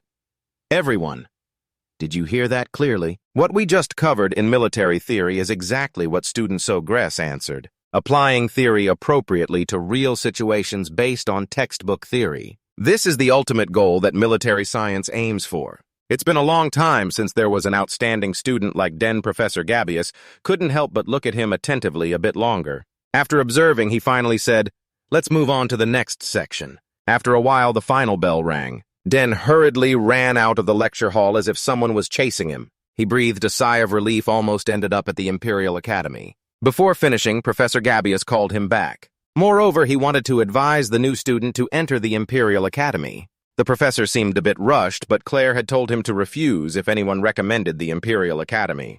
It just seemed the professor wouldn't give up so easily. Den couldn't help but sigh. "Your job now is to find your way. You still haven't adapted to the Academy's map. It's too big. The meeting place with Layla is at the central fountain square." He looked at the map for a while before finding the route. Crossing the Mist Garden is the fastest. The Mist Garden is a place where even on cloudy days, visibility is limited as if covered in fog, so it's easy to get lost wandering around. And it's a large garden shrouded in fog that everyone avoids. Moreover, there are rumors of ghosts appearing at night. By now, stepping into the Mist Garden, he looked around, then smiled slightly. "But this place doesn't seem as scary as the eldest sister said, huh?" The weather is good, so he was there quickly. Just then, a piercing scream suddenly rang out. "Help! Is anyone there? Someone, please help me." Den was, startled, frowned. "Is someone there?" He slowly approached the nearby grove and whispered. The sound came from inside. After hesitating a bit, he took a running start, because his mother had taught him to help anyone in danger immediately. There was still enough time before the next class, so he could rescue them. He ran into the woods with excitement. After a while, he rescued a male student. The man sat on the ground panting gratefully, saying, "Thank you." Thinking he had been trapped in there, he nodded slightly. "All right, are you injured anywhere? I'm a bit tired, but okay." The male student smiled and said, "I'm Ernest Dillon, first-year student in the Exploration Department." Slightly surprised, he asked, "You're in the Exploration Department, but got lost?" Ernest was a bit embarrassed. "I was just so excited that I unconsciously went for a walk." Hearing this explanation, there was a bit of speechlessness. You suddenly remembered something and asked, suspiciously, "If it's Baron Dillon, that's the family from the West, right? The emblem is probably a ship and sailors." Ernest replied happily, "You know about that too. My family has been exploring seas and distant lands generation after generation." Den smiled quietly, feeling silently moved, but it seemed a bit difficult for you. Ernest asked suspiciously again, "What's your name? Surprising that you know my family." Den honestly told his name. Ernest was amazed. "Are you the new student who passed the free major entrance after 55? Den nodded softly and replied, "Yes, that's me." Immediately, Ernest excitedly shouted, "I've been wanting to meet you even once." You refused to comment, just looking at him. He said, "You're not injured anywhere. But what about that bruise? There's also a scar. It's very different from the scars from exploration injuries. The more I think about it, the more confusing it gets." You frowned thoughtfully for a moment, then asked, suspiciously, "Are you exploring this garden?" Ernest nodded softly. "Exploring excites me. Actually, for me, not only the garden, but everything new I approach is an exploration." Then he took out his bag to show you. Inside, there were many items, so you exclaimed in surprise, "Are all of these exploration tools?" Ernest nodded softly with a joyful tone. "My goal is to explore every corner of the academy. This foggy garden is certainly one of them. There must be something here. It's cloudy and the fog is thick. That's not unreasonable, right?" You widened your eyes in surprise, looking at him. "Right, have you found anything yet?" "Not yet." Ernest shook his head, "But I'm sure there's some force in this garden." So you asked suspiciously, "But no one can shed light on it." Ernest continued, "Yes, but what if there's a reason no one thinks to clarify it, or they've tried but still can't clarify it?" Hearing this, Den couldn't help but frown. "A reason it can't be clarified," Ernest said seriously. "Yes, right now we can't know, but suppose it's a power created by unknown factors or objects. like the lost legacies of ancient kingdoms or summoned beasts beyond the horizon. You thought for a moment, then said, if it's the legacy of an ancient kingdom, that would be interesting. Like finding comrades. Aric was very happy you think so too, right? I really want to uncover that secret. Just now you broke his joy. Right? I'm on my way to a lecture. Ernest, immediately startled, quickly packed up his things and prepared to leave. Unfortunately, before he could leave, it suddenly started to rain. Soon the rain grew heavier and heavier. Ernest panicked and shouted loudly, "It's over! I heard that if it rains here, the fog gets even thicker," so you frowned and asked, "If that's true, it's hard to go outside, right?" Ernest nodded softly. "Exactly, we'll lose our way." Then he took out a compass to check. The compass needle kept spinning around with no direction to go. His face grew more panicked. He shouted fearfully, "Sure enough, the compass isn't working either. We can't move like this." Den looked at him and asked, "Can't you solve this with your exploration abilities?" Ernest shook his head slightly. "Some unknown force is trapped here." His body felt heavier, too. "What should we do?" Den's expression quickly changed. Ernest glared at Den and shouted, "This is serious." Den ignored him, glancing at the surrounding fog with some surprise. He instead felt as if he had gained some strange new power. Ernest didn't know what he was thinking. Still very panicked, he sat on the ground. This is bad. If this continues, Den will be in danger. But at that moment, a sudden surge of magical power hit, causing Ernest's eyes to widen in horror. Around Den now spread an extremely strong magical power. Even the fog began to dissipate. Ernest raised his hand to shield himself from the incoming magic, trembling as he bit his lip. This magical power is terrifying. At this moment, the fog was clearing away from Den. He shouted in panic, "Den, what's really happening?" Den didn't answer, calmly replied Ernest. "Let's go, I think I know the way out now." Aric cried out in surprise, "Really? How do you know?" The two stared at each other, but their expressions were completely opposite. Facing Aric's panic, he instead smirked confidently.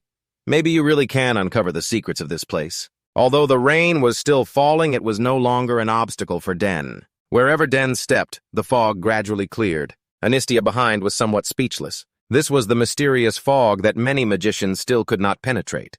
Yet Den could pass through it as if nothing had happened. Moreover, the fog cleared where he passed and the visibility became clear. He really was a remarkable young man. While thinking this, he spoke again. "We're almost there, Aric." Aric blinked in suspicion. "Really found the way already." Soon they stopped. Aric's face showed some surprise because the place where they stopped was the center of the fog garden. Ernest looked up at what was in front of him and exclaimed in disbelief, "Is this a magical fountain?" He asked suspiciously, "What's so special about it?" He hurried to explain. "The students enter the fog garden because of this." Then he glanced at him and asked, "Don't you know the legend about this place?" His eyes filled with confusion. He asked anxiously, "Legend? Is there such a thing?" Ernest nodded slightly. "The legend says if you arrive here before the fog disappears, you will be reunited with the one you want to meet." Just a typical romantic story. Hearing this, Den continued to ask, "How is the magic of the fountain still functioning? It's already hard enough to get here, so how does it work?" His words made Ernest stunned. He was right. Den observed the magical fountain a bit, then after a moment said, "If no one continuously poured magic into it, there must be an even stronger power source." "So it doesn't really need a power source?" Ernest frowned thoughtfully. "If so, then maybe the garden itself is a giant living entity." Den spoke quietly. "The layout of this garden doesn't need to be complicated or confusing." "Maybe that's right?" Ernest happily exclaimed upon hearing this right. "If the garden is a large mechanism, then this magical fountain could be an ancient relic, and the fog is related to that." Thinking this, he reached out and placed his hand on the fountain. The feeling quickly spread. This feeling must be right. Something inside him was reacting. It was like meeting an old friend. After a moment, he immediately opened his eyes. His eyes were now clear. This is ancient magic indeed. Soon a line of text appeared. Ernest, next to him, saw it and exclaimed in surprise, "Wait, this is secret language of the fountain, right?" He frowned, looking at him, and asked, "Secret language?"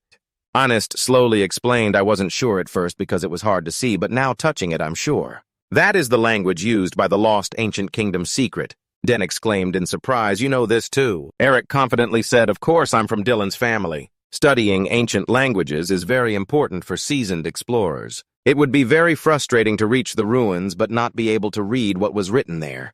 Of course, I'm not fluent in all languages yet, but my father taught me this language when I was young. Then I suggested that I try to decode it, so you couldn't help but smile softly. The instinct to explore was really awakening without knowing your thoughts. Aric was still very excited as he explored the writing to see that one word meant qualified and the next word was this world. Right after that, he began writing it down. But the more he wrote, the more his expression worsened, though the rustling sounds on the paper still. A moment later, he immediately became happy and said, "I've decoded it." Den frowned and looked at him, asking, "What does it say?" Ernest quickly replied, "It says those who are qualified will prove their strength here." A bit surprised. Qualified and prove. What does that mean? Qualified means the ancient arts, right? Somehow, the closer I get to the center, the more familiar it feels. Ernest smiled happily and said, "Interesting indeed, the qualification mentioned is exactly the ancient arts. No way someone like that still exists." After hearing that, he nodded gratefully and said, "Thank you, Aric." Amazed, he widened his eyes because around his wrist a magic aura had now appeared. Seeing this, Aric exclaimed in surprise, "What are you doing?" But there was no answer. It is said that ancient scripts contain power through their shapes. He squinted his eyes and pondered deeply for a long time. If you use this bracelet, maybe it will react to these writings. Sure enough, the bracelet in his hand continuously emitted magical energy. Before long, strange characters appeared on the bracelet. Seeing this, Aric smirked lightly. Then he reached out his hand toward the fountain. Two streams of magical energy quickly touched each other. Strange characters kept appearing. They appeared more and more. A moment later, the fountain suddenly made a sound. It suddenly shook violently. Ernest exclaimed in surprise, "What's happening all of a sudden?" Under the astonished gaze of the two, an object slowly emerged. It looked like a large jade stone. Ernest doubted and asked Den exactly what did you do. The fountain sank into the ground. At this moment, Den also happily replied, "Your guess is right." Then he continued pouring magical energy into it. Aric was startled to realize the bone armor had also disappeared. Is activating ancient ruins really that easy? Den's bracelet kept radiating magical power. The one who is qualified turns out to be Den. Before long, a light suddenly shone, so Aric quickly said, "Look, something is glowing in the center." The light slowly appeared. The two stared at it intently. A moment later, it became clearer. Anis suddenly exclaimed, "So beautiful, it's like a gem. It must be the source of power operating this fountain." Den nodded slightly and said, "Maybe it's the cause behind all the strange phenomena in this garden." Then he glanced toward the central fountain. "Now let's go see the ancient arts," he thought, then stepped into the center area. He placed his hand on what was there.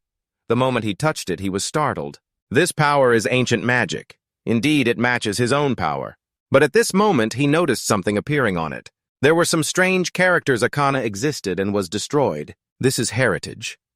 It's amazing that he could understand the ancient language he previously couldn't read. This truly is the heritage of the magical kingdom Akana. So now he has absorbed this power. But the more he absorbed, the more his heart ached sharply. He bit his lip fiercely. His forehead was covered in cold sweat. Something was flowing into his heart. A great stream of magic, and something strange crowded inside, making his heart feel like it wanted to jump out. Then a strange core circle and a circle appeared. Their roles are opposite, so it's very difficult to have both. Because of poor efficiency and harm to the body, magic swordsmen often suffer from heart disease. That's why he didn't want to create a circle that could only use magic. But do you really have to do it that way? While you were thinking, Aric suddenly spoke up.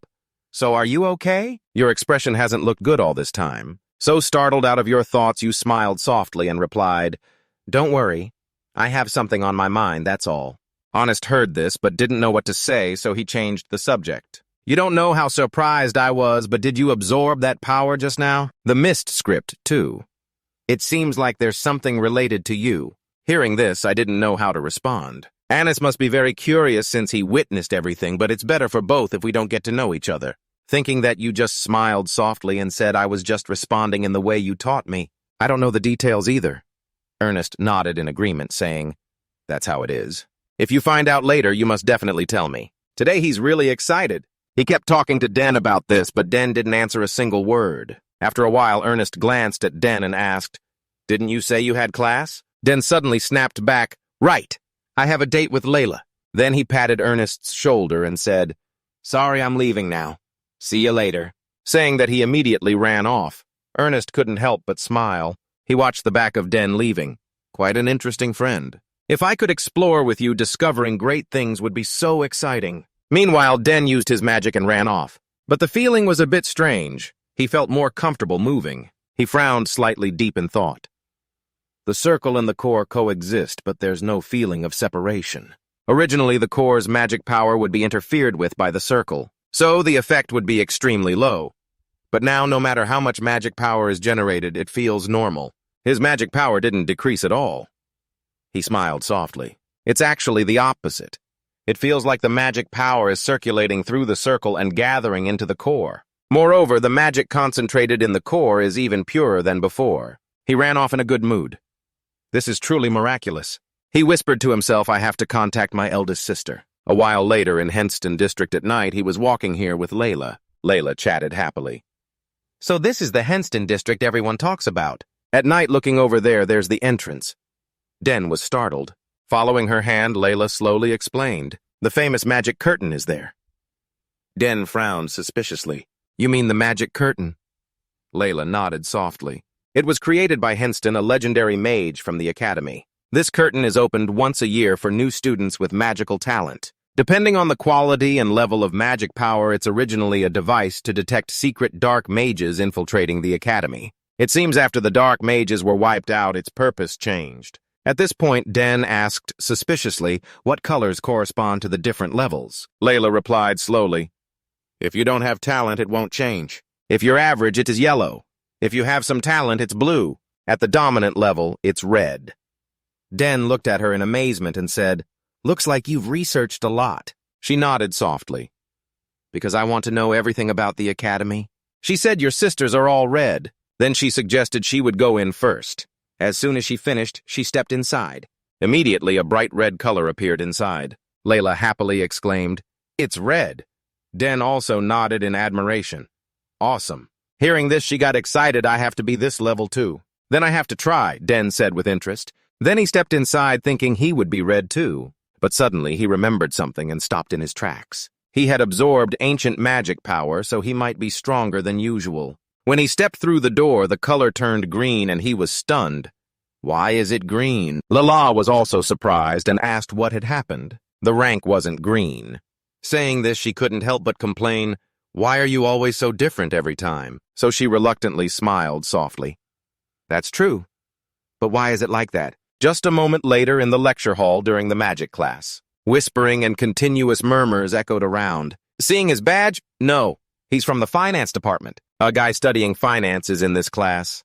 Or did he just come to listen to the first session then leave? Among the murmuring, a pair of slender legs suddenly approached. Seeing him, someone suspiciously asked Senior Arthur, Why are you here? The man named Arthur casually said, I stopped by because I have some business after class. He glanced around, then asked suspiciously, But hasn't he arrived yet? The interdisciplinary student dancer Grace. A male student flinched slightly. He said he would attend this class, but I haven't seen him around yet. He nodded clearly. Is that so? He's probably on his way. When he arrives, bring him to meet me, okay? He's the younger brother of Senior Arabella, so I have to pay special attention. Saying that he turned and left. But just as he turned, he saw a man and a woman walking over. It was Den and Lala. Everyone kept whispering. Lala also heard it. She winked and joked, so impressive, this outstanding student. Wherever you go, you're the topic of conversation, huh? Meanwhile, Arthur looked very happy to see Den. Finally arrived. He walked up to Den and greeted, Nice to meet you, Den so Grace. I saw you at the opening ceremony, very outstanding. Den frowned and looked at him. Who is this guy? He seems to be a senior student. But why is he acting so familiar? Thinking that he asked in a low voice, But who are you? Does the magic department not teach basic greetings? He said if he had any business with Den, at least he should say who he is. His words made Arthur grind his teeth angrily and curse silently. This arrogant bastard. Even the students nearby couldn't help but be shocked. They didn't expect him to talk to a senior like that. Arthur complained, I personally came here because you are the younger brother of a senior I deeply respect. And yet you act so arrogant. Have you ever thought about how your attitude might affect your family's reputation? Den calmly replied, I have never thought about that, really. And from what I see, aren't you the one who's at a loss here? Arthur bit his lip aggressively and said angrily, "You don't know who you're standing in front of." After saying that, he fell into thought. If he let this go, it would harm his reputation. He believed Arabella would understand. Thinking that, he snorted coldly, "You seem like you need to be taught a lesson." Den squinted at the magic flowing in his hands, furrowing his brows. On the contrary, he was extremely confident that he would defeat Den. But at that moment, a deep voice sounded, "What's going on? Is there a problem?" Arthur immediately turned his head to look back. Seeing who it was, he explained, "I just stopped by to greet the first-year juniors. The person who came was the head of the magic department, Denu." He coldly asked, "Is that so? If you want to socialize, do it after class." His words immediately broke the atmosphere. Arthur looked at Den annoyed and muttered, "This time I'll let it slide." After Den finished speaking, he turned and left. Leila watched his back and quietly reminded Den, "Be careful. That guy looks really unpleasant." Before leaving, Arthur leaned close to the person beside him and reminded, "Take him over there." But the other hesitated and said, "He's Arabella's younger brother. Is it okay to do that?" He didn't care and coldly said, "I will explain to the senior. Just take him there." At this moment, Professor Denu was already standing on the podium beginning his lesson. "Because today is just an introduction to the subject, I'll keep it simple and then dismiss you. Since this is a practical subject, we also need to measure mana." Saying this, he placed his hand on the device in front of him and slowly explained, "If you put your hand on the device and transmit mana here, immediately a stream of magical energy will appear surrounding the device." He glanced at everyone and asked, "You will know how many magic circles you have." Seeing the magic circles appear behind him, the students immediately exclaimed in surprise, 6 magic circles. As expected of the professor. Regardless of the students' reactions, Denu continued, "Of course, the number of magic circles might be the same, but the higher your level, the darker the color. Sometimes the magic circles don't even appear, but no magic circles doesn't mean you have no talent. So don't worry." His words made the students' expressions suddenly enlightened. That's right. What he said is correct. Some people still haven't created their magic circles yet. Denu continued, "So I don't rely solely on checking magic circles. Because they chose this course, at least they need to know the basics of magic. I will use this orb to accurately assess their mana." Den was a bit surprised seeing this. What do these orbs mean? Denu began controlling the orbs floating in midair. He slowly said, using basic psychokinesis magic, "You all should demonstrate your ability to control this orb. Like this." After saying that, Denu raised his hand. A stream of magical energy swept around those orbs. The group of students looked at the scene in bewilderment but quickly began to exclaim, "Amazing." The spells were all cast perfectly. The teacher's movements were also spot on. But Layla was a bit surprised. Quietly, she muttered in front of everyone, "It's nothing special." So she slowly explained, "The power and precision level of basic magic also depends on the caster. You have to channel mana into each orb and then move them. With our current ability, 3 orbs is already the maximum." Layla heard this and immediately responded, "Maybe you can control more." He declined and commented, "You don't even know. So how can you be so confident?" Just then, Professor Denu suddenly called Arthur. "You're just auditing, but can you demonstrate for the juniors?" "Yes, sir." Arthur did not refuse. He was determined to show Den who he really was. Den also glanced at him. "You want to see where his arrogance comes from, huh?" Immediately after, Arthur stepped onto the podium and placed his hand on the device. 4 magic circles appeared instantly. The students below immediately exclaimed, as expected of Senior Arthur, "He's already reached level 4. The colors of the magic circles are very impressive." Denu nodded in praise. "You've improved again." He was praised but remained humble, bowing politely. "It's all thanks to your teaching, sir." Denu smiled softly and said, "Usually students only reach 4 magic circles after graduation, but your senior has already done it. This is truly an outstanding talent. I want them to learn from him. Perhaps his advice can help them." The students below immediately fell silent, but their eyes were filled with admiration as they looked at Arthur on the podium. Arthur then glanced toward Den. "If you try to provoke me, you're too early to be surprised." "Den, meet Grace. I'll show you the difference between us." Den didn't back down and met his gaze, without a hint of fear. Then Arthur began using his magic to control the orbs floating in the air. Seeing this, the students were amazed. Senior controls the orbs so skillfully. By now, he was controlling a large number of orbs. For a moment, they couldn't count them all. Sweat covered his forehead. He was putting in all his effort. He wanted to see how far he could go. The students below looked on in stunned amazement. After a moment, Denu spoke again. Then let's begin. Step up in order, starting from the front row. As soon as he finished speaking, the students began lining up to step onto the podium. Layla at the back complained, "This is called orientation, but in reality it just exposes everyone's abilities in front of the class. So it's just that." Reluctantly, she nodded. Yes, that's exactly what the academy aims for. Time passed like that. A series of students stepped up and placed their hands on the device. Some were happy to produce magic circles. Others who got nothing felt a bit disappointed. When controlling the orbs, some succeeded, others didn't. Arthur watched this scene outside with eyes full of contempt. What a mess. At that moment, the woman beside him suddenly spoke. "Hey, it's that guy's turn." It was his turn to take the test on the podium. Arthur squinted at him. He will watch how far that arrogance of his can go. By now, he had raised his hand ready to place it on the device. Honestly, he was also very curious, because he absorbed ancient magic. There had to be some change. In the blink of an eye, a large amount of mana appeared in the air. Denu was also very eager for him. During the entrance exam, he had solved the test perfectly. He was very eager to see how many magic circles he could produce. But soon the students' expressions turned to shock. Even the auditing students were speechless. Because his mana flux was too strong, even he didn't expect this to happen. The mana charging device couldn't continue. Then it immediately issued a warning unable to measure. Should slightly frown, this is why.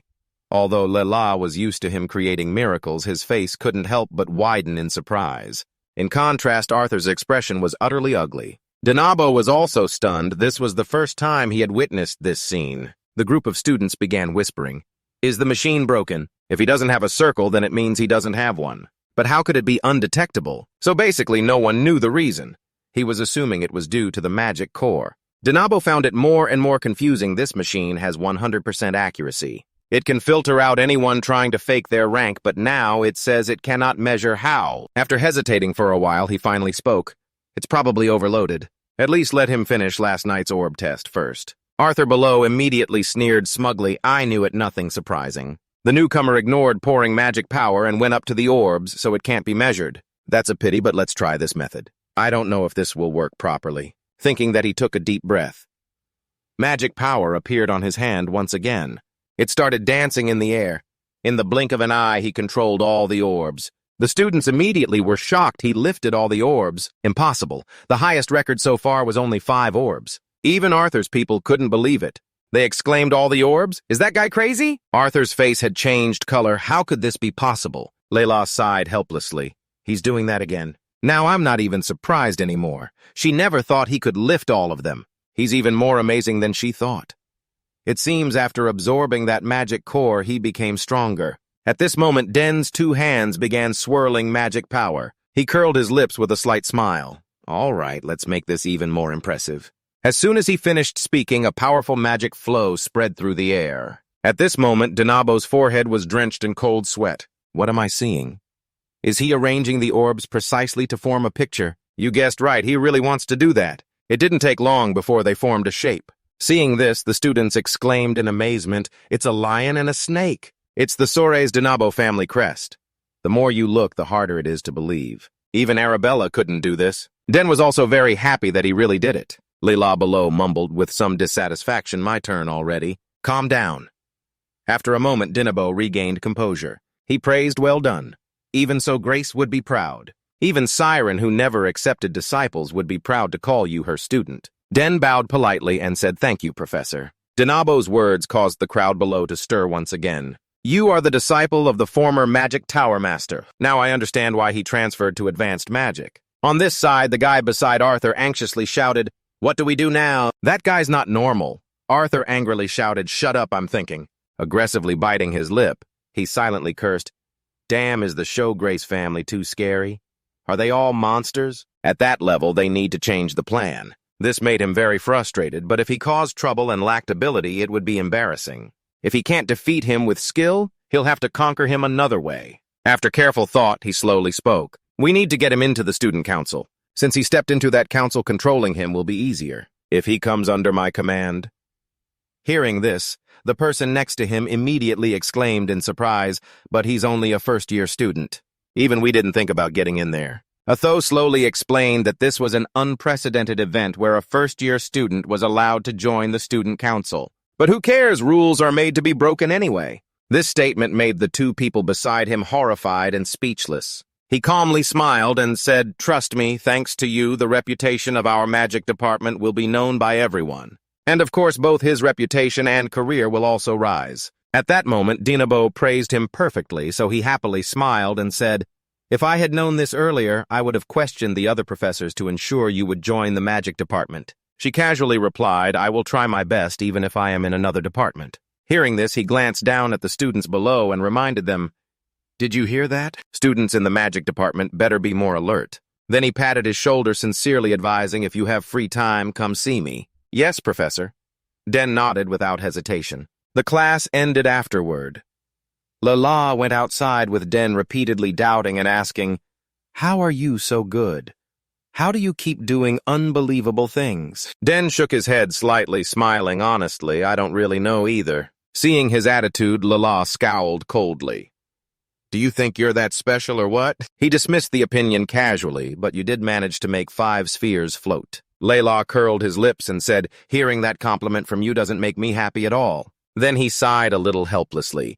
"Why does it sound like you're sulking?" At that moment, Arthur led 2 people over and said, "I have already admired your skills carefully. Last time we met, he acted a bit improperly." He asked, "Can you two have a private talk?" Den narrowed his eyes at him. "This guy completely changed his attitude after seeing your skills."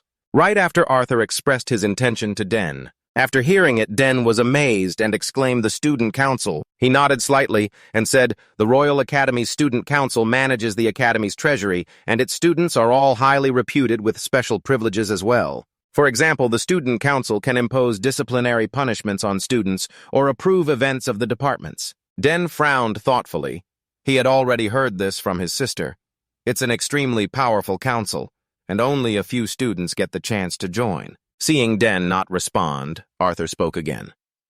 "What do you think?" "I'm thinking of recommending you to join that council.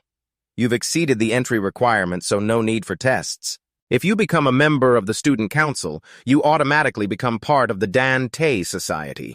Den looked at him calmly and said, "I'm already in it." Atho pursed his lips and said, "That's true, but who knows how long you can stay there? Not only that, but you also get many other exemptions." Hearing this, Den was a bit helpless. How much power do they really have? Do they really have that much authority? Seeing Den hesitate, Arthur continued asking, "So are you interested in joining the council?" But Den shook his head and said no. Arthur's face immediately darkened, and inwardly he cursed Den's entire ancestry. Ignoring his reaction, Den calmly said, "Even if I want to join, I'm only interested if I get in by my own merit." Being granted privileges without reason usually comes with a very high price. Hearing this, the 2 people following Arthur immediately panicked, thinking to themselves how sharp he is. He already figured out Arthur's intentions.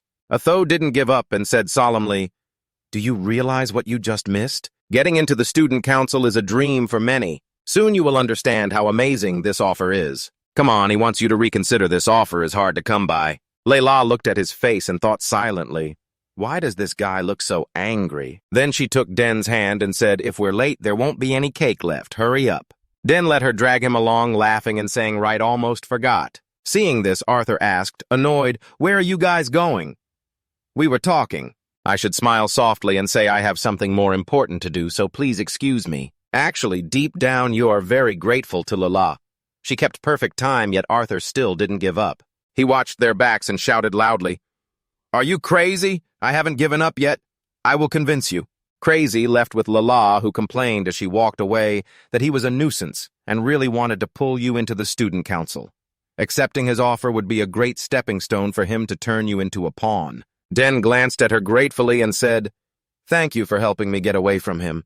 Layla didn't pay attention to him, her attitude a bit angry. More importantly, he didn't even notice me. He didn't bother to ask me a single question. Hearing this, Nen was quite stunned. He smiled helplessly and said, "So that's the reason you're angry." Layla snorted coldly. "It's probably because of your talent. All those silly, goofy things, today's test proved it all." The 2 walked and talked happily. Lala was looking forward to visiting Tat Bakery in the Royal Academy. Meanwhile, in a room at the Academy, a conversation was taking place. Denu sat across from Arthur, cheerfully asking if he had seen Den yet. Maybe compared to Arabella, Den might even have the upper hand. Arthur furrowed his brow slightly and asked if Den was really at that level. Denu nodded, replying that magic is a vague category hard to define, but speaking of innate magical talent, it's not impossible. Hearing this, Arthur frowned fiercely, thinking the teacher meant Den's talent even surpassed the senior he admired. Denu continued Arthur, "Just consider it a blind eye for now. As for Den, take good care of him so he can get into the magic class." Arthur silently clicked his tongue. Everyone was like that. They were all stunned by Den's talent. His performance that day was truly amazing. After thinking for a long time, Arthur finally spoke. "Actually, I met with him privately after class and asked him to join the student guild, but he refused." Denu was stunned, suspiciously asking if maybe Den had overheard something from Arabella's side. "His talent is too great. We can't afford to lose him." Hearing this, Arthur could only sigh helplessly. Then he suddenly asked the professor about the previous recommendation letter. Denu knew what he was asking about and quickly interrupted. "That seems like things aren't going very smoothly." He advised him not to rush. He still had 2 years, and someone like him would be recommended by the magic court before graduation. Hearing this, Arthur was a bit angry. "You say that, but if last year you had taken a spot in the magic tower, that would mean losing a student who could mess around, right? I heard he's the one who cut down 2 magic towers he liked." At this, Arthur proposed, "Then I'll convince him myself." Chodam Mac nodded, and Denu said calmly, "All right, we're counting on you." Arthur was a bit dissatisfied. His future was already controlled by him. Whether he liked it or not, he had no choice but to obey. He narrowed his eyes at him, unable to help but curse silently. At the same time, Lala came over happily. Lala walked and talked. "If a club has too few members or can't prove its activities, it will be disbanded." Nen frowned seriously and said, "This is the first time I've joined so many events." Lala casually replied, "Anyway, we've won tons of prizes.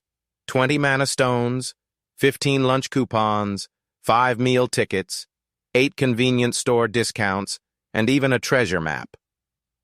Nen took out a roll of cloth from the prizes, and Lala asked suspiciously, "What's this?" He slowly explained. The senior host said it was bought at an auction in Arcana. Hearing this, Lala's eyes immediately lit up. Then this must be really valuable. Den nodded softly. "Your dad also said that the Arcander auction collects rare and beautiful items from across the Empire, and the country's best appraiser evaluates everything to ensure only masterpieces are sold." Den pointed at the seal and said, "Look, it's still intact. Maybe it's a treasure map." Lala Academy thought for a moment before saying, "I heard this academy has many secret and mysterious places." Suddenly remembering Ernest, he would be very happy to see it. "Show it." The next day at the Measure Lecture Hall, where most classes were held, there was class today too. You were heading to history class. Many butlers had guided you beforehand, so you felt quite at ease. At that moment, Ernest came from the opposite side, calling out, "Nen, good to see you again." You glanced at him suspiciously and asked, "You're in this class too?" Ernest nodded slightly in response. "Every freshman has to take this class. I didn't know if you'd come to study, so I kept looking around for you and finally found you. How have you been lately?" Unconsciously smiling, Nen cheerfully said, "Not much has changed. It's a long story, I'll tell you later." Ernest nodded in agreement. So at this moment, he also remembered he had something to say and quickly spoke up. "I have something I want to tell you." The two were talking while walking, but after just a few steps, they were blocked by a group of students. The leader raised his eyebrows and laughed loudly. "Ernest, huh?" As soon as he saw them, Ernest's face immediately turned ugly, but then he looked a little surprised. "What's going on?"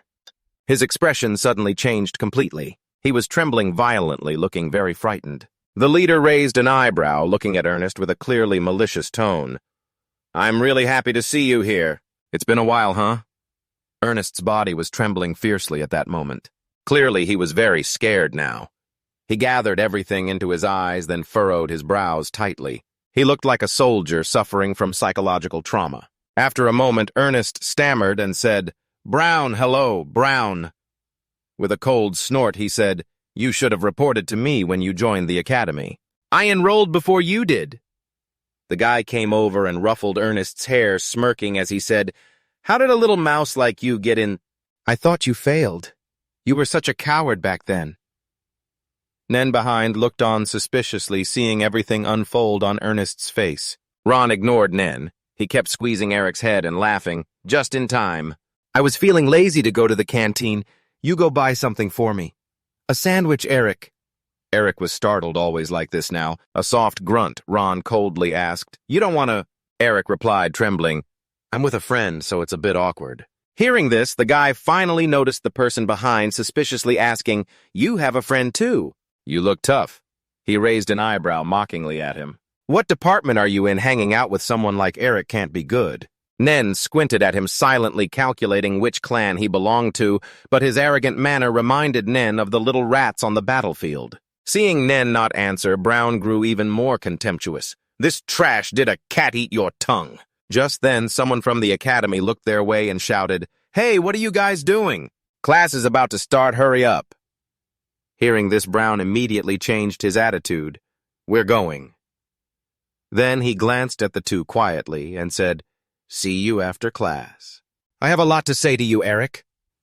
In a flash, he was scared, his body trembling uncontrollably. Soon after, Brown and his group left, laughing arrogantly. School life just got more interesting.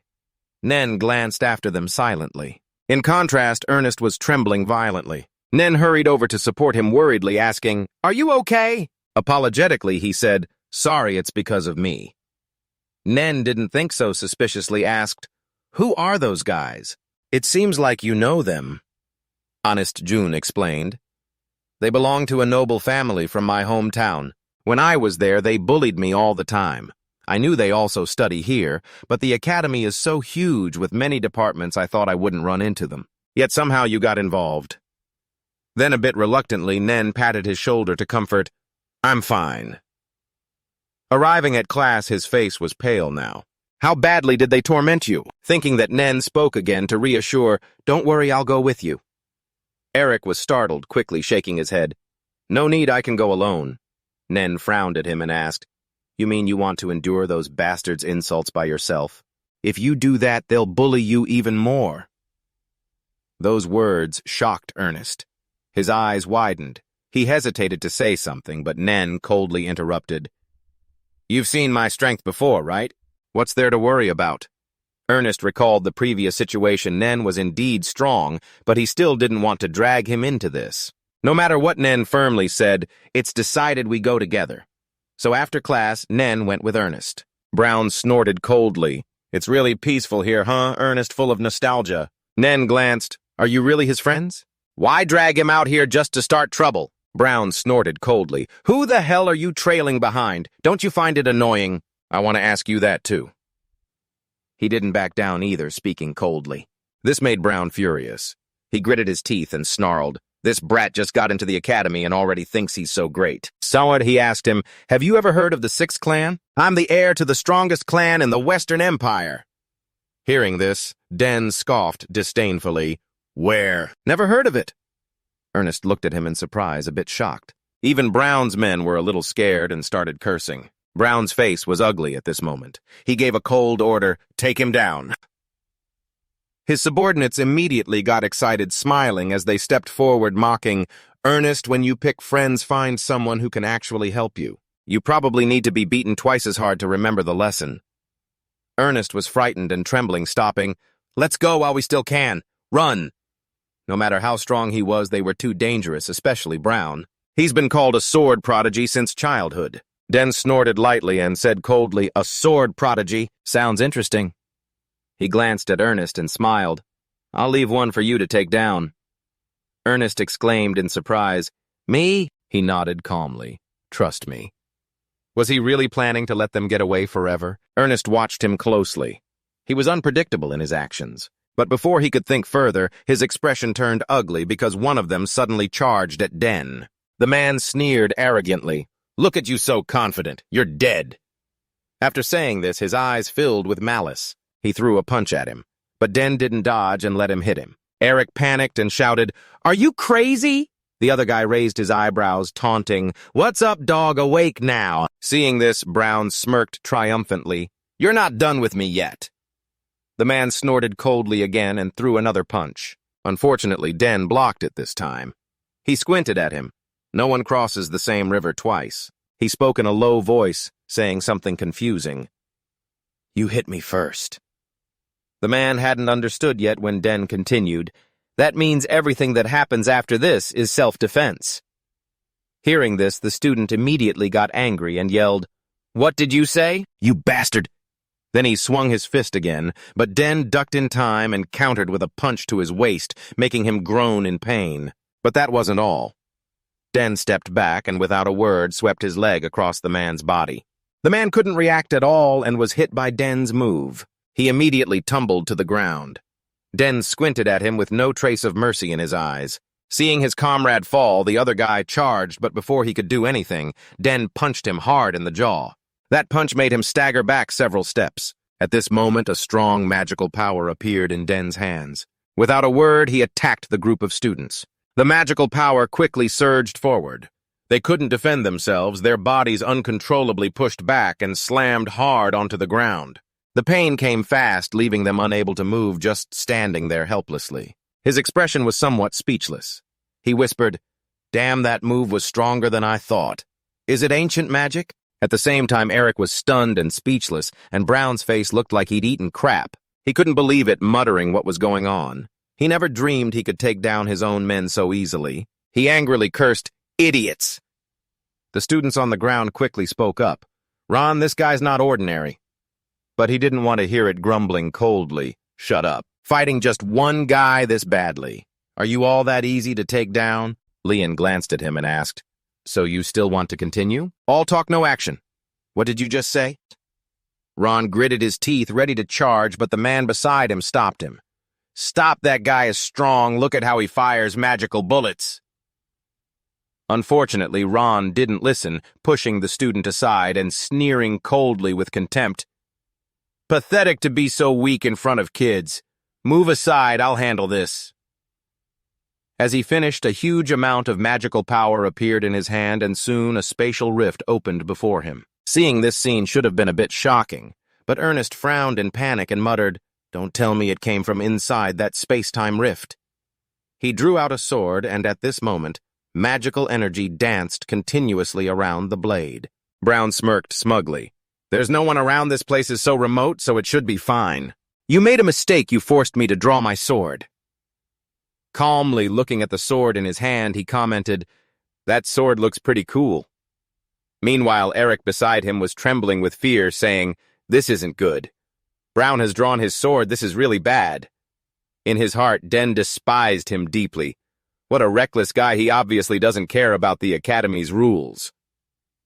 Brown didn't care at all. He said coldly, "Do you know when the sky is cloudy? Thick fog rolls in and no one can find the missing person?" The male student next to him hesitated and asked, "What if we get chased away?" Hearing this, Brown frowned and glared at him. "Shut up, beat the idiot over there and bring him here, got it?" After a moment of hesitation, the male student agreed and charged forward with Brown. Ernest grew even more fearful. "What should I do now? If you fight Brown, then I'm just your—" Before he could finish, he reassured, "Don't worry, those guys are nothing you can win." Aric, doubting, asked back, "Really?" Den nodded without hesitation. "That's right, you've explored a lot, so your lower body will be very strong, so just try to land a really hard hit." Hearing this, Aric instinctively frowned in disbelief. This was the first time someone had evaluated him like that. Meanwhile, Brown and his henchmen had already arrived. The male student pressed his lips coldly. "You guys are dead." As soon as he finished, he acted, but he circled in a different direction. Seeing this, Brown was a bit surprised and shouted, "You won't let me get close. Turns out you have some real combat experience, too." Den smiled slightly, his tone provocative. Meanwhile, Aric was still struggling mentally with himself. That's right, Aric is right. He can't keep living like this forever. At that moment, Brown's henchman slowly stepped in front of Aric, sneering coldly. "Why are you clenching your fists like that? Your eyes look fierce, two friends really matter, huh?" He cracked his knuckles and grinned. Looks like you feel confident because you're standing next to him. How about you take a few hits and then leave? I'll go easy on you. Ernest squinted at him, forcing himself to stay calm. Don't panic. Think carefully what would Den do in a situation like this. Recalling the earlier scene when Den fought that male student while he was thinking, the other guy sneered coldly. Take a few hits first. Then he raised his fist to attack, but just as his fist came toward Aric's face, Aric tried to duck but was too slow, took a punch to the head, but he didn't give up. He stepped back and said in a low voice, "The person you knew in the past is no longer here." This made the other guy momentarily stunned. At that moment, Ernest seized the opportunity to punch him in the face, leaving a bruise on one cheek. That punch felt like a psychological release for Ernest. He was very satisfied with his action. Ernest then withdrew his hand, panting heavily twice. The opponent's face was swollen like a pig's head lying on the ground. Ernest's legs were still trembling, his whole body shaking. It wasn't fear, but excitement. He shouted happily, "I really did it!" Meanwhile, the fight between Dean and Brown was still ongoing. Dean raised his eyebrows and laughed. "Looks like your last teammate has fallen."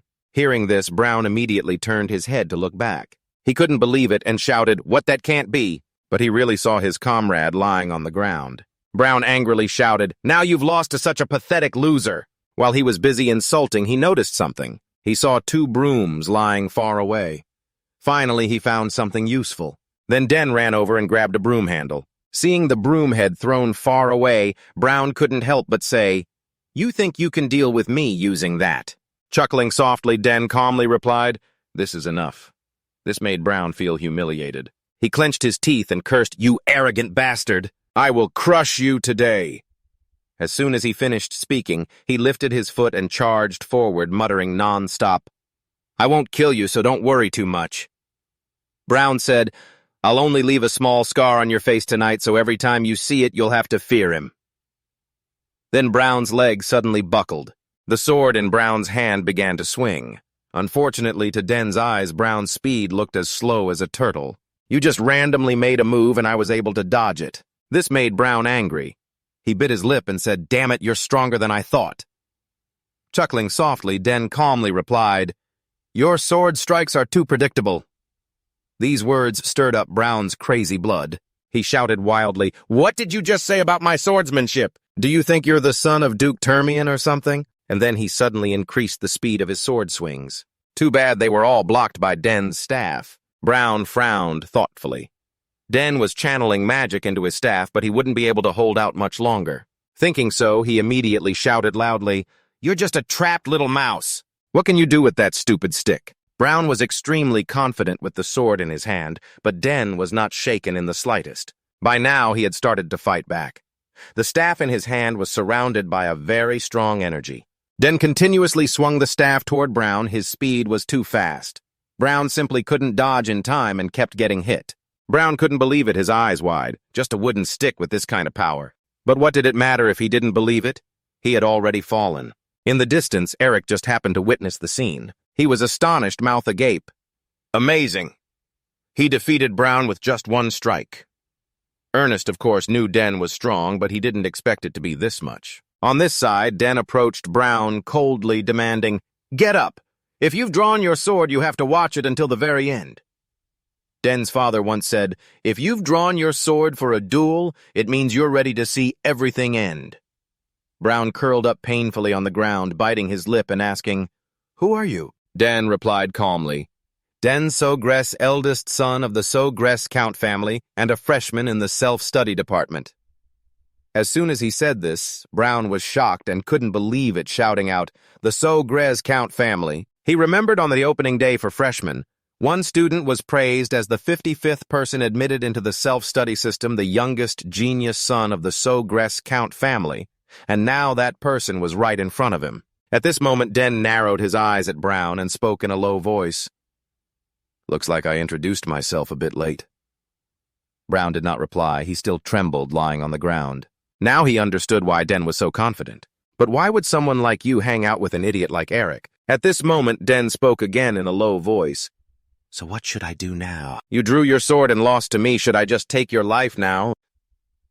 As soon as he said this, Brown panicked and shouted, "What are you saying, Den?" Den said indifferently, "Well, in my opinion, this isn't really a fair duel, but since you drew your sword." Actually, the more Den spoke, the more frightened Brown became. He felt like Den was really about to kill him. Thinking that Brown immediately fell into a low posture, quickly dashed away, then knelt before Den, begging, "I'm sorry, I really am sorry. I never thought you would be someone from the Sogress family. I will never do something stupid like this again." Hearing this, Den immediately snorted coldly. "You really don't understand, do you?" Brown looked up at Den blankly. Den raised his hand, pointing to the distance, saying, "You're apologizing to the wrong person." Brown looked in the direction Den pointed. The person Den pointed to was Ernest, standing nearby. Brown finally understood, bowed from crawling to Ernest's feet, begging, "I'm sorry. Ernest, I really am sorry. I sincerely apologize for everything I did to you. Please forgive me." Ernest stood silently listening to his rambling. A look of confusion appeared in his eyes, not knowing what to do, which made Brown even more frightened. Tears and snot streamed down his face. Previously, he had always beaten Ernest.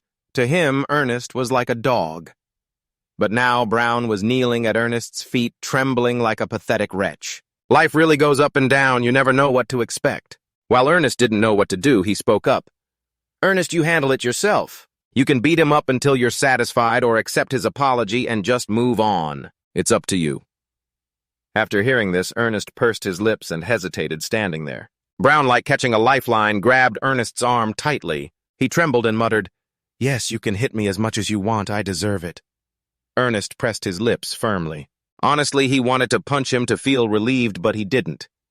He narrowed his eyes, looked at him seriously, and said, "Brown, next time fight me fairly and I'll forgive you." These words left Brown a bit confused and clueless. Honest didn't explain either, turned around and left. "Then I'll let this go." Ernest stood beside him, nodding with satisfaction. "You did well."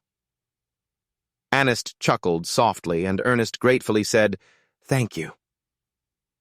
At that moment, a female student approached from afar and said, "I've been waiting for you but couldn't find you, so I've been looking for you this whole time."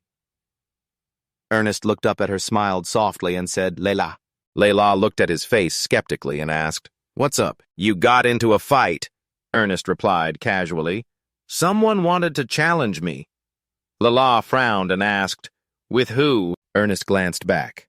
Layla followed his gaze and saw Brown behind her smiling and said, "Why of all people did they choose you?" At the same time, Brown noticed her and looked surprised. "Is that really the Duke Termian's own daughter walking this way?" The group here ignored him and quietly asked Layla, "They said he's in the swordsmanship department with you. Do you know him?" Layla shook her head slightly and answered, "No, I don't really care." Only then did she realize there were others here and asked suspiciously, "But who's this?" Ernest put an arm around Aric's shoulder and introduced, "This is Aric Dillion, a first-year student in the Discovery Department." Aric cheerfully greeted, "Nice to meet you, Miss Termian." Hearing this, Layla was a little unhappy and said, "Come on, don't add the miss. Just treat me like a normal friend." The three of them walked and talked like that. Layla glanced at Aric and asked, "So what do you study in the Discovery Department?" Aric hesitated and replied, "Things like ruins, secret locations, exploration stuff." Hearing this, Layla couldn't help but get excited and exclaimed, "Then shouldn't we show him the map we found? Maybe he'll know something about it." Ernest looked at her confused and asked, "What map?" Ernest slowly opened his mouth to explain, "We joined a club event and got a treasure map." Ernest was amazed upon hearing this and exclaimed, "I heard someone got a treasure map and that someone is you." Layla was confused, and he whispered low, "He's like a different person now." Ernest was also embarrassed and said, "Maybe it's some kind of artifact obsession." Ernest, however, remained excited and quickly suggested, "All right, let's find a quiet place first." The three of them then found a quiet spot to talk. Ernest took the map from Knight and studied it for a while before saying, "This map looks pretty complicated, huh? Yeah, since it's a treasure map, it's natural that it's not easy to understand at a glance. Instead of showing the whole academy, it seems to point to a more specific spot." Just then, Ernest suddenly noticed something on the map. Some strange characters appeared that he didn't know when they had shown up. Ernest could read them but couldn't make sense of them. Law beside him frowned and asked, "So what do we do now?" Ernest thought for a moment before saying, "First we need to find out who made this map. Knowing its creator will give us a perspective to help imagine." Hearing this, Knight frowned and muttered, "So decoding it right now will be very difficult." Aric slowly said, "But one thing's for sure, the place on this map is within this academy's grounds. These architectural styles are only used in Academy C." Hearing this, Knight and Leila immediately cheered, "Then it must be somewhere nearby. The thing is, this architectural style uses a very strange secret magic of Einstein." Hearing the name Leila was amazed Einstein. "He's the founder and legendary mage, right?" Ernest continued asking, "So that magic can't be used anymore, right? Einstein seems to have no disciples." At this moment, Leila sighed and said, "I knew it would be hard, but I didn't expect it to be this tough." Aric still didn't give up gripping the map tightly and said, "Then the problem is to find out who made this map. By doing that, we can find clues to decode it." Demvui said, "Once we finish decoding it, all that's left is treasure hunting." Ernest nodded eagerly and said, "I'm in." Leila also agreed. "Sounds fun. Before coming to the academy, I always worked with my family, so this is my first time being independent." Seeing their reactions, Dem was a bit speechless. "You two seem a bit too eager." Then he slowly added, "But it might take quite some time, so let's take it step by step."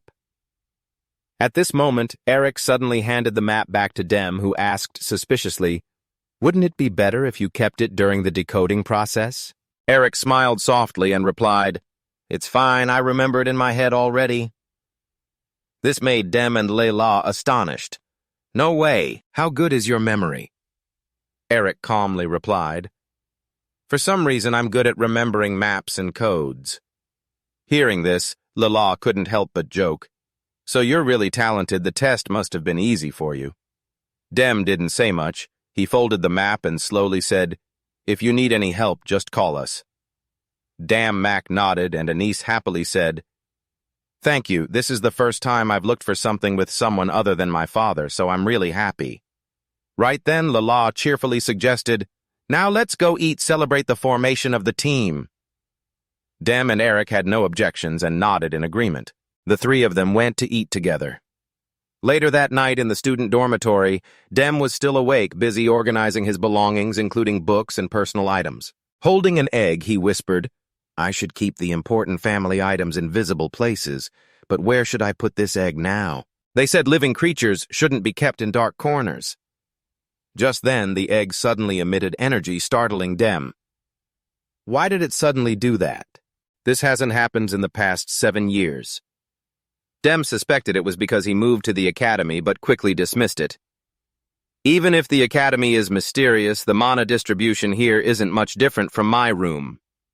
Maybe it's because of the ancient mana you absorbed in the moon garden." Thinking of this, Dem exclaimed, "It's amazing that it immediately triggered the egg's reaction. All right, let's pour all my energy into this." Immediately, he began channeling energy to envelop the egg in his hands.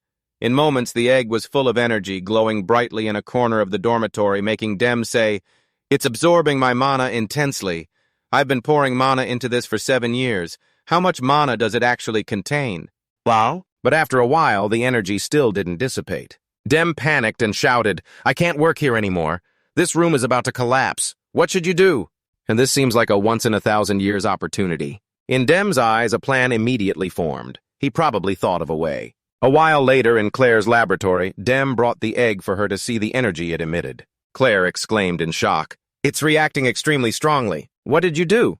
Dem slowly explained, "It's still vibrating continuously even though I stopped supplying mana." This made Clare even more surprised. She looked at him incredulously but seemed to recall something and hurriedly said, "Isn't it time for dormitory roll call now?" "Skipping roll call is a bit troublesome, you know." "I've taken care of that," he replied calmly with a smile. At the same time, footsteps suddenly sounded outside the dormitory. A male student wearing glasses arrived with a male and a female companion. He shouted aggressively, I am Anbach, president of the dormitory council. Now I will conduct the roll call. Soon after, everyone gathered outside the dormitory door waiting for the inspection. All dormitories in this Royal Academy strictly follow the roll call protocol. So everyone was worried because Priscilla and Dean still hadn't shown up. Being late for the monthly roll call results in disciplinary point deductions. Absence deducts 2 points. Being late 3 times in a semester leads to disciplinary action and labor punishment. At this moment, Albert shouted loudly for everyone to stand still and not talk. 9th floor of the Dante Hall, today you won't find peace. This made Cho Arnold panic. He didn't understand why it was so serious today. He anxiously asked what he meant. At that moment, someone spoke up. In the newly installed Mana surveillance footage, there is a shot showing Priscilla sneaking away. After monitoring, we confirmed that she completely left the dormitory grounds. And that was only 5 minutes ago, but now it shows Priscilla currently in the room. Albert doesn't care what the students outside think. Quickly stepping inside, he pushed open a door to a room and looked around. Albert spoke again. Normally, we don't even check if they are in the room. But from now on, the rules have to change. As soon as he said that, the students in Dante Hall felt doomed. A storm of penalty points was about to hit. Then they anxiously watched Anbeck go check inside. He went from room to room. After a while, Anbeck spoke up. The others are generally fine. Priscilla will lose 2 discipline points for unexcused absence. Remember to inform everyone. The students quietly nodded in acknowledgement. Just when it seemed Albert was letting it go, he pushed his glasses up seriously and spoke. Finally, why isn't Denso Grace the new student present? Don't tell me he missed the first roll call. Hearing that, Roy Ian quickly explained that can't be. He's definitely still inside, but it seems he was busy organizing his stuff. Anbeck heard this and snorted coldly. Then he went to Den's room, pushed open the door, and stepped in. Sure enough, he saw a figure still inside the room. Anbeck frowned and asked Den, "So, Grace, you're in the room. Don't you know it's roll call?" Hearing the voice, he immediately turned around and shyly replied, "Sorry, I was too busy packing and forgot." Anbeck was a bit confused, but quickly nodded. "That makes sense. Today's your first day, so this kind of thing can happen. But actually, that was just an illusion created by Mana. So right now you're in Claire's lab and most people wouldn't notice that. Your image is being projected from the connection station with this generator." Claire frowned after hearing this. As far as she knows, this device is extremely difficult to use because it's remotely controlled. The connection might be unstable. Even a slight interruption would expose it immediately. But you anticipated that and checked multiple times. As long as they don't come too close, it should be fine. Claire listened and became even more worried. She sighed deeply. "You're really brave." Putting that aside, she looked at the egg and asked, "How's the egg doing today? Surely it's reacting to your mana. That means there's a high chance it will hatch. But there have been quite a few cases like this where it still didn't hatch. Still, just having a reaction is rare in itself, so that counts as progress." She looked up at Claire hesitantly and asked, "So what do we do next?" "You just keep channeling mana into it." Claire thought for a while before answering. "I don't think we should stop here. I feel this lab is the best place for it to hatch. Didn't we say we'd always set up a mana barrier to keep it secret? That makes sense." You nodded in agreement. "If we leave it be, it might hatch anytime, anywhere." Claire was silent, hesitating for a long time before speaking. "All right, let's do it. Your mana is very pure, but I'll still install a mana filter just in case." After a while, Den began channeling mana into the egg. The mana was absorbed more and more, causing him to become alarmed. It's still hungry. It's absorbing a huge amount of mana. What exactly is inside this egg? At the same time, Claire was quietly observing from outside. This is a spirit beast egg. If you have enough money, anyone can buy one. But hatching it is a different story. No one really knows the conditions for hatching. One thing is certain, the user's mana must match the frequency of the spirit beast's mana inside the egg. Whatever it is, so a huge amount of luck is really needed. Just how incredible is Den's talent? Claire knows he's formidable, but seeing it firsthand really leaves her speechless. While she was thinking, the eggshell began to crack. Dem suddenly shouted, "Sis, did you see that?" Keke startled and quickly replied, "It looks like it's about to hatch just a little longer."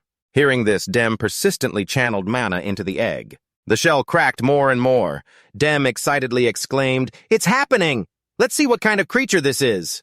Then he concentrated all his energy into the egg. In the blink of an eye, the room was filled with mana. The egg then completely cracked open with a loud bang. The mana in the room burst out as well, pushing everything backward. Gla was no exception. She was also affected by the large amount of mana. When the mana dissipated, a strange object appeared where the egg had been placed. Gla ran over to Dem and anxiously asked, "Are you okay?" Dem shook his head slightly and replied, "I'm fine, just a little dizzy." "More importantly, look there," he said, pointing behind them. Gla glanced back and saw a spirit beast. It stared at the two of them wide-eyed. On its back were wings, and it had paws with claws, though it was still quite small. After a careful look, Clare immediately exclaimed, "Wait, that's a wyvern, isn't it?" At that moment, the wyvern happily breathed fire throughout the room, leaving the two stunned. When it reacted, Clare immediately pushed Dem forward. She urged, "Don't just stand there, come closer to it. The first spirit beast to accept a human as its master is your spirit beast, so hurry up." Hearing this, Dem was a bit startled, but then stepped toward the wyvern. After a while, he spoke, "Up close, you're pretty cute." The wyvern looked at him blankly, not understanding. Dem smiled sincerely at it. "I'm really glad to meet you." A moment later, Claire's joyful laughter echoed through her lab. "You've linked with it now." She laughed excitedly. "That's right, this little one is super adorable." The wyvern was standing on Dem's hand, making some kind of sound. Clare slowly approached and praised, "That's amazing. How did you get it to do that so easily? Let me see." Then she began examining the wyvern in Dem's hand. Suddenly she shouted in alarm, "Wait, it's making sounds." Dem looked confused at her, and even the wyvern stared intently at Clare without looking away. Clare's expression was one of disbelief. Then she yelled, "It looks like something summoned from another dimension." Hearing this, Dem frowned and skeptically asked, "Are you serious?" Clare nodded firmly. "Yes, only a few summoners can do this. Even I can only summon half-spirits. I never thought the youngest in the So Grace family could summon something like this. It's huge." Increasingly worried, Dem asked, "So does that mean this isn't actually a summoned creature that exists in this world?" Gla slowly explained, "I know all the summoned creatures that can be called normally, even in their pre-adult stages, but I don't know of any summoned creature with traits like this one. The closest creature to this might be a wyvern, but clearly there are some differences." Hearing this, Dem looked at the spirit beast in his hands for a while, then smiled and said, "It doesn't look that extraordinary." "So no one really knows what this actually is," Clare calmly said. "We'll have to find that out from now on.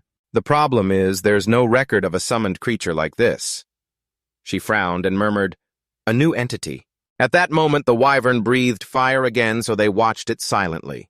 "How did something like this come to you?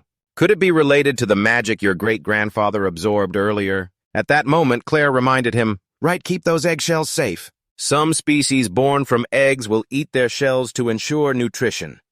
Dem nodded slightly. "Got it.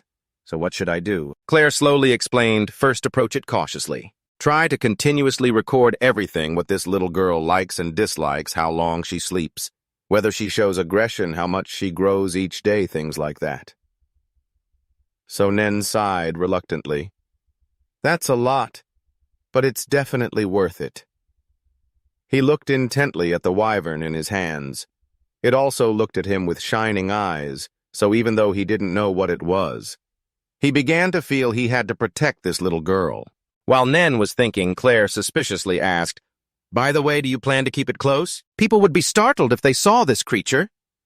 "Instead, I won't keep it in the lab."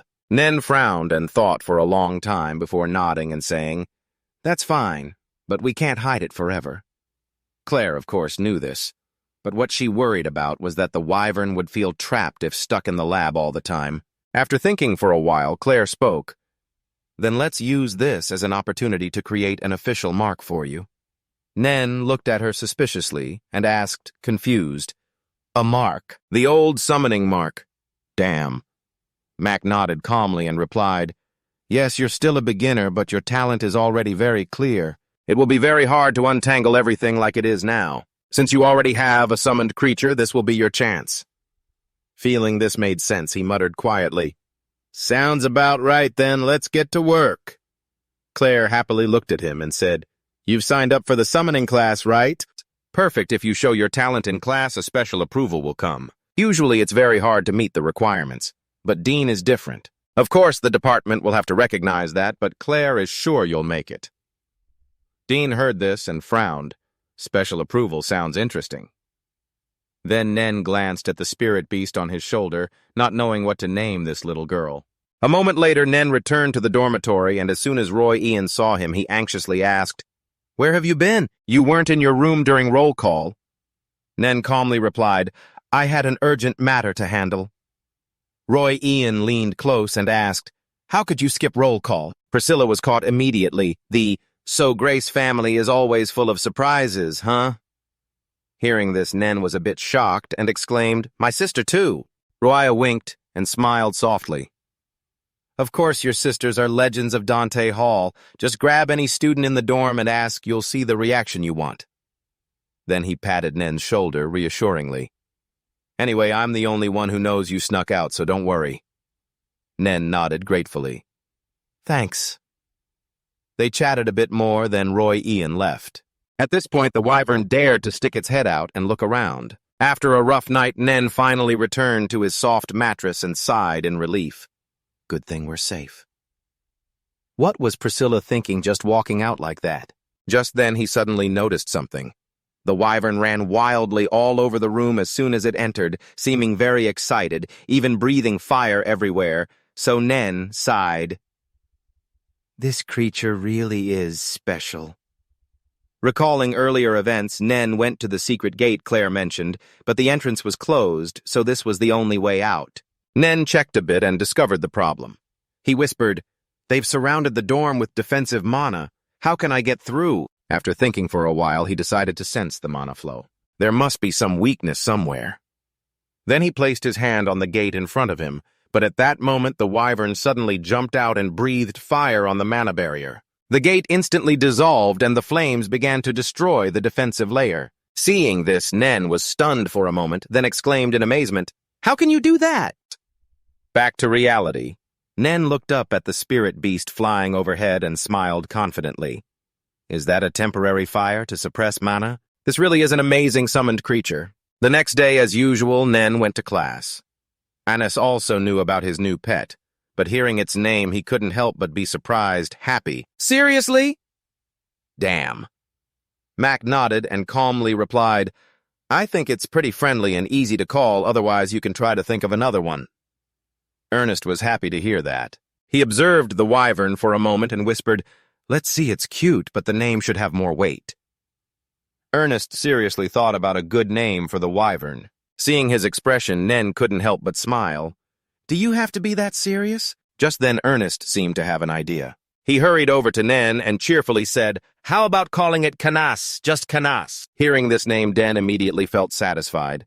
"Sounds good. What does it mean?" Ernest calmly explained, "Mystery fits quite well, doesn't it?"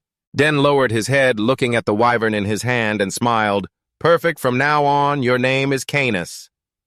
The spirit beast seemed happy to have a new name, its eyes sparkling as it looked at him for a moment. Later at Bermudath Hall, named after the scholar Bermudath, the summoning class was held here. The students were now beginning to enter the lecture hall. At this moment, an old enemy of Den's also appeared, Tyran, the eldest son of Count Mogut, and he recognized Den being here. Den had taken his summoning beast. After the Mogut family was disgraced at the banquet, the clan completely collapsed publicly. The family now could only try to hold on to their urban noble status. "Why run into you here? Did you come here to take the summoning class?" Did Tigran regret it a bit? He had to study this subject now, not any other time. Thinking this, he felt he should avoid contact as much as possible. Exactly. Then a voice suddenly sounded behind him, startling him. Tigran repeating the class for the first time. Tigran turned around, trembling, muttering. The senior patted his shoulder warmly and said, "Come on, it's no big deal, everyone has to repeat once." As students took their seats, a professor entered from outside. He stood on the podium and seriously said, "This class will begin with the basic theories of summoning. This knowledge is crucial for those just starting the path of summoners like you." This person was Tamarix Piano, the summoning course professor. He looked down attentively and continued in a low voice, "This theory will appear in the summoner certification exam, so study it carefully."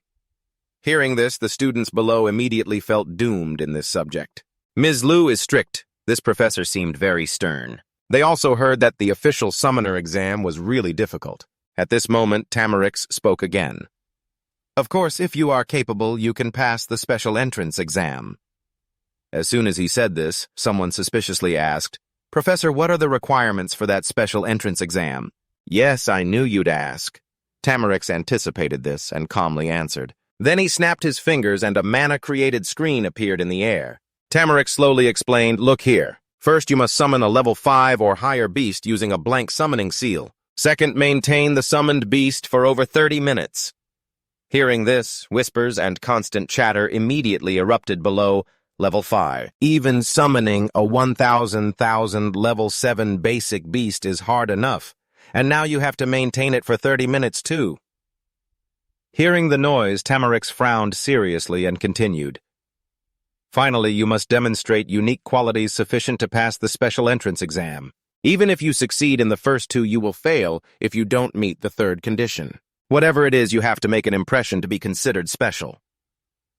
These words once again caused dissatisfaction among the students. They kept criticizing, but only one named Bin remained calm. So basically, they only pass if they like you. Ignoring the students' dissatisfaction, Tamarix spoke again. Now you understand why it's called the special entrance exam recently. Also, you must have recommendation letters from at least 2 experts in this field to apply. The students once again were shocked. Seeing their reactions, Tamarix was extremely pleased. He knew they would all be speechless. This way no one would dare to try. But at that moment, Tamarix noticed someone down in the lecture hall. It was Dean. What if that interdisciplinary student was here? He had heard about Dean's entrance exam from Professor Dean Pinesso about her being able to create a level link with Ezraque level 4 that she summoned. But if he hadn't seen it himself, Tamarix wouldn't have believed it. Den did this. Maybe Den had connections with Count So Grace's family and made up this story to help him pass. He wanted to verify it himself. Thinking this, Tamarix continued, your first goal is to pass the regular test, so keep trying. If you can summon it will be easier, but I don't think any freshman can. These words made the students fall silent, even Digron was no exception, his expression a bit unpleasant. On the other hand, over here, he was silently thinking, the new students must be very confused since they only went through theoretical tests and compatibility checks. Seeing the silence below, Tamarix couldn't help but chuckle. Honestly, no first-year student knows how to summon stars. This year's batch is disappointing. Feeling Den's gaze on him, he reluctantly sighed. He wants to verify your ability himself. So how could I possibly disappoint him? Thinking that, he immediately stood up and declared firmly, I may speak, Professor. Seeing Den stand, Tamarix smiled with satisfaction, but still showed a slightly awkward look and asked, Really? What is your major and name? Den calmly introduced first-year interdisciplinary student Den So Grace. People began whispering and chatting about him. Tamarix heard his name and feigned surprise. I've heard about you from the department head. I heard you have exceptional talent. He replied nonchalantly, Yes, if that's how the department head evaluates me. This made Tamarix silent. Look at this kid. People usually either humble themselves or become arrogant when underestimated. Thinking that, he continued, There are many rumors about you, but honestly, that talent sounds unreasonable. That said, can you demonstrate your ability for everyone here right now? Hearing this, he frowned. Now he's outright canceling me. But he didn't react calmly, saying, If you want, I can do it. Problem. But Den suddenly paused for a moment, then declared firmly, If I prove myself, can I ask you to write me a recommendation letter for the special admission exam? This made Tamarix stiffen up. The first-year students below were equally confused. Digron couldn't help but glance at him with disbelief. Once he regained composure, Tamarix exploded. You want a recommendation letter for the special admission exam? You understand what that means, right? It means you have to demonstrate outstanding talent right here. He asked, What if you can't do it? He answered very calmly, I haven't thought that far yet. This made Tamarix even more bewildered. This was just too confident. Even your sister isn't this bold. Thinking that, Tamarix sneered, All right, then go ahead. He squinted seriously and said, If you really qualify, I'll gladly write you a recommendation letter, but it's easier said than done. This caused the students below to burst out. The murmurs echoed, and he's not even a summoning major. Anyway, he is Clare's younger brother. What's wrong with the So Grace family? Ignoring the reaction below, Tamarix continued, But if you fail, you must accept all consequences, whatever they may be. Still, do you want to try? The lecture hall fell silent from this statement, but Den calmly replied, "Yes, I will do it."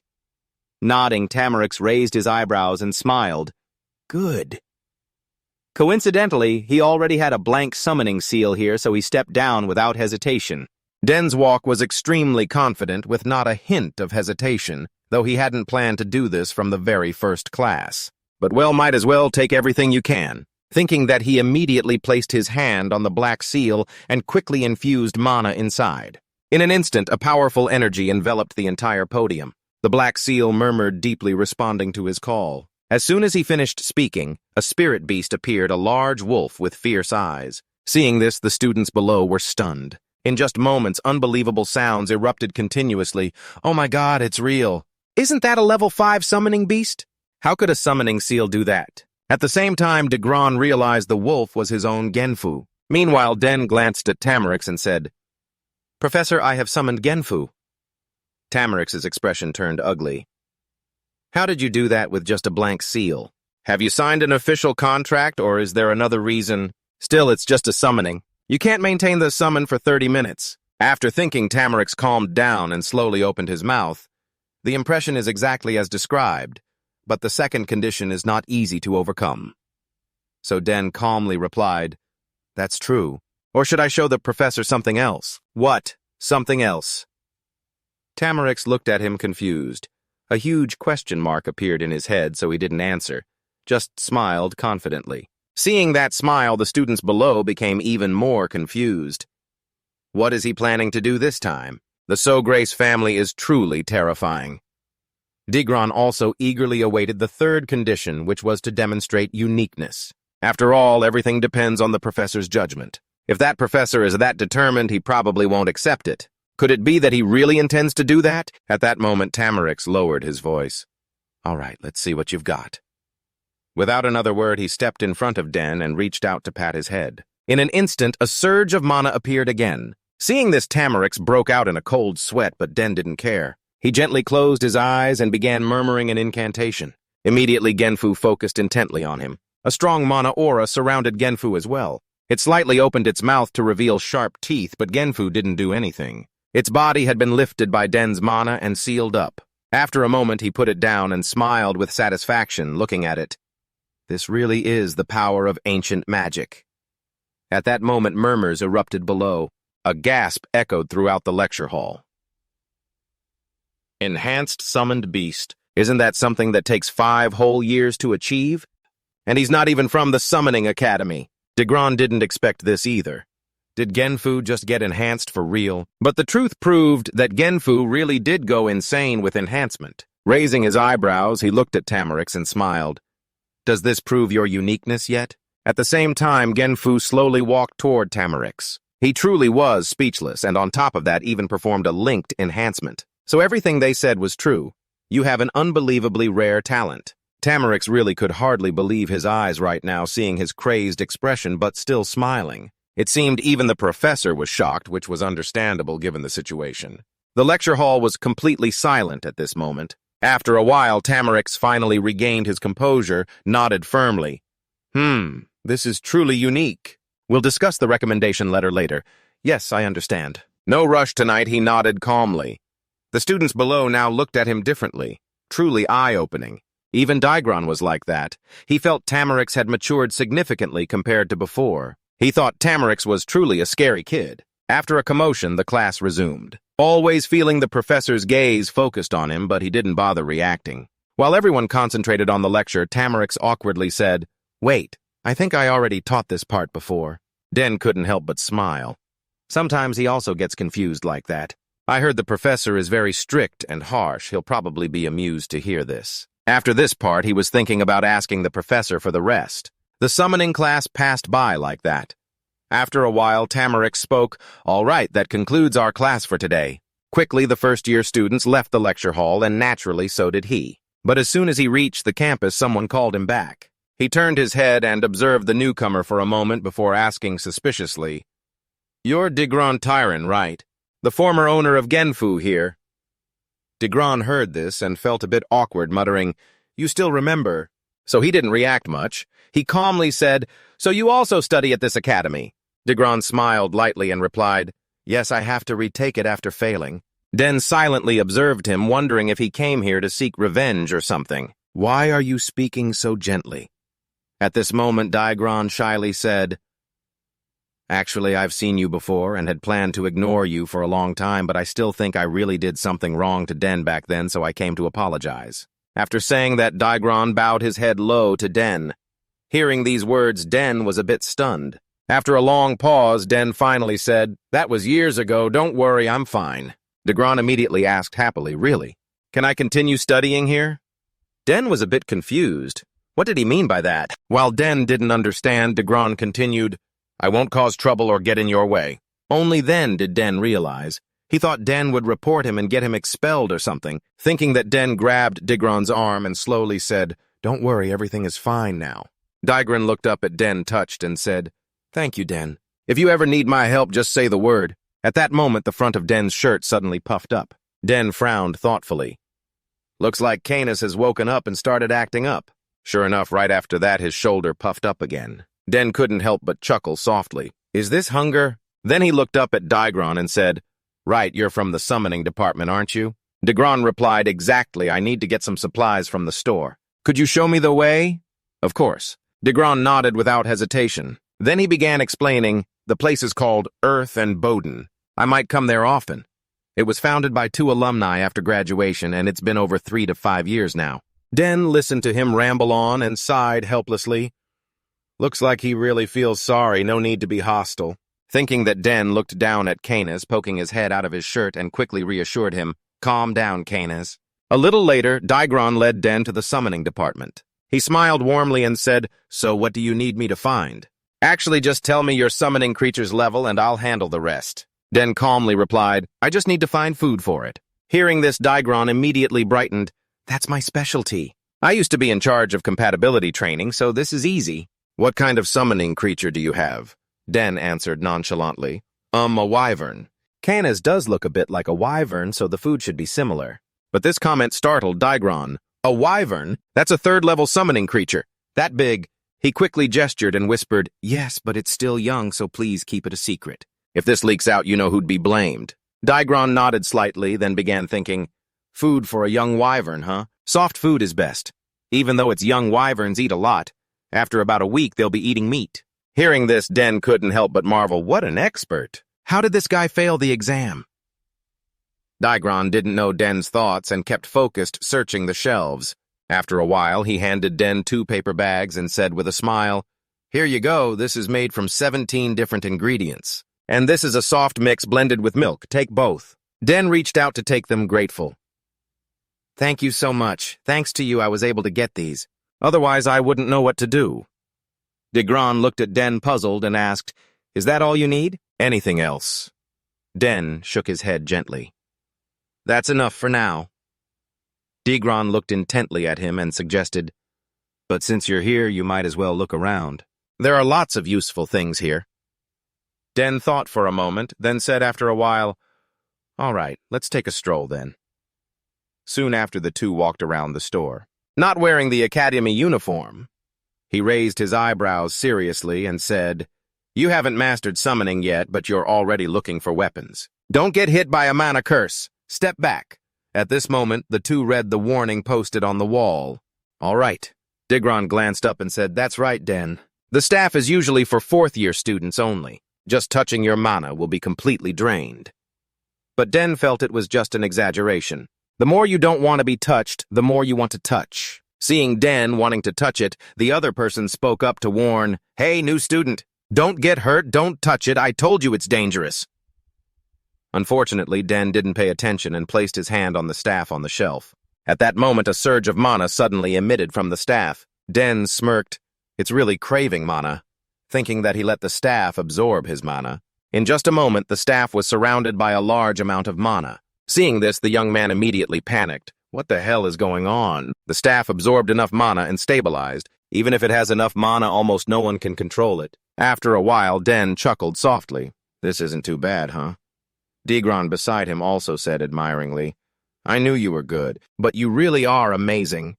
Just then, the other guy came over and asked aggressively, "Are you really a 1st-year student? I've never heard of any student like this. Hearing that name, the other guy exclaimed in surprise, outstanding student of the interdisciplinary department, even Clare couldn't hold this staff in her first year. I underestimated you. If you had told me earlier, I would have advised you. So much for being speechless and a 180-degree change in attitude. At that moment, the young man continued to ask, "Are you planning to buy that staff?" But Den shook his head to deny, no. This surprised Degron and the young man. He asked, puzzled, "Why, you know how to use it, so why not buy it?" Den replied calmly, "It looks complicated and can't withstand much mana." Hearing this, he exclaimed again, "That staff is more than enough for 5th and 6th year students." Den said nothing. He felt like pouring the water from an entire well into a teapot, then immediately said, "I'll buy some food bags." The young man sighed and muttered, "Are all the kids of Count So Grace like this, even Clare?" Den heard this and asked suspiciously, "What about my second sister?" He thought for a moment and said, dissatisfied, "In the 4th year, everyone was excited to hold the staff, only she refused, saying it didn't look cool."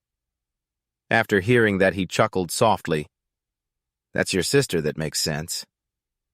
Then he put the staff back on the shelf and said, "If I need it, I'll come back later."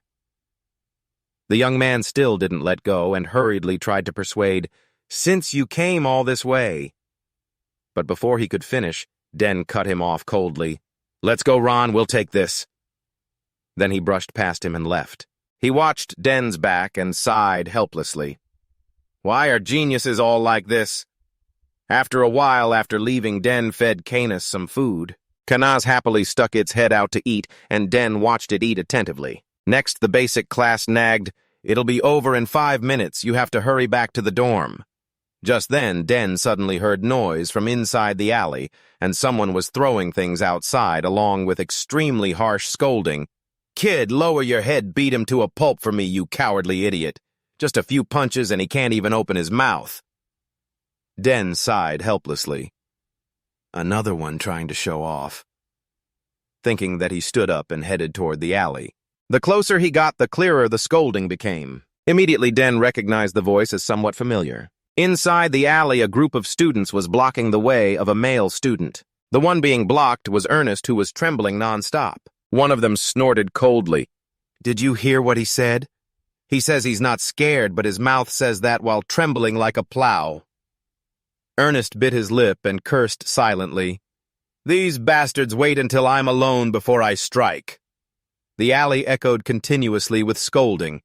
Seeing they wanted to act, Ernest quickly warned, "Don't come any closer." This made them laugh. They mocked him with contempt. "This loser dares to raise a fist. Got lucky once and now thinks he's tough, huh?"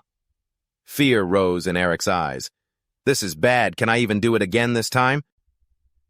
At that moment, someone appeared in the alley with a deep voice. "You guys again?" Hearing the voice, the group immediately turned their heads. Seeing the newcomer, they immediately panicked. The newcomer was, of course, Den. He waved hello, "Hi there." In an instant, Ernest felt like he was alive again. Den walked in front of the group of bullies, making them fearfully step back. Right after that, in the narrow alley, the continuous shouting and blaming from those rowdy kids could be heard. But Den didn't care and calmly stood there. Den was thinking about how to handle this situation. He looked around. "There's no one around here right now, so I'll teach them a lesson." Thinking this, Den immediately cast magic. In the blink of an eye, magical arrows hovered in the air. Seeing this, the rowdy kids panicked even more and began trembling.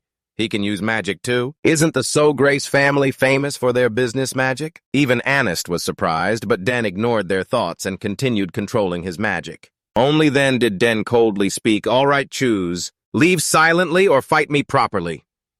These words turned the faces of the rowdy kids pale, blood drained from them. After a while, cracks appeared on the walls of the narrow alley. Even the ground suffered the same, and the rowdy kids lay sprawled on the ground, writhing in pain. They were beaten so badly their faces were swollen like pigs' heads. But Den didn't care and took Aric away from the alley. Aric was very grateful, thanking Den repeatedly. Not caring much, he suggested, "From now on, let's start training together." This made Ernest a bit puzzled, while Den calmly said, "You said you wanted to defeat Brown someday." Ernest then understood and stammered, unsure what to say.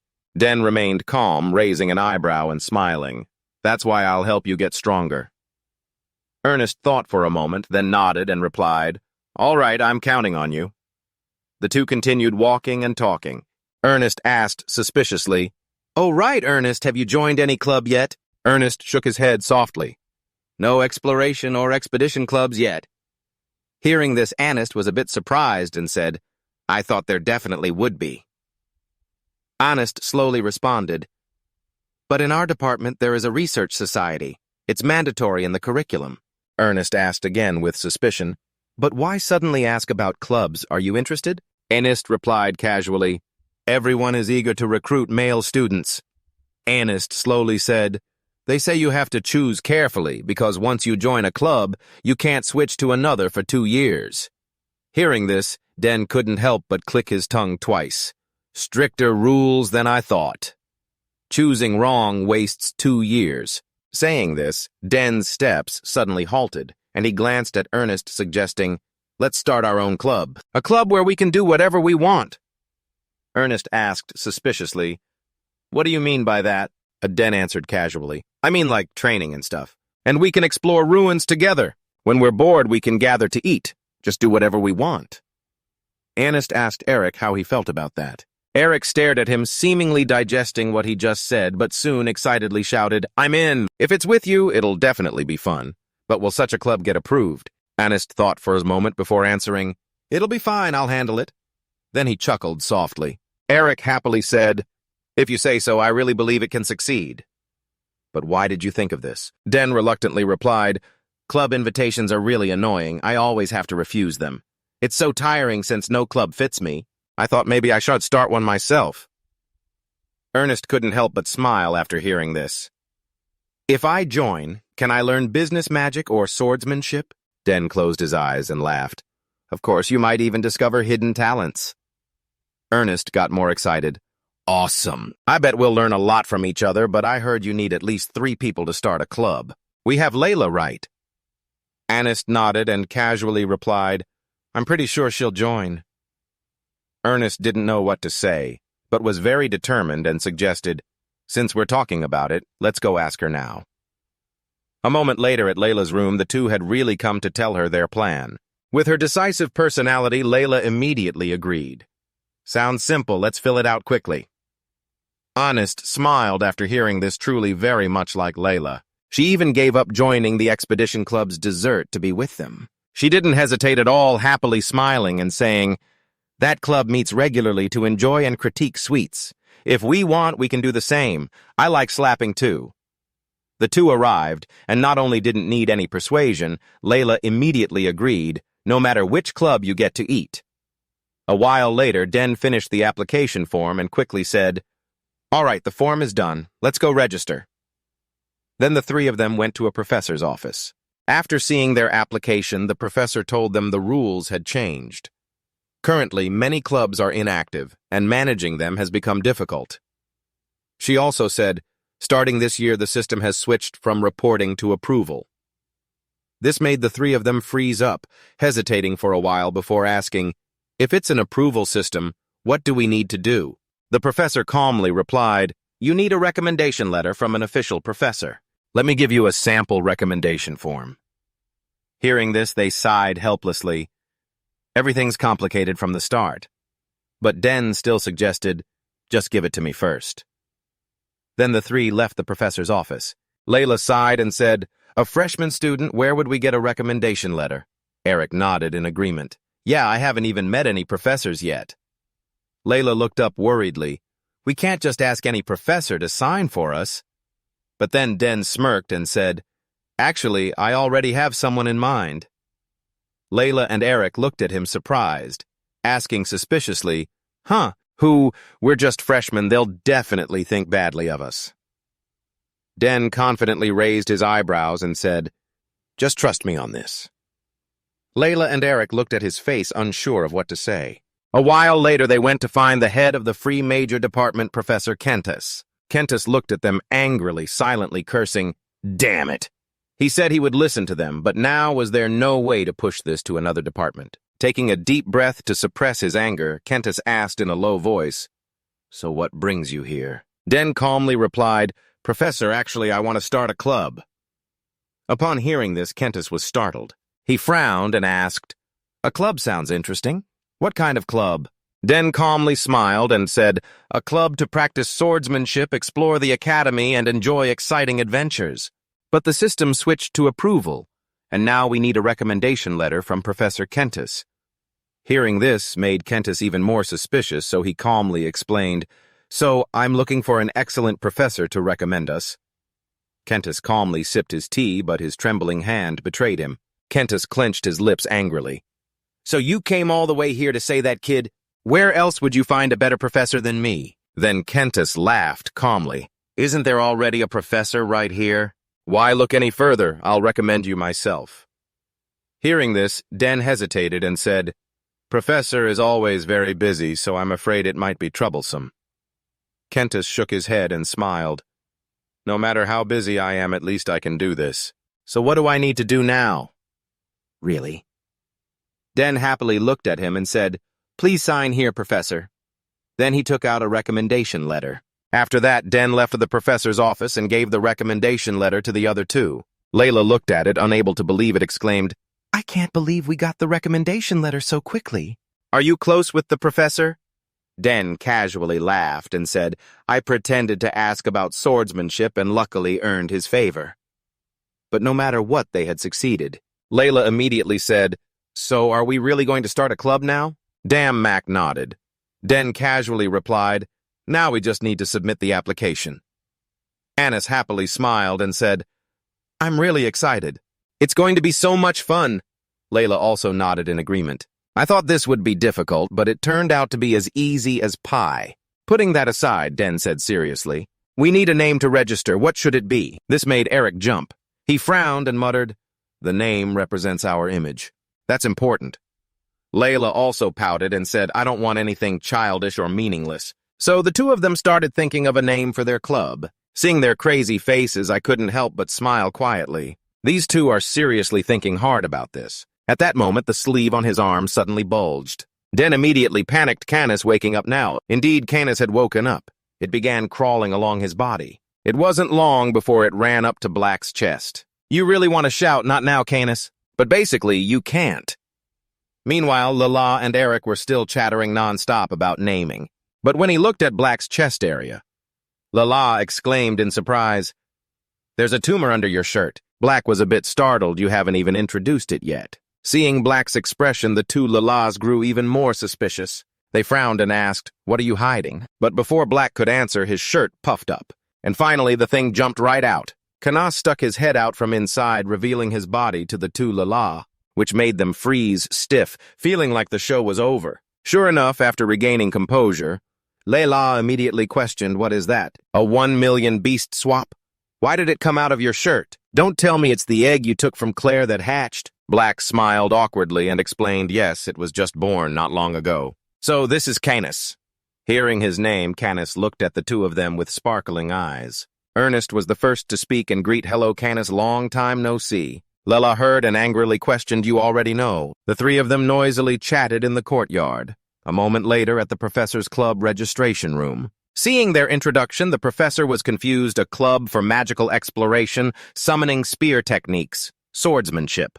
This was the name the three had come up with earlier. The professor asked again, "Are you really sure about this name?" The three nodded directly and admitted, "Yes, please accept it." After receiving approval, the three went out. Layla angrily said while walking, "Are you crazy? Never name anything again." Black glanced at her suspiciously and asked, "Didn't it sound good?" Lala discontentedly scoffed coldly, "No, absolutely not good." Black smiled helplessly, "Haha, don't worry too much. We can always change the name later." Meanwhile, in Tamaric's room, Dio had come here.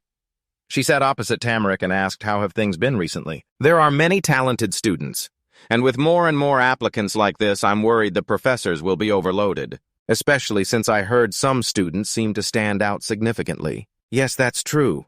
Tamaric nodded slightly in agreement, but inwardly panicked. The matter in class spread out so quickly already. Dio squinted at him, slowly opening her mouth. "I heard your class had some interesting events." "I'm not trying to interfere with your class, just curious." Tamaric put down his teacup and shook his head. "No, of course not. The thing is, you're the head of the department, so it's understandable. You said there's a very remarkable student even better than Clare. That's quite a surprising story. Deo nodded slightly. It must be Denso Grace, right? I personally accepted him for enrollment. At this point, she also put down her tea. She raised her eyebrows and smiled. I heard you promised to write a recommendation for him. Because the special admission requires 2 letters. I think I'll write the other letter. Tamaric looked surprised. The head of the department is writing it personally. Deo nodded slightly. He clearly has the ability. How could I just sit back? Tamaric heard this and angrily cursed silently, such a cunning snake. She's trying to grab everything for herself. Thinking this, his hands under the table clenched into fists. Right, she's always been like that. He was the one who lowered his guard. While Tamaric was pondering, Del frowned and asked, "Are you worried about something?" That startled him. When he reacted, he shook his head not at all. Deo smiled softly, pursing her lips. "Is that all? And when you finish writing the letter, let me see it. After all, we should be honest with each other about this." Fiercely biting his lip, Tamaric reluctantly nodded, of course, achieving the goal. Deo immediately said, "Then I'll take my leave first." After that, she stood up and left the room. Watching her back, Tamaric clenched his teeth in anger. He sat silently there, his mind beginning to think. Does Deo think he will just sit still and let things go this way? She's trying to pull him to her side. But this time, Tamaric won't let that happen again. He has to win that genius before her.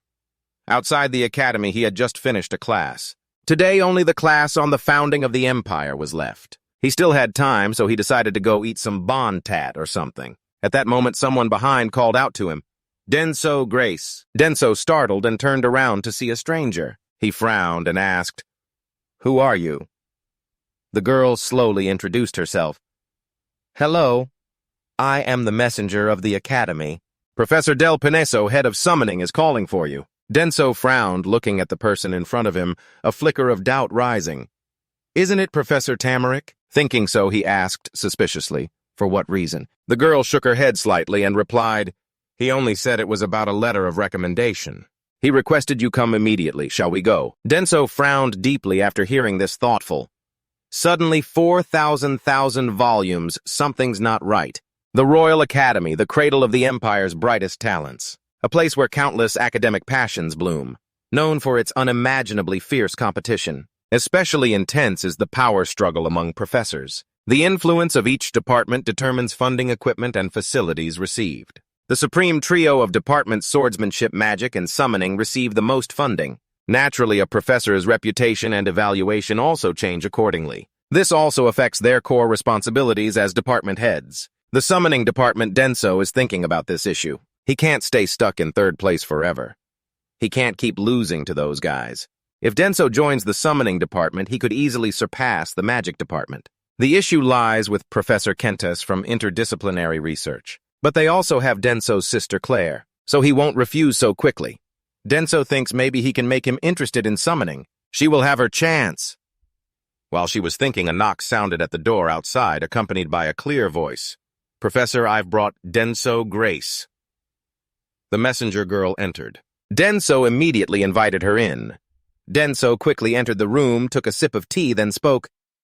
"Student life is very busy, isn't it, Denso?" Carefully replied, "I still have a lot to learn, so I'm approaching everything with the mindset of a freshman." Hearing this, Deo couldn't help but smile softly. "You're too humble. The desire to learn is a commendable attitude.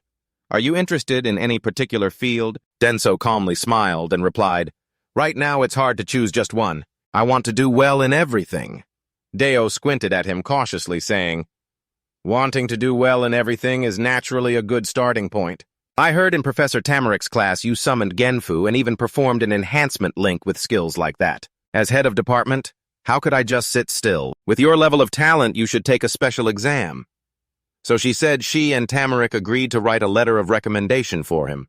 Denso politely nodded in thanks for the favor. Ignoring his cold attitude, Deo continued smiling and said, "Writing a letter of recommendation for a student outside the summoning department. This is the first time I've done that. Your talent is that rare." So he didn't rush to answer, feeling she was about to get to the main point.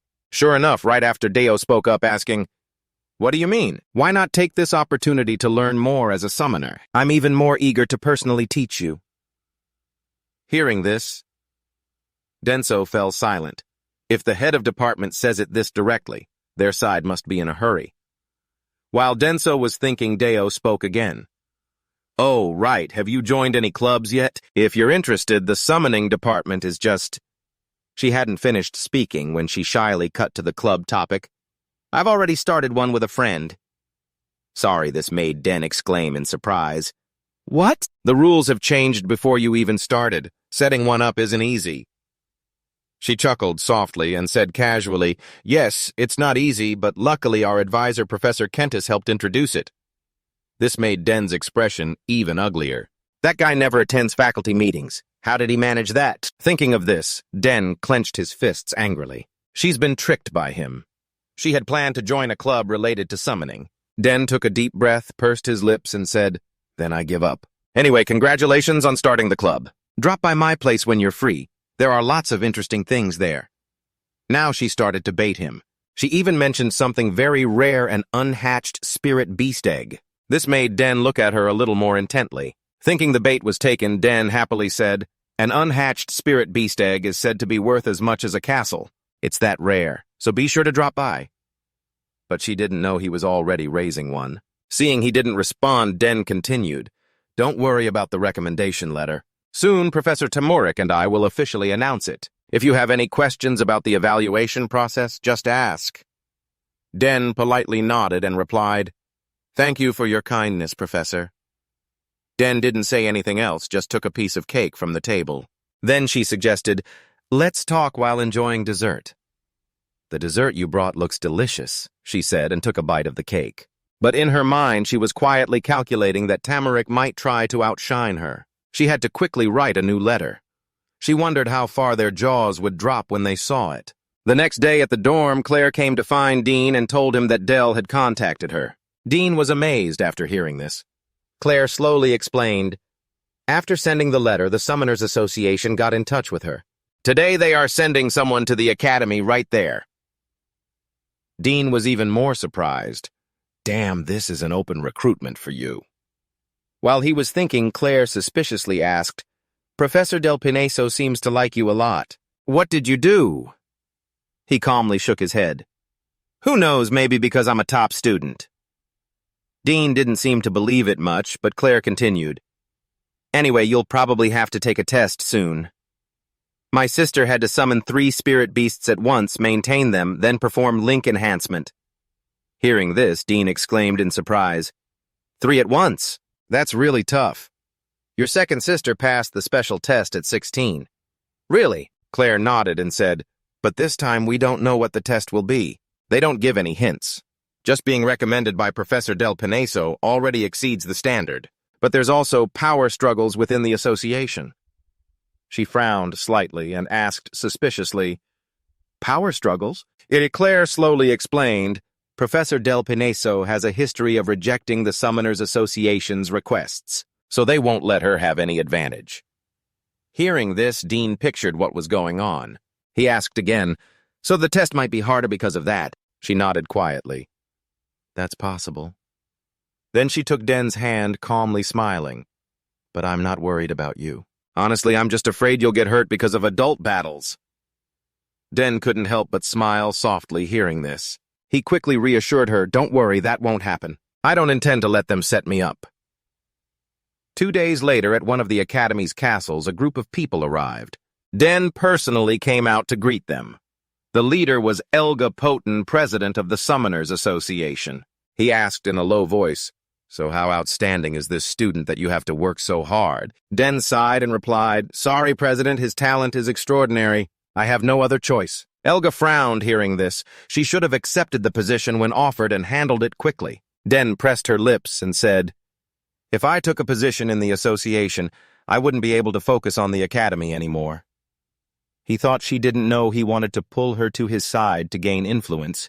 Because of the association's greed, Den almost died after being pushed into risky missions. Ko briefly hid the dislike in his eyes and said warmly, Then please follow me, let's talk as we go. The letter has been sent, so we must temporarily agree. Accordingly, but Elga didn't like this kid at all. He walked while asking, So Dancer Grace, I heard he summoned a 5th grade Genfu and even successfully performed a link enhancement, and during the interdepartmental exam he linked with many of her memories. Slightly nodding in acknowledgement, Elga continued. His ability is extraordinary. It caused quite a stir in the association. I didn't expect the younger brother to outshine the older siblings. Isn't that why he's on par with the Guardian? Hearing this, Deo awkwardly said, I'm not sure if he's on par with the Guardian, but you'll understand after seeing it yourself. Elga squinted at her and said gravely, We will strictly evaluate the special selection as always. Yes, I understand. Deo calmly nodded just as their group entered the academy. The students were shocked when they saw them, whispers immediately spreading, What's going on? The Summoner Association is here. So what? Ignoring the whispers, the association's group went inside. After a while, Deo excitedly said, This is where the test will be held. Hearing this, Elga looked up to see a spacious, well-maintained building in front of them. After a moment, he spoke in a low voice, Excellent, let's go in. Inside the building was a large training arena already prepared. He immediately introduced himself. I am the youngest son of Count Akin Sogres, Lord of the Southern Region, and head of the Sogres family, pleased to meet you. Then politely bowed. Moreover, standing before a figure like the chairman of the Summoner Association, he showed no nervousness, which made Elga unable to help but admire. Impressive, unbelievable, you're only 14 but have such spirit. Now you understand why they hurried to send the recommendation letter, he thought, and then introduced himself. I am Elga Poten, chairman of the Summoner Association. I've heard about you already. You are highly praised, but this test won't be easy. Calmly nodding, Deo replied, Yes, I am ready. He realized Elga was only pretending to be friendly, but didn't seem very pleased. At that moment, Elga glanced at his subordinates and ordered, No need for long talks. Start immediately. Get ready. Hearing this, Deo hesitated and asked, I wonder what the chairman has prepared for us? Unfortunately, Elga didn't care and walked forward to say, Whether you pass or fail is up to me alone. Any form of cheating will not be tolerated during the exam, remember that. Yes, I understand. Deo nodded calmly. Elga squinted at him and said sternly, Good, then I look forward to seeing your unique skills. Then the test begins. As soon as he finished, he raised his hand to the sky, and his subordinates outside began forming a magical array. In an instant, the place was enveloped by powerful mana flows. Seeing this scene, Deo fell into deep thought. The amount of mana kept increasing, but those people didn't stop. They continued summoning mana until the area was enclosed by a magic circle, then stopped. Only then did Deo realize this. Deo's expression was also serious. They had activated a magic circle to protect the main hall, which meant no chance at all. At that moment, Elga stepped into a magic circle. A powerful mana surge began rising at his feet as he constantly chanted incantations. When he felt the mana was sufficient, Elga suddenly shouted, Answer the call! As soon as he finished, mana exploded toward the sky. When the light gradually faded, a giant body appeared there, a spirit beast with thick fur. Deo took a few steps back due to the mana burst, inwardly impressed. Indeed, the chairman's mana is overwhelming. He hadn't expected the test to be on this scale, but what shocked Deo even more was the terrifying spirit beast before him with its massive body, fierce cloudy eyes, sharp claws on all limbs, and mana surrounding it. Deo saw the spirit beast and exclaimed in horror, No way, that's a 3rd grade Antares summon. Her eyes were filled with disbelief. She never dreamed Elga would summon such a fearsome spirit beast for the assessment. Deo, inside the magic circle, was with 2 others and a beast, but Deo had to directly confront that spirit beast. Deo squinted at it. Now he understood why Clare was so worried. At that moment, Elga spoke solemnly. Because you are a talent of this level, it should match your caliber, right? Don't you think so? He said they could use any weapon they were comfortable with, control Antares by any means. This is the special entrance exam task. Hearing this, Deo clenched his teeth in anger. That old man clearly wants you to fail. He totally wants to humiliate you. Elga, of course, didn't care about Deo's thoughts and continued. But with your amazing talent, there's definitely nothing to worry about, right? Of course, if you're scared, you can still retreat right now. However, Den responded coldly, No, I'll take the test as planned. These words left Elga stunned, not knowing what to do, but Den didn't care. He quickly summoned his own space, then reached inside. Den had something suitable for this moment. Very quickly, he pulled out a weapon and was extremely satisfied with it. This is what your father gave you on your 7th birthday. Because the spirit beast in front of him is huge, it will have many weaknesses. So the plan is to strike quickly and then retreat. Seeing the weapon in his hand, Elga couldn't help but feel impressed. He uses a spear, truly worthy of the Source Count lineage. But just as he finished speaking, he noticed something.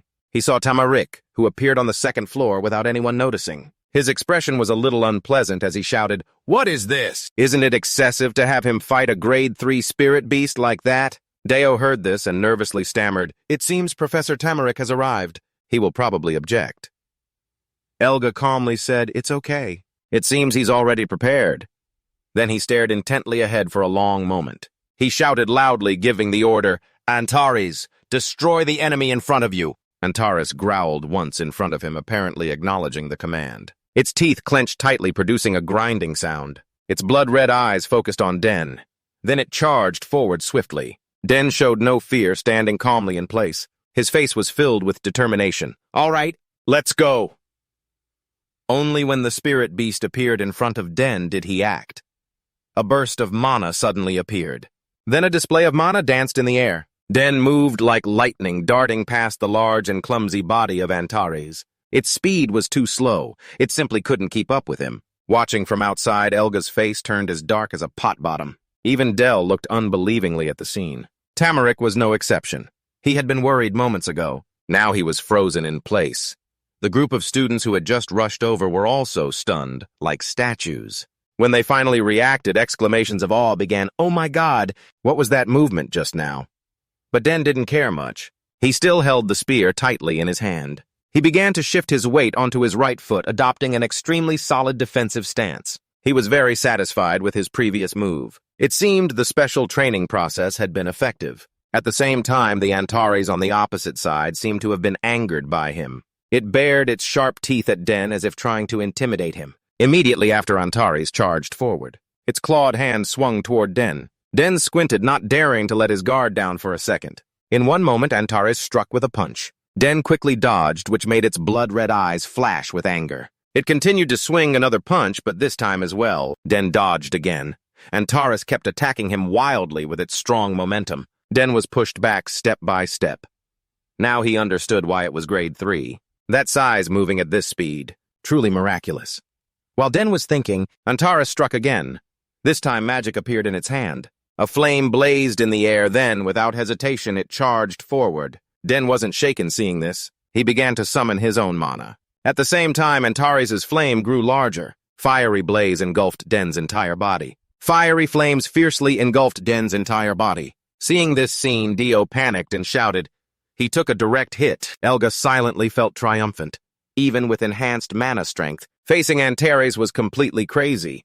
The quick end to the test seemed predictable. But inside the blazing fire, Den had not fallen yet. Regardless of the heat engulfing his body, Den gripped the spear tightly in his hand, then began to spin it in a circle. Before long, the flames began to weaken. Taking this opportunity, Den also lunged forward. In the blink of an eye, he was right in front of Antares. "All right, it's time to finish this." Thinking that Den summoned mana into the spear again. Very quickly, a stream of mana appeared around him as a warning. He dashed forward like the wind. Den stabbed the spear without hesitation. It immediately struck Den's body, but he used the spear to block the finishing blow. Den would use what his father once showed him. Focus mana into the spear to create a single-point explosive blast. At that moment, Den lunged forward. His spear pierced Antares' belly. The spear, empowered with strong mana, pierced through the beast's belly, causing it to howl in pain, throwing its head back. But Den didn't let go. He still held the spear tightly, trying to stab deeper into Antares' body. At this moment, the mana on the spear grew stronger. Before long, a mana explosion erupted. As a result, Antares lost a large chunk of its body. Seeing this, Den was very pleased and smiled. But Antares did not fall. In its hands now appeared 2 large flames. Antares raised its head and roared angrily. Outside, Aric watched this scene with a somewhat grim expression. Elga was no exception. He didn't think Den could hold on this long. watching Den's absolutely cinematic performance. At this point, the initial group of trainees hesitated but soon began whispering, "Amazing. The beast's attack almost didn't hit, and what's that mana?" At this moment, the flames in Antares' hands grew larger. In the blink of an eye, they spread over its entire body. Antares was extremely furious, its eyes full of fiery rage. It bared its sharp teeth and growled at Den. Then it began to attack. Facing Antares' fierce momentum, Den could only dodge, leaving every place he passed shattered by Antares' fire. Dust flew everywhere, but Antares didn't stop. It frantically used fire to attack Den. It seemed truly enraged. Den didn't dare slack off, focusing on countering Antares' attacks. Then at this moment, something happened that confused Den. His spear had fallen. At the same time, outside the building where the test was held, Kentis was running frantically toward this place, muttering repeatedly, "Could I be too late? I don't understand why they chose such a remote place to hold the competition." Then Kentis pushed open the door and stepped inside. But the scene before him stunned him. He saw the barrier around the test area. His eyes involuntarily narrowed. Kentis whispered in horror, "What did they summon?" Waiting until he got closer. He immediately recognized it, disbelief uttering, "Oh my God, a 3-star level Antares inside the barrier." Den's spear had knocked Antares away. Although Antares still had a wound on its waist, it wasn't serious. Den squinted at it, unable to help but feel impressed. It took a hit but was unharmed, so normal weapons can't injure it. Thinking this, Den sighed deeply and sincerely apologized to his father, but in the end he had to use a sword. Immediately, a sword appeared in his hand. Den raised his eyebrows, looked at Antares, and said with a smile, "Let's start round 2. Seeing the sword in his hand, Elga was surprised. Using a sword again. Awkwardly, he looked at him and stammered, "But it's understandable this is a special kind of test, a bit unusual, so it's normal." Elga only nodded slightly without saying anything. What surprised him was that Den remained unusually calm, showing no intention of dodging the attacks. His stance looked as if he had experienced countless battles before. Dio squinted at Den, only now truly realizing his abilities. At the same time, Antares lunged at Den once again, its claws glowing with brilliant fiery flames. Den was not afraid. He calmly swung his sword to counterattack. His speed was so fast that the naked eye could barely catch it. In just a moment, he revealed his true skill as a swordsman. He stepped back 2 paces to gain momentum, then charged forward directly at Antares, but he noticed that Antares was no pushover. After a few moves, it shifted from power to speed, responding precisely to each of his attacks. Moreover, both of Antares' hands were enveloped by Den's fiery sword energy, making it difficult to pierce through, but of course Den didn't get discouraged. He fought back while thinking of ways to counter. At that moment, Antares threw a punch, so Den didn't dare to slack off. He quickly used mana, his speed so fast that in just a moment he had landed several blows. Den wanted to crush Antares with ancient magic, but too many people were watching and Antares gave him no time at all, recklessly charging forward. Thinking this, Den couldn't help but smirk. Well then, there's only one way. Meanwhile, outside, Elga and Del were still observing the fight. Del's expression grew more serious. She hurriedly spoke, "Chairman, this is too dangerous. If a student gets injured, there's no way to avoid punishment." Elga heard but didn't reply. Del grew more urgent, pressing her lips together. "I will immediately enforce a recall." Then magic appeared in her hands, but at that moment a sudden shout rang out. "Wait, keep watching." Deo, startled, turned his head to see who came and exclaimed in panic, "Professor Kentis, when did you arrive?" Kentis didn't answer calmly, saying, "I understand your worries, but it seems Den has already found a way to deal with it." Meanwhile, inside the barrier, Den was now rushing like the wind, his sword constantly swinging. Suddenly, a stream of magic appeared before him, and in the blink of an eye, a magic array manifested. Den charged forward with his sword wrapped in energy, along with the magic array moving faster than lightning past Antares and leaving several sword cuts on its body, especially on its legs. Antares threw back its head in pain, howling, its body staggering and collapsing to the ground, trembling uncontrollably, unable to move anymore. Seeing this, Elga gasped in horror. He combined swordsmanship and magic in the blink of an eye. Kentis teased from beside her, "Perhaps you should summon something stronger." Hearing this, Elga clenched her fists in anger. A 3rd-level spirit beast should have been enough to throw Den off, but he exceeded all my expectations. Below, after the old islander stood up, Antares continued summoning fiery flames to attack Den, but Den smirked.